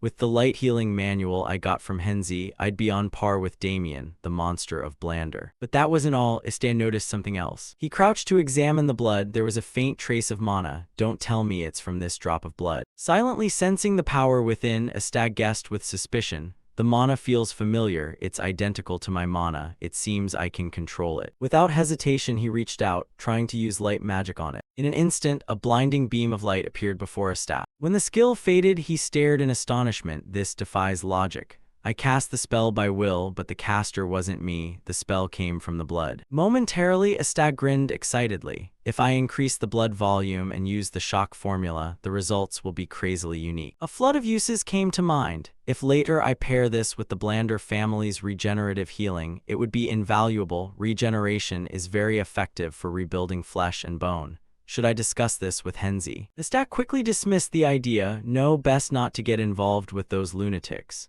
Perfect timing. Lancey is coming to consult with the parents before class. I'll mention it later. In any case, I'm satisfied with these results. He looked at the blood on his hand with satisfaction and declared it blood magic. On the busy street, people passed by. From a house nearby, a voice rang out, "Thank God you two are safe, young Master Damien and young Master Aster." Lancey sat upright, wearing a respectful expression as she asked, "Is there anything else?" Hearing that, Damien promptly replied, eager, "No, nothing. I'm healthy and perfectly fine. Hurry up, go." Faced with his dismissive tone, Lancey remained calm and said, "Lady Gamo asked me to relay a message." He queried in surprise, what message? Her voice rang out steadily. "Regarding the proposal to build the pond and architectural statue for Blander that you suggested last time." Casting a glance at the person beside Damien, Lancey commented seriously, "I don't know who helped you with it, but the presentation looks quite polished." She casually offered praise. "The proposal is very well prepared." Hearing that, Asta thought coldly, she means the sweat and tears of numbers 1 and 2. At that moment, Lancey finally mentioned the task. Lady Gamo's message was. Damien's face lit up with eager anticipation. "What's the message?" Unexpectedly, the next second, she doused him with cold water. "Declined." Damien froze as if struck by lightning. "Declined." Seeing this, Lancey smiled faintly and continued. "It says that not everything is impossible." Her eyes stern, she recited the requirement. Reach top 15 in the Academy's midterm exam. Only after that will there be a matter to discuss when petitioning Lady Gamo. Having heard it all, Asta immediately realized Gamo's intention. So that was Lady Gamo's aim. At that moment, Lancey suddenly spoke reassuringly in a friendly tone. "Young Master Damien, there's no need to worry too much. Don't you have good friends here? They'll help you." He inwardly felt a twinge of guilt, of course. Opposite them, her expression gentle, she offered assurance. "Chenbai Aster, if you help young Master Damien this time, the Blander family will give you generous rewards." Lancey then warned seriously that it certainly wouldn't be easy. Immediately, Asta sighed inwardly. The time for patience and suffering had finally arrived. He shut his eyes tight and kept convincing himself inwardly, if not for that formula. A moment later, Asta answered resolutely, "Understood." Damien's face instantly brightened. Outside, warm sunlight shone down on the house. In the quiet space, a questioning voice rang out. "Damien, just how much do you understand about basic magic theory?" Damien immediately looked bewildered and blurted, "Basic magic theory, what's that?" Seeing that expression, the speaker resignedly moved to the next point. "All right, Damien, can I look at your notes? Where's your textbook?" He didn't hesitate, grabbed his satchel and replied, "I don't know, I only brought whatever I had." Immediately, a stack of notebooks was placed on the table. Looking at the pile, Asta couldn't believe it and muttered, "This is hell, pure earthly hell." At that moment, Chen Bia hesitantly asked, "Damien, you turned in the professor's assignments on time, right?" Damien replied confidently. Yes, I did. Hearing that, Chen Bia breathed a sigh of relief and felt lighter, but beside him Asta was not so optimistic. Really relieved, huh? He then promptly flipped a notebook open. What met Asta's eyes was Damien's doodles. Subject number 2, blood, sweat, and tears. Immediately he frowned and swore under his breath. Damn it, the spreading formulas are drifting further and further. Luckily for Asta, there was still good news. The one bright spot was that Damien wasn't bad in elective general subjects like culture and history. Being a pampered son, he likely had tutors for those. He quickly calculated the problem lies in classes related to magic. It's not that I can't teach him, but I'm not confident enough. Thinking of Damien's level, Asta added solemnly that he wasn't confident enough not to turn him into a wreck. Damien, sensing the odd atmosphere, asked, "Is it that serious?" Just then someone approached and called out, "Hey." Seeing the young man's face, Asta exclaimed in surprise, "Purio." At once Purion irritatedly corrected him. Purion asked her.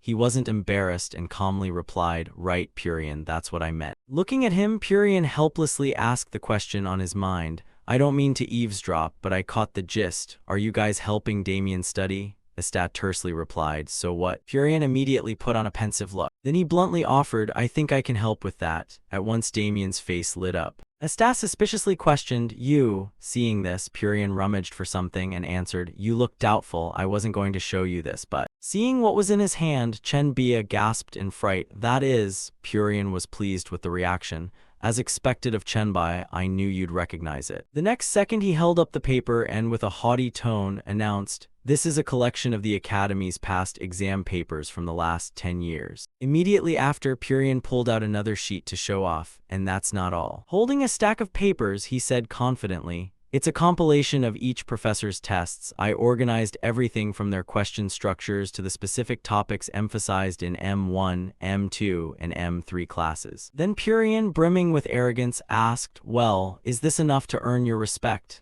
Chen Bia took the sheet to examine and couldn't hide his joy. "This really gives us a chance." Seeing that, Asta inwardly complained in irritation. "There's nothing about him I like, especially how he blamed Chenbai at the Holy Box trial."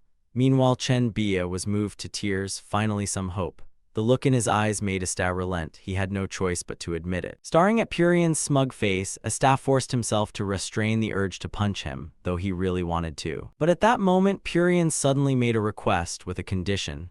Instantly, Asta quietly reconsidered. "Maybe I should just sock him." Calmly, Purion stated his condition. "Help me train in real combat after the midterm assessment. Since you know how to fight, you seem capable." Hearing that, Asta was extremely surprised. Then he rose without hesitation. "All right, we can do it now. Follow me to the training room." Realizing Asta had misunderstood, Purion hurried to explain, "Wait, you're not helping me train to fight. Someone else needs your help." He raised an eyebrow and asked skeptically, "Someone else?" Purion replied affirmatively, "Exactly. Do you have the time? I'll lead the way." Outside the academy in the city of Hazen, golden sunlight poured down, making the scene peaceful. Outside the academy in the city of Hazen, golden sunlight poured down, making the scene peaceful. After walking for a long time with no arrival, he began to think of turning back. "We've gone pretty deep into the back alleys. Damn it, I can't take much more." Looking at the fellow ahead, Asta thought irritably that he truly wanted to stab him. At that moment, Purion called to catch his attention. "We're here." Seeing the lavish house, Asta exclaimed in surprise, "A private training ground." He scanned the surroundings and judged, "Looks like they've got money to burn." Then he focused on walking inside. When they arrived, Dahlia greeted him as she saw him. "You're here, Aster." Her name popped into his head instantly. Dahlia Dedinal. Meanwhile, Purion hurried over and whispered, "Dahlia, do we really have to do this? That guy beat the Dunthapi family, impressive, but is he really worth learning from?" Before he finished, Dahlia cut him off. "No." Then her face turned cold as she declared, "I'll say it again, I won't borrow my family's power." Turning to Asta, Dahlia said solemnly, "I'm asking you, Aster." He fell silent for a moment, then said, "I'll take one more thing from this deal before I leave." Then he looked at Purion and announced, "Purion, let me borrow that girl. I will make good use of her and return her after the exam. I need her to tutor Demian." In an instant, Purion panicked and blurted out, "Wait, what the hell? Dahlia, are you really considering this? You don't believe that ridiculous nonsense, do you?" Then he pointed at Asta, angry and accusing. "Aster, be honest, I've already paid you with study materials."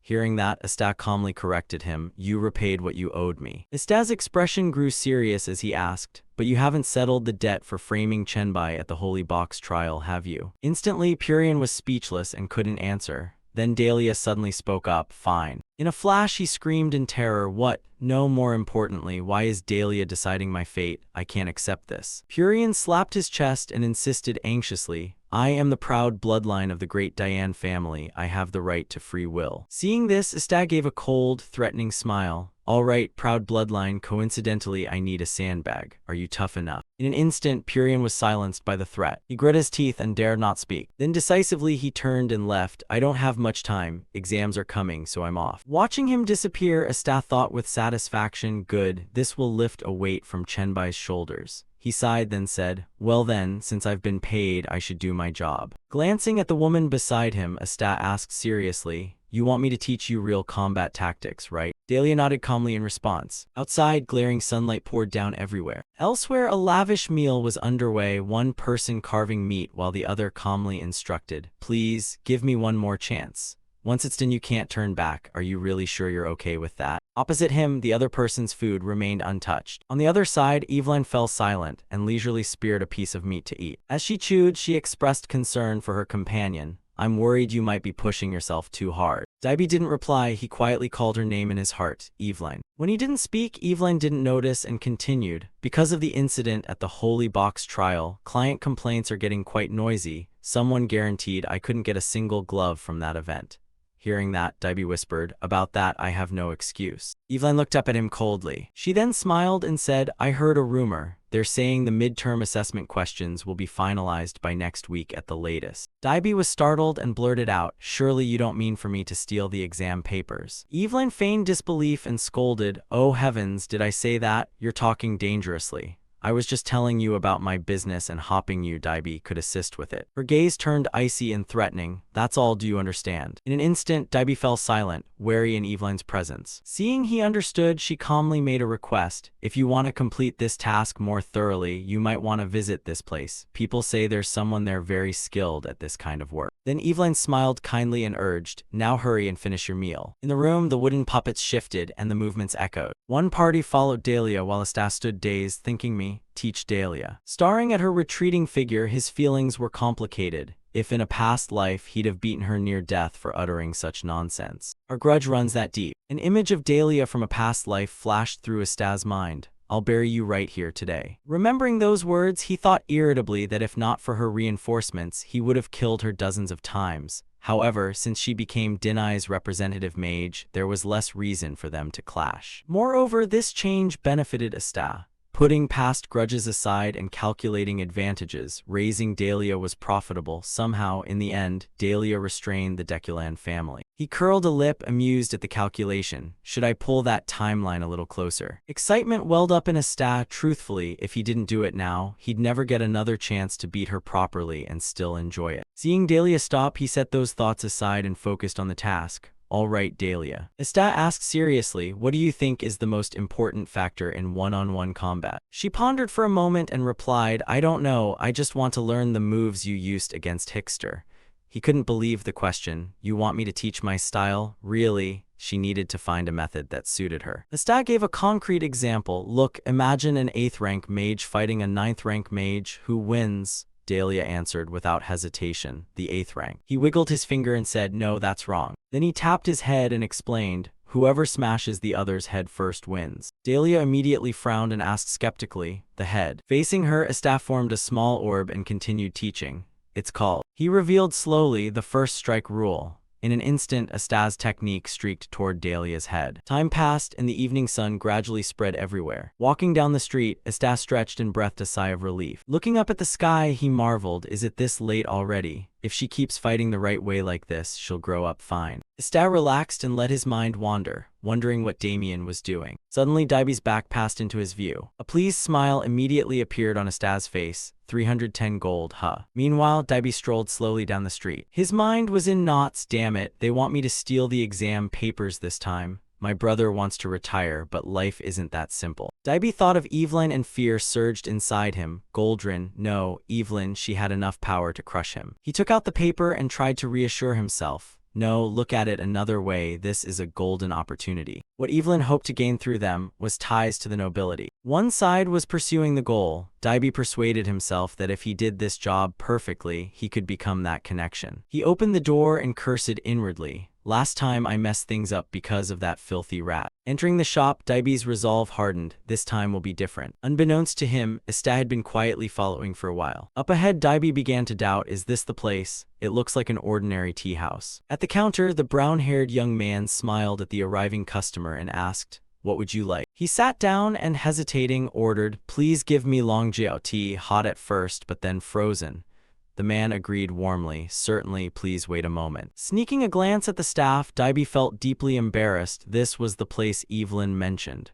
Come to think of it, saying that password in an ordinary shop was humiliating, thank goodness. The staff returned with a cup of tea and said, you seem a bit flustered by this atmosphere, don't you? Seeing him agree, the young man smiled brightly and said, many are surprised when they hear dark broker, they imagine some secret hidden den. He glanced over the tasteful space and casually pointed out, but as you can see, who would guess a place like this is a cover for the black market? Then, curious, the young man asked, anyway, how did a young customer like you find this place? Hearing that, Daibi kept his composure and requested, I'm here to buy the Academy's first-year basic exam papers. He pondered and said, the Academy exams, coincidentally we have someone looking to sell. Which faculty are you targeting? Daibi hesitated and answered, the magic faculty, sir. The young man repeated thoughtfully, magic faculty, ah. Then he kindly proposed, actually, we've arranged to meet the seller next weekend. How about you come with me? Instantly, Daibi replied in surprise, you mean, come together. He frowned, confirming his suspicion. He wanted to memorize my face. After a moment's hesitation, Daibi agreed, verifying the seller and checking the goods quality, that's basic merchant practice. Let's go. Inside, he became fully resolved after placing the order. There was no turning back. Hearing this, the young man smiled brightly and said, all right. He then leaned in slightly and whispered, I'll give you the time and place. Listen carefully and don't write it down anywhere. Outside, Ista had observed everything. The young man's voice still echoed in his ear. The location is. His face grew cold as he sneered. What a load of nonsense. Thoughts raced through Ista's mind. A seller of exam papers just happened to appear and a buyer coincidentally showed up too. It smells shady. Besides, they haven't discussed a price. He raised his hand into the air and murmured, I'll have to verify it myself. Perfect timing, I have a few Deculan cloaks that will come in handy. A short while later, Ista finished his disguise. Now then, should we rob the richest one first? The tea house door opened once more. Inside, quiet had been restored. Fiddling with his teacup, the young man thought wearily, I'm so fed up, after this I have to leave Hazen. He sighed and mused, if I steal the Academy papers now, staying in Hazen is too dangerous. Where should I go next? At that moment, a voice sounded by his ear, not serving customers. Instantly, the young man spun around in horror. When did he arrive? Facing him was Ista in a red cloak. Impossible, Deculan the Crimson Jade. Across from him, Ista coldly said, cut that clumsy act, long GOT, and that nonsense, skip the passwords. The young man stammered nervously, why yes, sir, what are you curious about? Ista answered calmly, I'm looking for an item, a space pouch. Immediately, the young man's eyes widened in disbelief. A space pouch? Don't tell me you mean Callahan's space pouch. It vanished after Callahan died. Why would he be looking for it here? Immediately, the young man replied calmly, we've never seen an item like that. He pondered and asked, is that so? By the way, what were you discussing with that kid just now? He looked pretty suspicious. In an instant, he was speechless. That is... The young man's mind felt like it was on a frying pan, restless and anxious. How to handle this? Suddenly, Ista slammed the table and shouted, order. His gaze was icy and scolding, like gears grinding loudly in his head. In a flash, the young man shuddered in fear. This guy isn't an ordinary Deculan enforcer. Then he hurriedly blurted out, I'll tell the truth about that boy. It's not related to the Deculan family anyway. Ista immediately snarled threateningly, I'll listen and judge for myself. You better not hide anything. Now who would dare hide anything? He hurriedly prepared to speak. Understood. Here's the situation, but Ista cut him off. Let's walk to the storage and talk. He was stunned and exclaimed suspiciously, why? Ista replied matter-of-factly, shouldn't I inspect the storage myself? Then he gave the young man a murderous glance and demanded, what did that guy do here? Are you hiding something? Immediately, the young man frowned and couldn't help swearing under his breath. Goddamn, what the hell is he planning to do? In the academy's empty corridor, Davai walked trembling, stammering as he asked whether this was really necessary. Aster, disguised, replied menacingly that if the man were innocent there would be nothing to fear, then invoked Deculan's name as a guarantee. Hearing that, Davai could only swallow nervously in fear. Under pressure, Davai confessed that the mastermind was Evelyn, the young lady of the prestigious Goldrin trading house. He insisted he was only an intermediary but suspected she was setting up a black market to buy and sell grades. Aster pondered. Rumors about Evelyn's perfection had long circulated throughout the academy. In everyone's eyes, Evelyn always appeared as the model, elegant young lady. She skillfully maintained social relationships in a harmonious and friendly manner. She was even an outstanding student, always active in class. Aster ground his teeth with annoyance at the thought that others were making easy money, while he had to spend effort tutoring his peers. Davai led Aster to a large door and unlocked it. Aster silently followed behind, watching every movement of the broker. Inside was a treasure trove full of jewelry and precious items that even surprised Aster. Aster picked up a scroll to examine it, declaring it needed to be taken back for his family to verify. He ordered Davai to prepare 2 space sacks to confiscate all the suspicious goods. Davai shook with anger but could do nothing except curse inwardly. The next morning, Aster nonchalantly taught Chenbai that she could skip the step of setting a stabilizing formula when casting spells. Chenbai followed his instruction and was amazed to see the magic circle still operate smoothly on her hand. Furion clutched his head in panic, unable to believe magic could exist without a stabilizing formula. Aster pointed at the stack of documents, asserting his method was completely viable.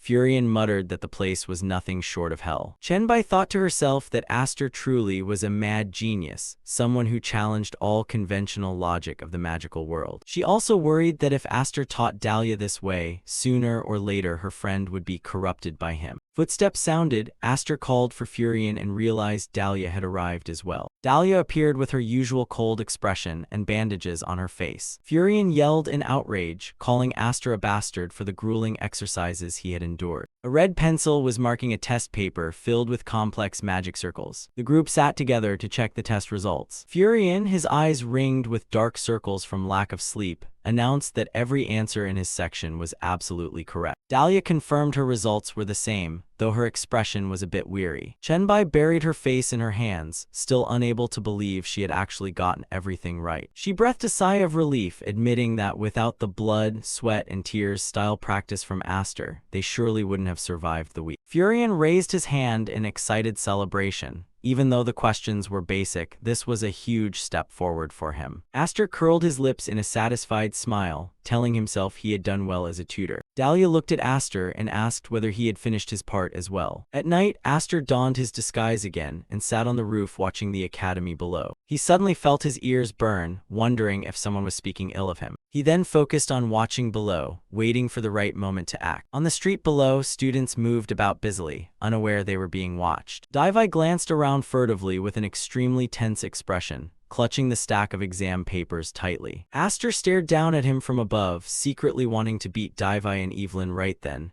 but the plan didn't allow it. Davai approached a hulking man who was waiting at the door. Aster slipped his hand into his cloak and pulled out a crystal orb of magic. He smiled slyly behind the mask as the orb flared, signaling the performance's start. Davai reported in detail on the exam papers for the core and elective subjects for the freshman class. He had even prepared grading criteria and practical test content. A letter sealed with red wax lay silently on the wooden table. Evelyn picked up the file and inspected it thoroughly, from paper quality to the seal and the hidden mana flow, then nodded, acknowledging it as genuine. She promised to give him more opportunities and assured that the Fingrove trading house would receive proper support. Davai grinned triumphantly, convinced that his family would no longer dare ignore him. Aster hid in the shadows, listening as Evelyn instructed Davai to take responsibility for distributing the exams to other clients. Davai asked leave to withdraw with a confident look. Evelyn sat back in the luxurious room with a composed expression. But as soon as the door closed, her expression changed and she sneered, calling him an idiot. Evelyn asked the masked subordinate about the progress of the decoy plan, intending to pin all blame on Davai and the Fingrove trading house if the scheme were exposed. She rose and walked with regal poise, the hem of her long dress sweeping the carpet. Aster watched from the window as they prepared to dine together, his heart full of contempt. He thought to himself that Evelyn looked perfect on the outside, but her nature was rotten to the core. Astor pondered a way to punish her and smash the conspiracy once and for all. Back in his room, Astor sat at his desk. He felt using the orb's recorded evidence now would be wasteful. He wanted a subtler plan. He tapped his fingers lightly on the desk, trying to devise the perfect bait scenario. A sudden idea flashed through the young mage's mind. He told himself he had a way to put Evelyn onto the right path in his own style. Astor laid a pristine sheet of paper on the desk. He glanced at the stack of sample documents to begin his work. The pen scratched on the paper as Astor concentrated on each stroke. He took pride that this skill had not faded with time. Astor thought back to the days he frequently forged signatures. He hadn't expected to need that skill for something like this. He decisively pressed the seal down hard on the document he had just completed. Astor admired his handiwork with satisfaction, telling himself Evelyn would soon learn his lesson. Meanwhile, in another part of the academy, night still shrouded the ancient buildings. A blue-haired girl trained so intensely that she was drenched in sweat.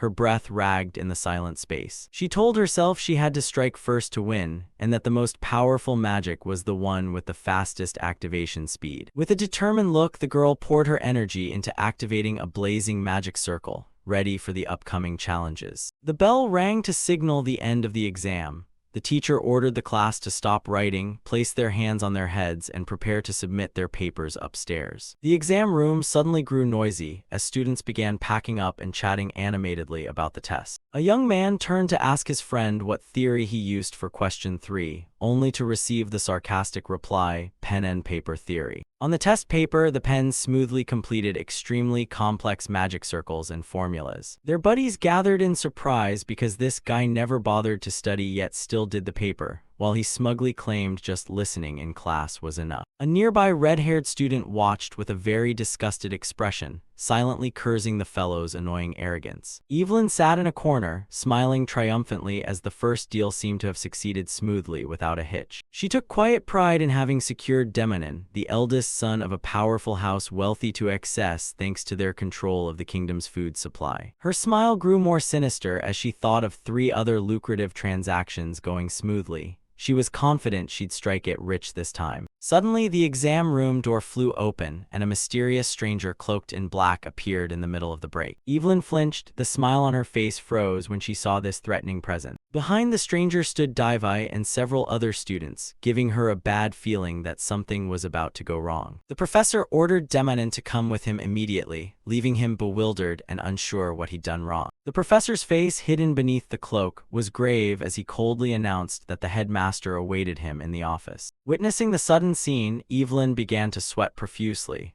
a wave of inexplicable unease rising within her. The next morning, the academy issued an urgent notice requiring all first-year students to gather immediately in the main hall for an important announcement. The crowd started buzzing with rumors that a large-scale exam fraud had just been uncovered by the academy. Evelyn stood amid the crowd with a tense expression, quietly scanning to see who might have been unfortunate enough to be caught. She reassured herself she had been meticulous, then worried whether Daivai had carelessly left any traces. Professor Farun asked the assembly to maintain order so he could begin the serious announcement. He formally confirmed that a group of students had participated in cheating during the recent midterm exams. The news made the atmosphere in the hall extremely tense. Evelyn turned pale, fearing her name might be called next. Professor Farun declared that Daivai and 4 other accomplices would be expelled immediately and required to compensate for all damages. But most surprising was his revelation that the case had been exposed not by faculty, but by a student with righteous motives who provided the evidence. The professor extended his hand, inviting that brave student to step onto the podium to be honored by the whole school for their noble act. Stage lights suddenly shone directly on Evelyn, freezing her in place, her face drained of blood from the mistake. The hall erupted in astonishment as students began cheering enthusiastically, ignoring Evelyn's stammered denials. Friends nearby flocked to pat her on the back and congratulate her, leaving her to force a smile in bitter rage at this accidental hero status. Evelyn tried to force a smile before everyone, but inside she was going mad at the fact that she had become the very traitor to herself. The award ceremony officially began amid thunderous applause, turning the ringleader of the cheating ring into a symbol of integrity. Watching the well-staged performance from afar, Aster smiled with satisfaction as he saw the prey fall perfectly into the trap. Evelyn was forced to accept praises for a noble soul, an utterly cruel psychological punishment she had never experienced. Aster stood there with a triumphant expression. He was the one who had orchestrated the entire classic turnaround to punish her. A week passed since the shocking reform, and the academy returned to its normal rhythm. The announcement office door swung open, drawing the attention of all the waiting students. The crowd rushed to the bulletin board to see the official exam ranking results that had just been posted. All eyes turned to the long list of scores proudly displayed on the hallway wall. Chenbai and Damien hurried over, each anxious to know their ranking after the tumultuous exam. They both shouted with joy when they saw Damien's name at 18th place, a result far beyond their initial expectations. Aster calmly told his two friends to look at the ranking board once more to be sure. It turned out Damien, though expelled, still sat arrogantly at 7th place on the scoreboard, surprising everyone. A male student came running to announce it was a misprint, leaving everyone baffled about the real final results. Damien and Chenbai were still in shock, staring at the results board as if they couldn't believe their eyes. On the corrected list, the name Damien von Blando proudly occupied the 16th position. They both burst into happiness, shouting, "We did it," in the crowded academy corridor. Damien turned to boast to Aster about the unbelievable result he had achieved after so many days of hard training. Aster looked at his friend with a composed gaze, as if everything had been part of his plan. Chenbai beamed with excitement, even dreaming that after graduation she'd stay on as a teaching assistant because she felt she had a knack for teaching. But Aster immediately doused her hopes, telling her to be quiet and not entertain such vain dreams. Chenbai flinched, wondering if she had said something that upset him. Aster seriously reminded her that the teaching assistant involved in the cheating ring had acted out of extreme poverty. He recounted how that assistant, unable to afford living expenses, had sold his soul to darkness by leaking exam papers. And did she know how long it takes for a teaching assistant to have a chance to become an assistant professor?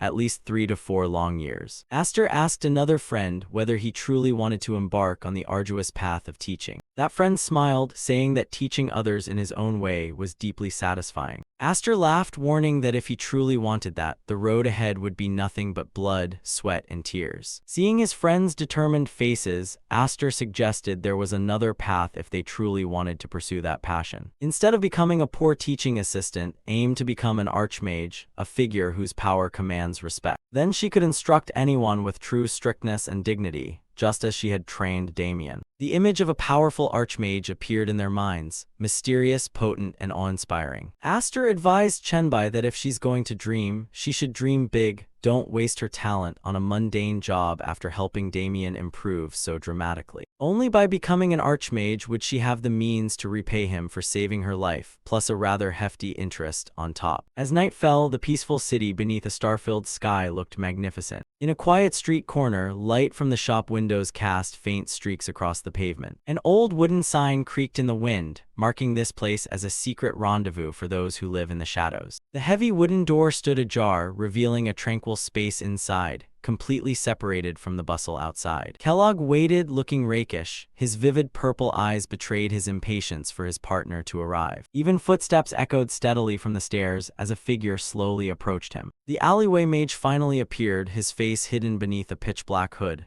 "You finally came," Kellogg said. Kellogg sneered, asking how someone holed up in the academy all day like Aster could dare to criticize him for frequenting damp dungeons. Aster coldly told him to drop the small talk. He wanted to know exactly what Kellogg needed urgent help with. Kellogg's expression turned serious as he revealed that an ancient ruin had just been unearthed deep within the Hamelin wilderness. Aster curled a knowing smile. News of ancient ruins always held a powerful allure for him. With his blue eyes sparkling challengingly, Aster prepared for a promising new journey into the heart of the forest. A few days after the commotion, Aster and Chenbai met Lancy to claim their reward. The blonde secretary looked relaxed as she sipped her tea. Lancy offered them a high-grade mana conduit from the Blando family. Though the core secrets were off-limits, she insisted this academic exchange was within her authority. Hearing ancient array replica, Aster couldn't help but smirk with satisfaction. He thought the Blandos knew how to play. This gift was a bargain beyond expectation. Turning to Chenbai, Lancy pushed up her glasses and candidly admitted they'd investigated his family background beforehand. Chenbai flinched slightly, breaking into a sweat when Lancy asked about the financial troubles his family was facing. With confident composure, she affirmed the Blando house had more than enough means to resolve those difficulties for him immediately. Lancy promised she would provide Chenbai's family with a far better life if he agreed to accept their patronage. The youth stood frozen for a moment, his eyes wavering at the prospect of an easy, life-changing opportunity laid before him. But then Chenbai clenched his fists. He proudly refused the charity-like assistance from the noble house. Lancy hurriedly explained it was merely an expression of gratitude, not a debt or charitable handout. Chenbai smiled softly, saying he only wanted to be friends with Damien in the purest way, unbound by any material interests. Sitting beside him, Damien blushed deeply, moved to silence by his friend's sincerity. Lancy was completely surprised by Chenbai's attitude.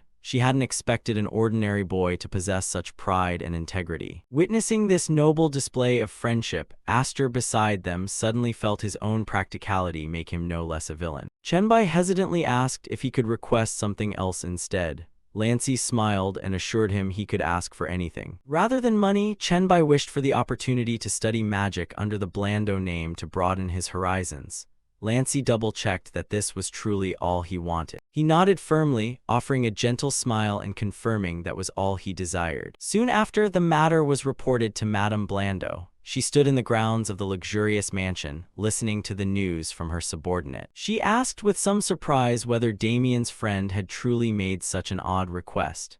The butler bowed his head and confirmed it was exactly as reported. Madame Blando smiled in satisfaction, quietly glad that her son had finally found a genuine companion. Because Chenbai had proven his positive influence on Damien, she decided to sign an official sponsorship order so he could focus entirely on magic. When he received the sponsorship notice, Chenbai was so shocked he could barely speak, his hands trembling at such an enormous gift. Aster stood behind and witnessed the whole event. Thus the tumultuous midterm ended with results that almost everyone found satisfactory. Damien grinned as he signed the necessary papers, while Lancy, standing beside him, breathed a sigh of relief. Aster leisurely held the book and smiled faintly. Every card had been played into place. Weeks passed and an unusual tension settled over the academy. A female professor with a black eye bandage stepped onto the podium. She announced in a resolute voice that the academy would begin enforcing the combat readiness decree, starting today. The general education program for first years was officially suspended. The entire curriculum would now focus exclusively on combat exercises. However, she added that participation in these training sessions was entirely voluntary. A female student raised her hand to interrupt, questioning the meaning of voluntary the professor had just mentioned. The professor explained that students had the right to choose to rehearse at school or to find their own training paths. They could even return to their families for private training. The hall buzzed with chatter at this sudden change. She reassured them that the faculty would be reinforced by the Empire's level 5 battle mages. Aster listened and fell into thoughtful silence. He sensed that something was wrong. A change of this magnitude surely wasn't decided by the academy itself, but was an order sent from above. Night fell and a white owl flapped across the gloomy sky, carrying a secret message. Aster held a slip of paper that read 8 o'clock sharp. He knew it was time to act. Aster walked through the night, his face troubled as he wondered what was truly happening at the academy. The dry grass crackled underfoot as Aster pushed deeper into a deserted area. He was slightly surprised that after only a few days away, the place looked completely different from his memory. Before him stood an abandoned warehouse, now shrouded by an extremely intricate hidden barrier. Aster scanned the surroundings and nodded with satisfaction. The space was more than sufficient for him to begin testing the new ancient array replica. He raised his hand and a tiny red orb appeared on his fingertip. It was time to see how powerful the Blando's gift truly was. Aster stood amid swirling streams of mana. He watched the red orbs hovering around with satisfaction and murmured that the experiment had succeeded. He observed closely and noticed the red orbs were absorbing mana from the environment to perfectly replicate the original's properties. Still, he wasn't satisfied. The output power was a bit low. While pondering whether to try a different approach, Aster suddenly heard footsteps. An old mage with a long beard and a monocle approached, grumbling and asking what he was up to. Seeing the old man arrive earlier than expected, Aster only smiled. The elder mage squinted. He could feel the mana inside those red beads vibrating intensely. He was stunned and asked whether Aster could imbue any spell he wished into those spheres. Aster replied without words, simply spreading his hands to demonstrate his mastery of mana control. He calmly asserted they were very versatile. The old mage widened his eyes in astonishment, unable to believe what he was seeing. He began bombarding questions frantically about their capacity to store raw mana and be used as remote spell triggers. He shouted for the maximum effective range and demanded to know where Aster had obtained them. Aster kept a composed expression, indifferent to the old man's agitation. He gave a knowing smile and promised to explain everything in detail. But first, he needed the old man to help with a small task. The old mage's face darkened. He grumbled that Aster had the nerve to use a senior like him as a target for his attacks. Aster nodded with satisfaction, secretly considering the old man the best premium sandbag he could find. He told the old mage to steel himself. The elder snorted with pride, declaring that even if Aster tried for a century, he wouldn't touch a hair on his head. Aster closed his eyes and focused intensely, preparing to strike. A massive block of energy began to form as the red orb spun, compressing mana to its limits. He declared he would compress the mana mass. The old mage finally went pale at the danger and frantically shouted for him to stop immediately. The mana mass detonated with terrifying force. The old man only had time to shout that Aster was a mad kid before disaster struck. Aster curled a cold smirk and then quietly spoke a single word: detonate. A shockwave explosion erupted, blinding light engulfing the whole area. Dust and smoke billowed from the ruins, the aftershocks of the blast still simmering. Aster stood amid the smoke with an indifferent expression. He was slightly disappointed, feeling the blast hadn't reached his expectations. Hearing ragged footsteps on the grass, Aster turned and asked the old man to describe what he had sensed after the strike. The old mage emerged, his face drained of color. He trembled as he asked who Aster really was and where he came from, admitting Aster's mana was too pure, beyond ordinary genius. Aster remained nonchalant, as if nothing of consequence had happened. He casually replied that he was just a normal student. The answer nearly drove the old man mad. He threatened to knock Aster's head open to see if there was a user manual inside. Aster scoffed and refused. The old mage was still stunned by the strange logic of his magic and looked around dazedly for the vanished red beads. Aster pointed up to the sky, signaling the old man to look where they were. In the sky, the remaining streams of energy still swirled like a small mana storm. The white owl perched on Aster's head. The old mage cleared his throat, trying to regain seriousness to move on to the main issue. They moved inside and sat facing each other. He asked the real reason Aster had summoned him to this remote place so late at night. The mage placed a shimmering blue globe on the table. He spoke gravely, saying this matter concerned the Greatwood tragedy. Aster stared intently at the information globe while the little owl on his head sat quietly as if waiting. As soon as he saw the images inside the globe, Aster's eyes widened in horror. His face drained of color at an overwhelmingly shocking truth. Welcome to the Hameln Greatwood, an ancient forest where some of the most dangerous monsters lurk. Even the most elite mercenaries tremble at the mention of its name. But perhaps that's inevitable, for the creatures dwelling there truly surpass human understanding. Aster could not hide his astonishment upon learning of their existence. They were undead, but not the rotting kind we're familiar with. The old mage sipped his tea slowly, explaining that if ordinary undead move by bodily memory, these were entirely different. They were evil spirits borrowing bodies to act, a type of undead born completely naturally from dark mana. He suddenly realized that, if so, there must be ancient ruins sealed deep in the forest. Deathrose, the old mage, spoke the name in a heavy tone. When the seals break, the most unholy entities will begin crawling out of the wreckage. The situation is extremely urgent. His disciples cannot respond in time, and they must set out within 2 days. The old man looked at Aster and asked directly, "What will you do? Even if you don't go, I will keep the reward as promised." Aster raised an eyebrow and retorted that, so the old man wasn't going to offer him anything extra. The old mage sighed, warning him not to let material things cloud his judgment, because this mission could really cost lives. But at that attitude, the old man suddenly froze in astonishment. He affirmed he wasn't the kind of trash who would gamble others' lives for money. Aster's noble reply moved the old man deeply. His eyes welled with tears as he looked at him. He smiled confidently, saying that even if the old man forbade it, he still felt he had to go on this trip. A mysterious smile appeared on the young mage's lips. A glowing red magic circle appeared on his arm, signaling that Aster was ready to depart. He exhaled and told himself he truly couldn't sit idly by and watch this happen. The majestic academy lay silent under the stillness of night. The old man handed him a warp gate ticket,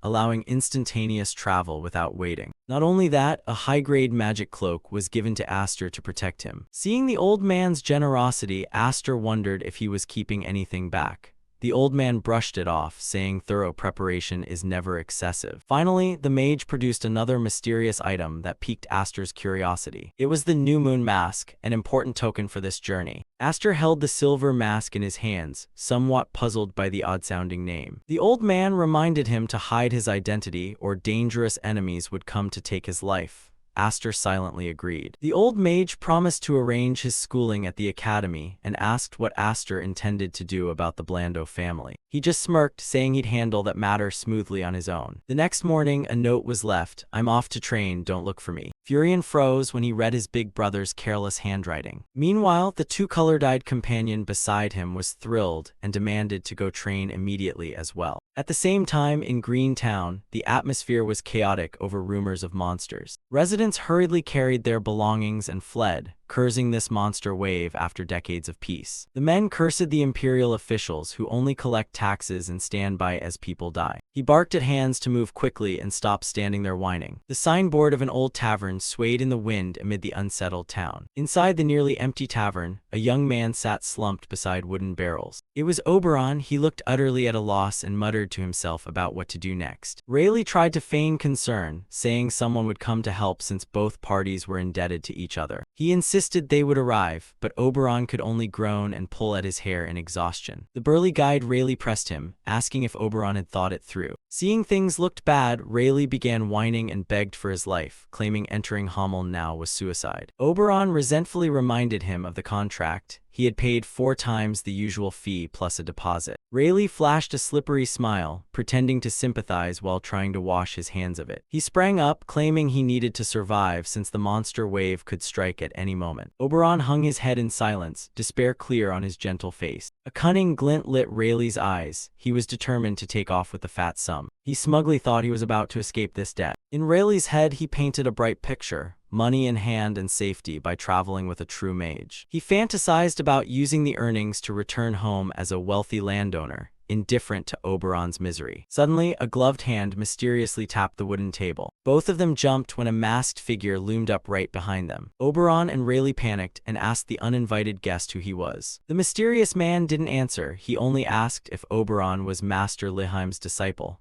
The young mage trembled and confirmed. Rayleigh immediately changed his tune, bustling to welcome him and claiming to be his senior. Slick Rayleigh hurriedly produced the Greatwood map, hoping the newly arrived mage would solve his mess. He feigned sincerity, saying it was his most precious possession, but he'd hand it over for fear of danger. Rayleigh planned to slip away quickly after wishing the mage success, but his smile died when Aster coldly ordered, "Don't move." The masked man told the guide to stop babbling and to sit down immediately. A murderous aura emanated. Aster warned that if he disobeyed, he'd die on the spot. Cold sweat poured down. Rayleigh froze stiff with overwhelming fear. 1 second, tick-tock. The countdown ended and a thunderous strike hit before Rayleigh could react. He was flung away amid pitiful screams, utterly bewildered by what had happened. Aster stood towering, coldly reminding him that his 1 second was up. Dust settled, leaving a silent space full of imposing pressure. Oberon stared at the masked figure's back, a complex emotion welling up inside him. Bright blue eyes gleamed behind the mask, concluding a spectacular punishment for the deceiver. Mole appeared, loosening his tie and complaining about the searing heat here. He asked how things were progressing inside. Solian, still sitting on the ground, told him he'd better go in and see for himself. A glowing red crystal hovered in the center of the magic circle.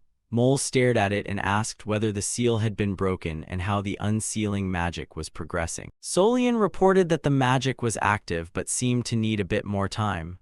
Mole clicked his tongue in irritation that things were moving slower than expected. His gaze went cold. He smelled the thick stench of death, signaling the seal was about to break, yet wondered why the entity inside hadn't awakened after he cast his spell. The crystal trembled violently, emitting a terrifying deep red mana that filled the space. Solian mentioned an ancient war mage who also seemed to be searching for death throes. Mole said he was busy maintaining the unsealing spell and asked Solian if he could handle that other mage alone. A perverse grin spread across Mole's face. He boasted he'd collected countless heads of ancient mages in his storage space. Cut to the Hameln forest, where three figures silently pushed deeper into the gloomy wilderness. Hickster walked moodily, vowing to never ignore the blood of his own kin again. The scarred guide Rayleigh wore a serious expression, fully focused on the journey. Aster calmly brought up the rear, observing the attitudes of his two companions. Seeing the huge pack on Rayleigh's back, Aster mentally calculated how to protect the guide and return safely with only a map. Hickster glanced at Aster with curious suspicion. He secretly admired the masked mage, young but worthy of the New Moon title and handling things with ease. Aster stepped forward and offered to store some of Rayleigh's luggage in a space container to lighten his load. Rayleigh scoffed and refused, giving a thumbs up and saying it was emergency relief, best kept on his back for convenience. Aster thought to himself that the old man probably feared he'd take the chance to steal.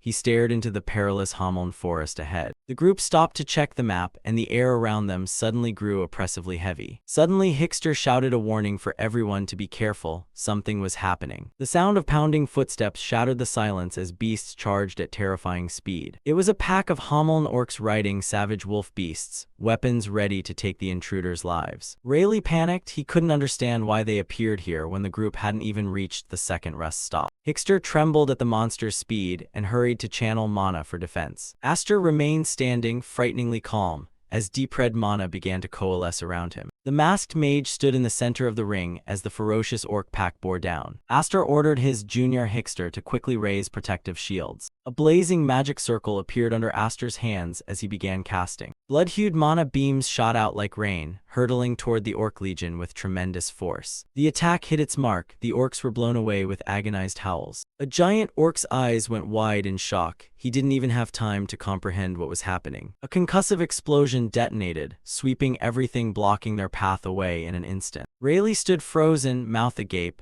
unable to believe the overwhelming power Aster had just displayed. Dust cleared to reveal cracked earth and that the horde of monsters had been thoroughly wiped out without a trace. Rayleigh crept up to Aster and began, "Mage." He forced a smile and asked to borrow the storage space Aster had offered earlier. Aster curled a lip and flatly refused, telling him to carry it himself. Dusk fell over the Hameln forest, heralding a long night of unrest ahead. From afar, explosions and the monster's screams continued to echo through the valley. A creature let out a frenzied roar before being utterly annihilated by magic. Aster swept his hand to finish off the trailing beasts, grumbling about how these nuisances kept appearing. Rayleigh stared at the massive corpse of a goblin, wondering if Deathrose's influence had caused them to grow so huge and muscular. He turned and asked the masked mage's permission to examine the body more closely.